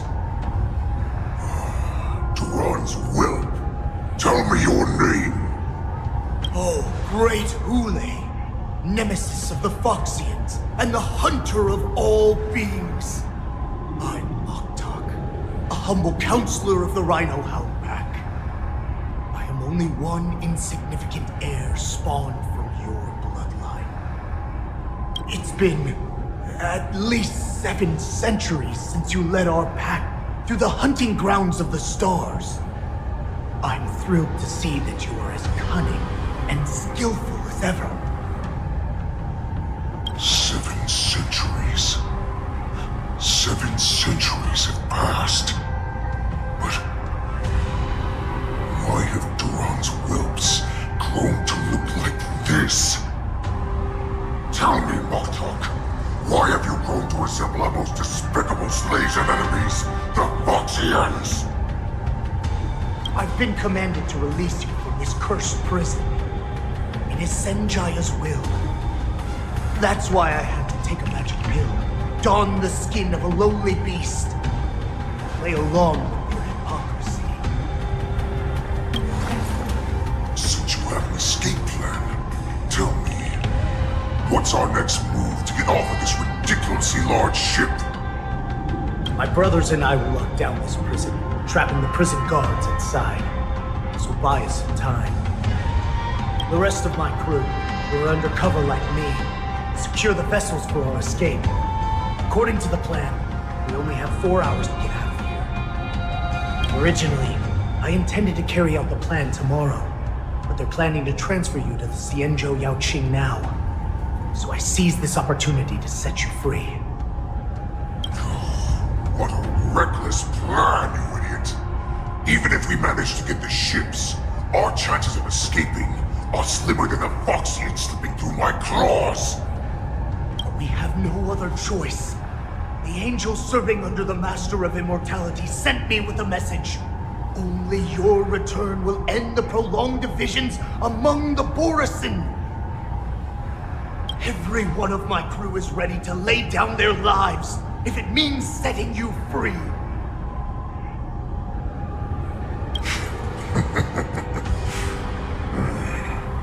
A sneaky weakling like you is actually showing some reckless bravery with this plan.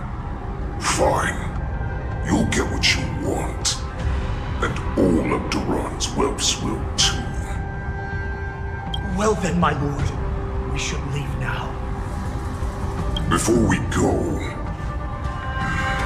give me one of those magic pills.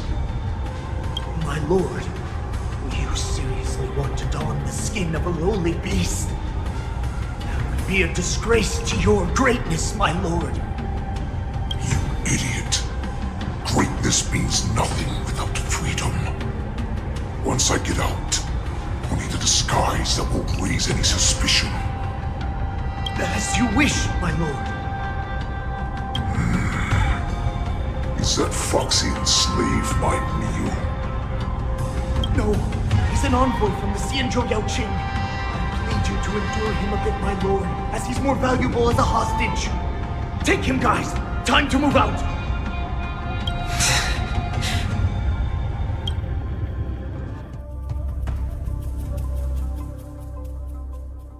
Madam Hanya, the Wardens in all areas are regrouping. Those Ingenium enemies are wandering around and causing heavy casualties. And to make things worse, those iron wolves broke open the cages and let the criminals out! We've called for backup, but it seems like all communication is jammed. Let's preserve our strength and first take down the isolated prisoners. By decree of the 10 Lords, all prison breakers and intruders shall be apprehended, dead or alive. Just a short time ago, the nether key mechanism was activated. It was probably Madame Xueyi and the Yaoqing messengers, heading to the bottom of the prison. Given the situation, I'm afraid that area is exactly where our enemies are targeting. We mustn't let that vile beast escape from its cage. We've gathered all the prison guards who can still fight, and we'll split up and secure each floor. Go! Those intruders are quite bold. They must have been planning this for quite a while. Indeed, but Borisin tend to favor direct and aggressive approaches. Crafting careful and precise plans like this is simply not their style. Let's focus on the current situation right now. Please help me.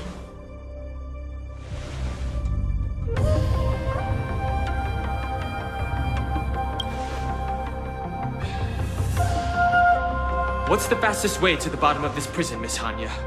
If we don't get there quickly, we'll soon be outnumbered by all the enemies inside. We'll have to bend the rules. Please, follow me.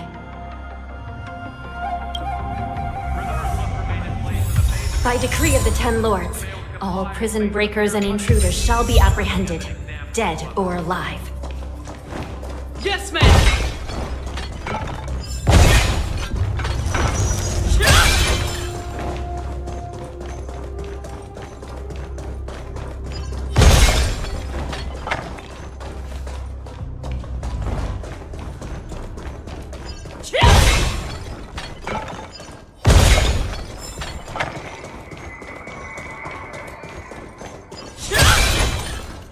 Hold your position here. Yes, ma'am.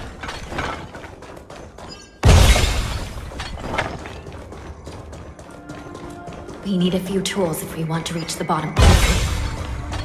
Follow me to the next floor. The path is cut off. Someone must have altered the mechanism. No matter. It'll just require a bit more work to get through.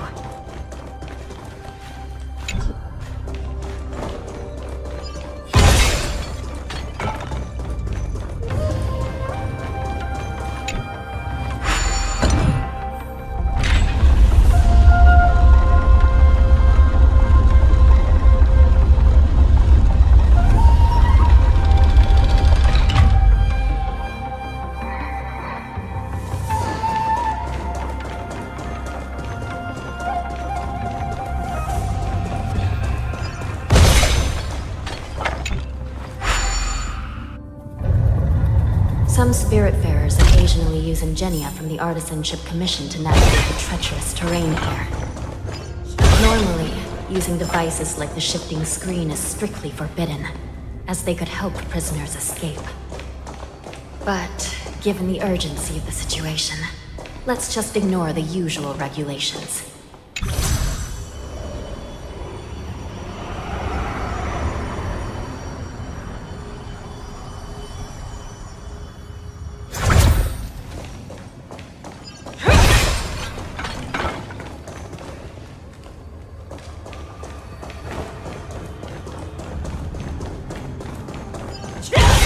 The nether key has been activated. I hope we're not too late. Let's wait. Hang in there, sister. I'm with you.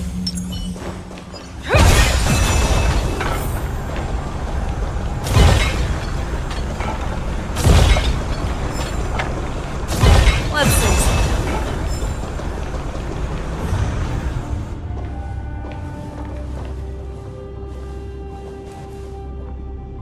Looks like there was a fierce battle here not long ago.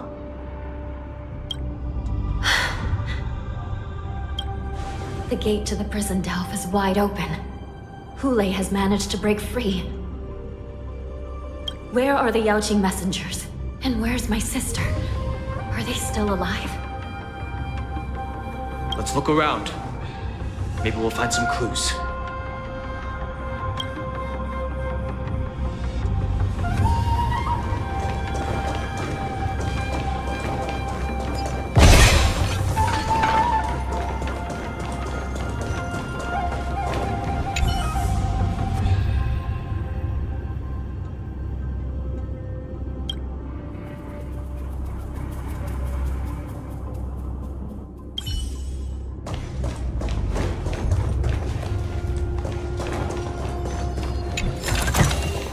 Sometimes it's nice to slow down a bit.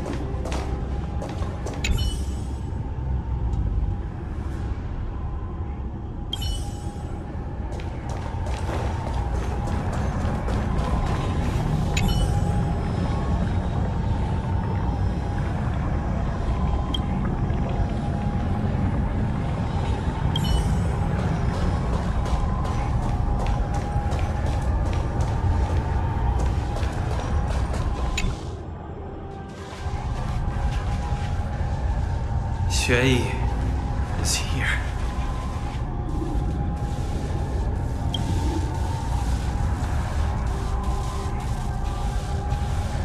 Miss Xueyi bravely sacrificed herself. My condolences, Miss Hanya. Condolences? Well, that's unnecessary. You misunderstand. Thanks to the Ten Lords' blessing, my sister turned into an ingenium centuries ago.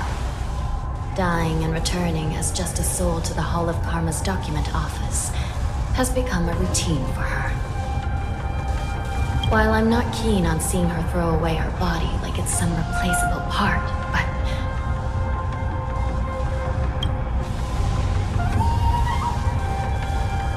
By the way, have you seen bodies that might be the Yaoqing messengers? One of them is a Foxian wearing exquisite clothes, and the other wears a dark cloak, like a fugitive.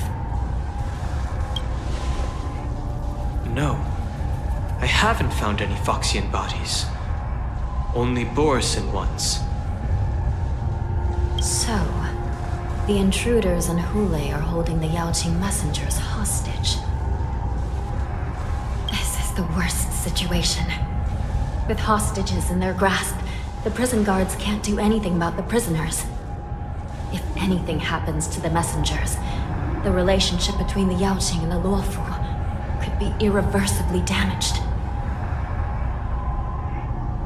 We must rescue the messengers, get out of here, and spread the news. We mustn't give up as long as there's a glimmer of hope.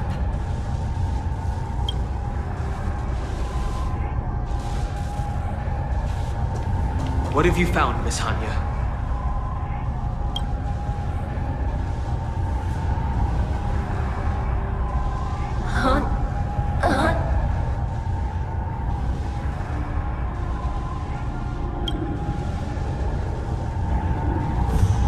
Reconstruct. It's my sister.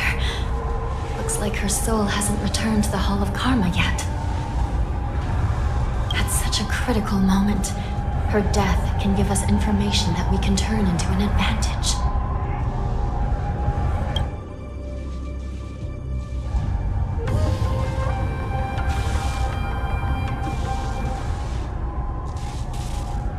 Let me see.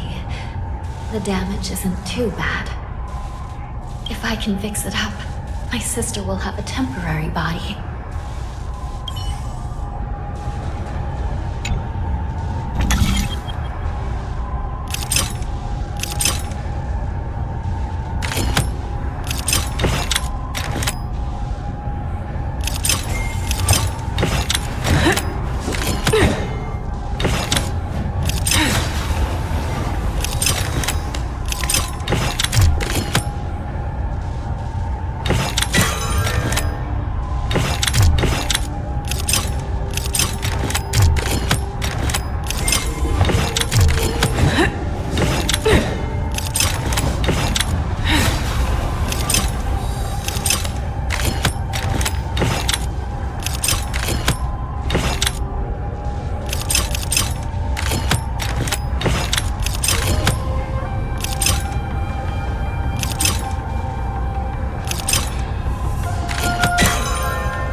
I don't know what kind of expression I should have at a time like this. Happy? Tears of joy? Forget it. I'm used to you coming back in all sorts of forms.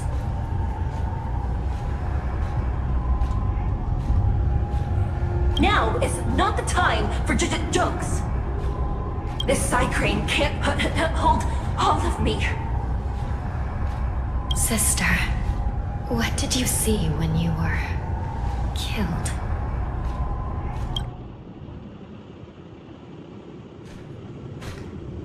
One of the Yaoqing messengers escaped, and the other one was taken hostage and brought upwards?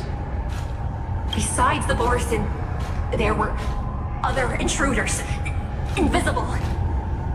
Invisible intruders? What does that even mean?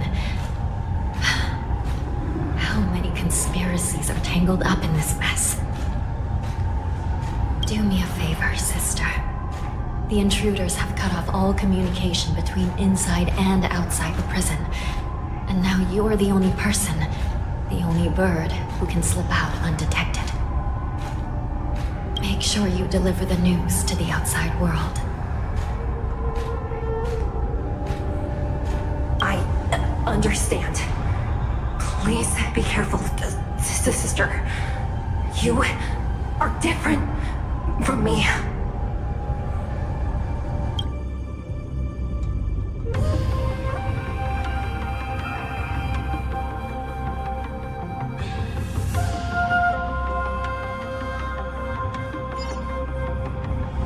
Time is running out, Miss Hanya. If we keep delaying, those Borisin will escape from the prison. All right. If we happen to come across that Yaoqing messenger who got away... No. Stopping Hule should probably be our top priority.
Nothing major. The fear is not fear.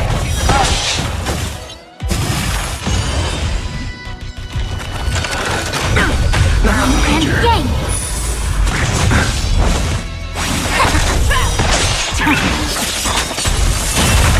Forever triumphant. Victory inevitable. Prison management on the Luofu was truly concerning. Nothing major. Come on. Aren't you looking for me? And yang.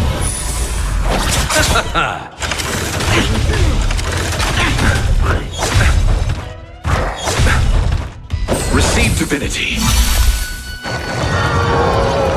Never hesitate.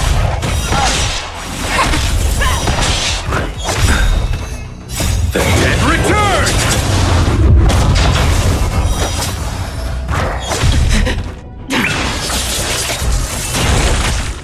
Bloom. In lunar flame.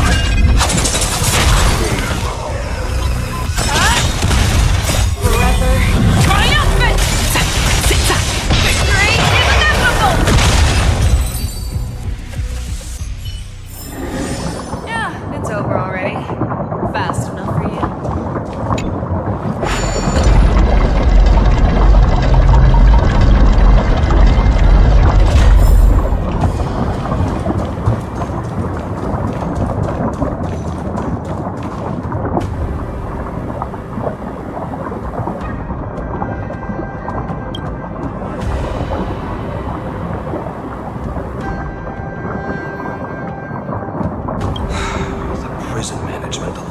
is truly concerning.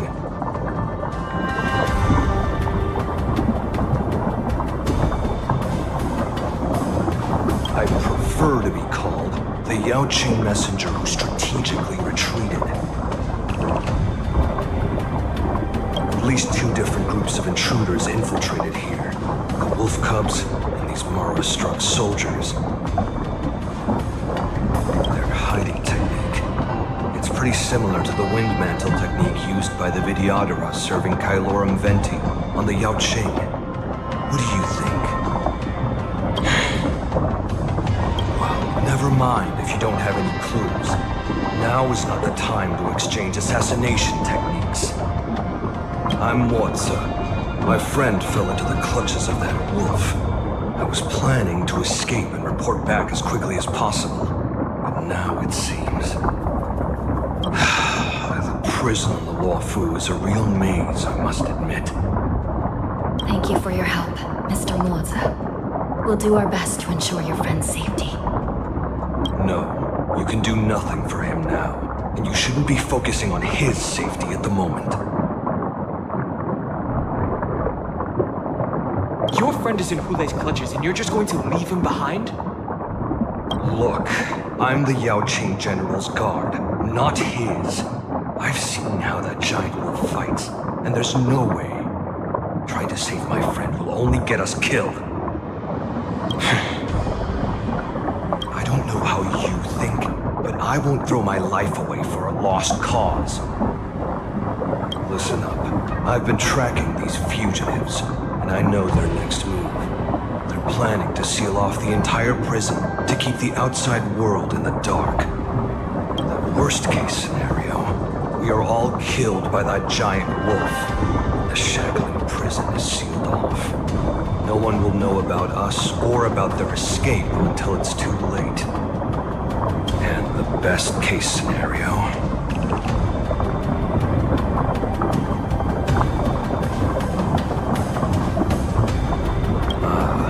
looks like we've got some clever minds here after all. Best case scenario would be we seal the gates and trap the enemy inside with us. We can't let that monstrous wolf escape. Hopefully, someone will eventually notice that something is off and come to help. As for whether we'll still be alive by then, it's not something we should think about. You should have a way of comforting people, Mr. Moze. As a person of the Yaoqing, I've always searched for something meaningful to give my life to. I have to make it out alive. My companions are waiting for me.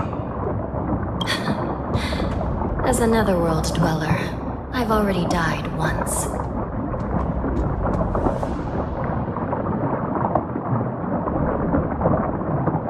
Yeah. We won't give up. Not until the very last moment. None of you are part of the Ten Lords' commission, so sacrificing yourselves isn't the right move. As a judge, it's my responsibility to guard this prison, and if someone should step up to stop Hulei from escaping, it should be me, not you. Once we reach the gate, I hope you'll help me seal it. After that, I'll do everything I can to fight the Borisin. And you find a safe place to hide and wait for reinforcements. Now, let's proceed upward.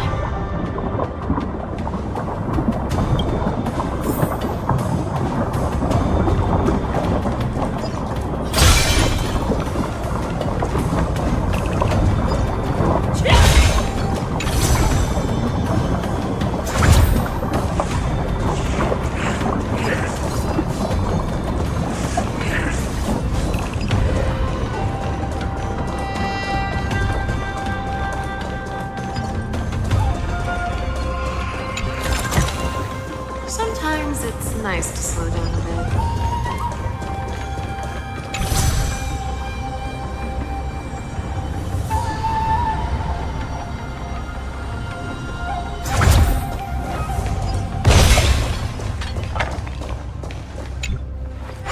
We must seal the entrance before the Borisin fugitives get out.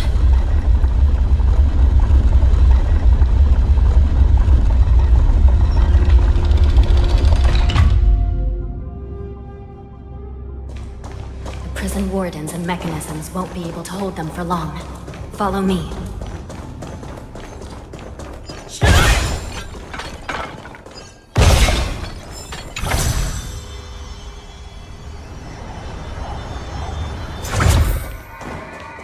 Let's see.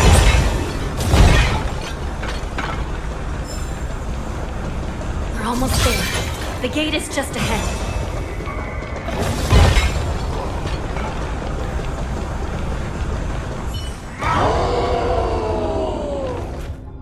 I will hold them back. Don't let Huohuo escape.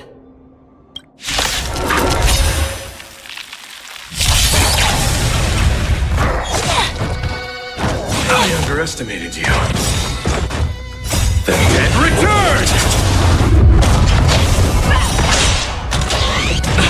Nothing better. Converge and awaken! Human creations!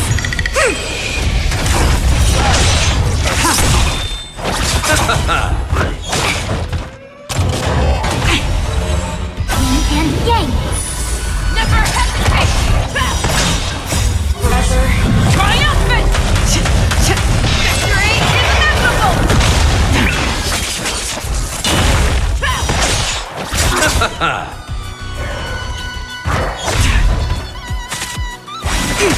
Never hesitate!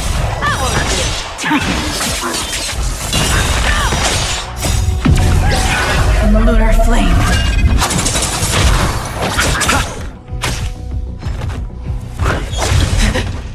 Bloom. Repay. The dead return! Converge and awaken! The fearless will not fear!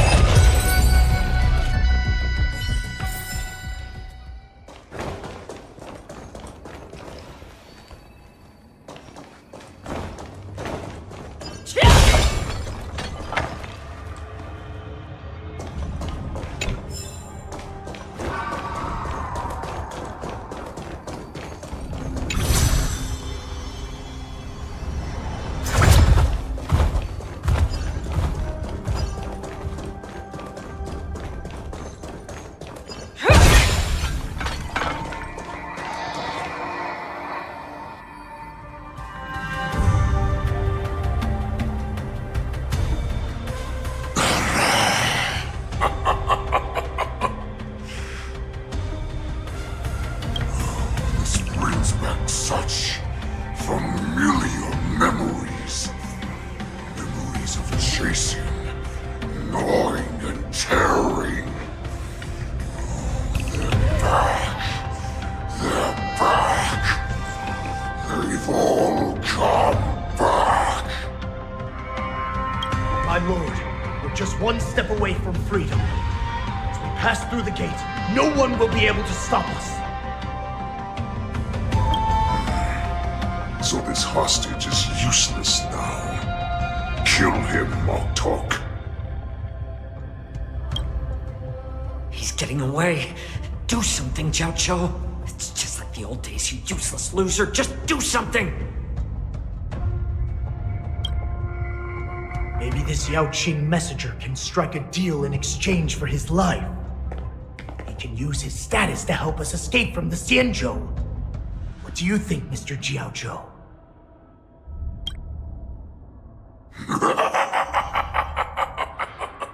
Oh, just look at you. Fallen so low during my absence. You're even negotiating with livestock. As far as I recall, no one from the Yaoqing would ever consider a deal with Duran's offspring. I've got to make this beast stay here, whether it's for the sake of feixiao or the Yaoqing. Deal. I certainly have more value alive. My identity, my knowledge of the Xianzhou, and my understanding of many things that your minions have no knowledge of. They'll all be valuable.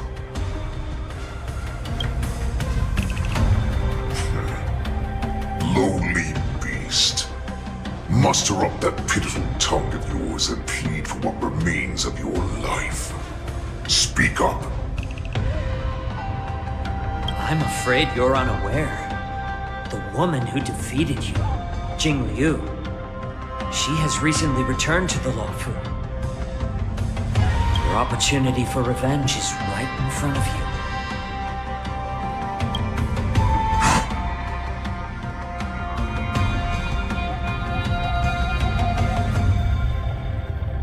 My lord, this slave is talking nonsense. I've never heard anything about this. May I just kill him now? Silence, Moktok. And you, slave. From now on, you'll stay by my side. You'll only speak and move when I allow you to. Otherwise, I'll dismember you from head to tail, inch by inch. Got it?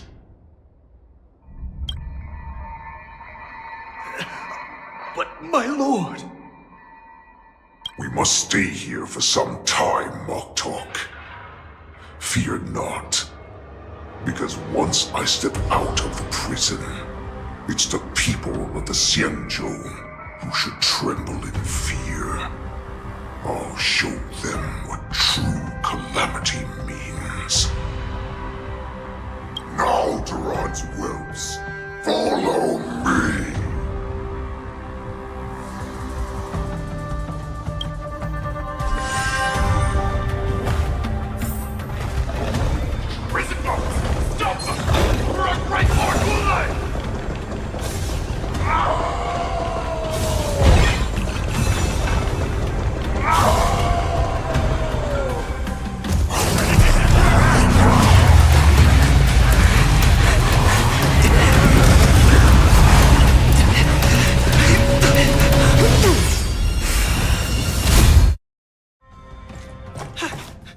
Report!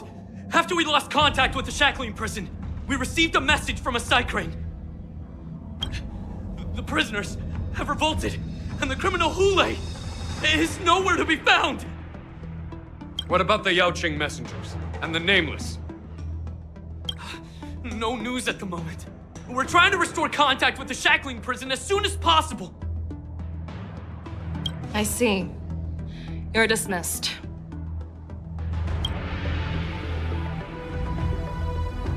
General Jing Yuan, General Huoyan. It's just as we suspected. The rise of the Ambrosial Arbor was not the end of things, but the beginning. The hand of the Ruined Legion has already sown the seeds of destruction. From this moment on, the Xianzhou Alliance will face an even greater challenge, from both the abominations of abundance and the destruction itself.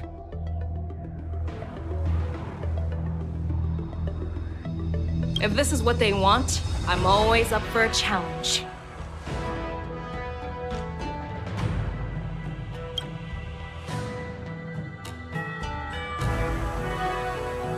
As the Marshal Special Envoy, I'll dispatch the Luofu Cloud Knights to pursue Hule myself.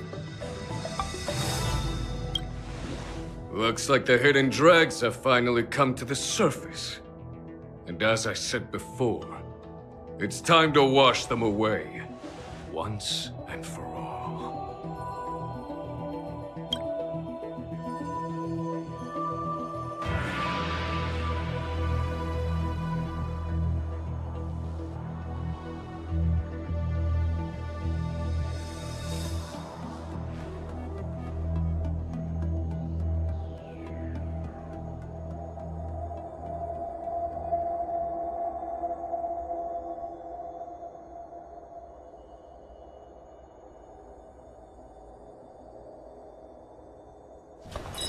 Short respite, then time for the next fight.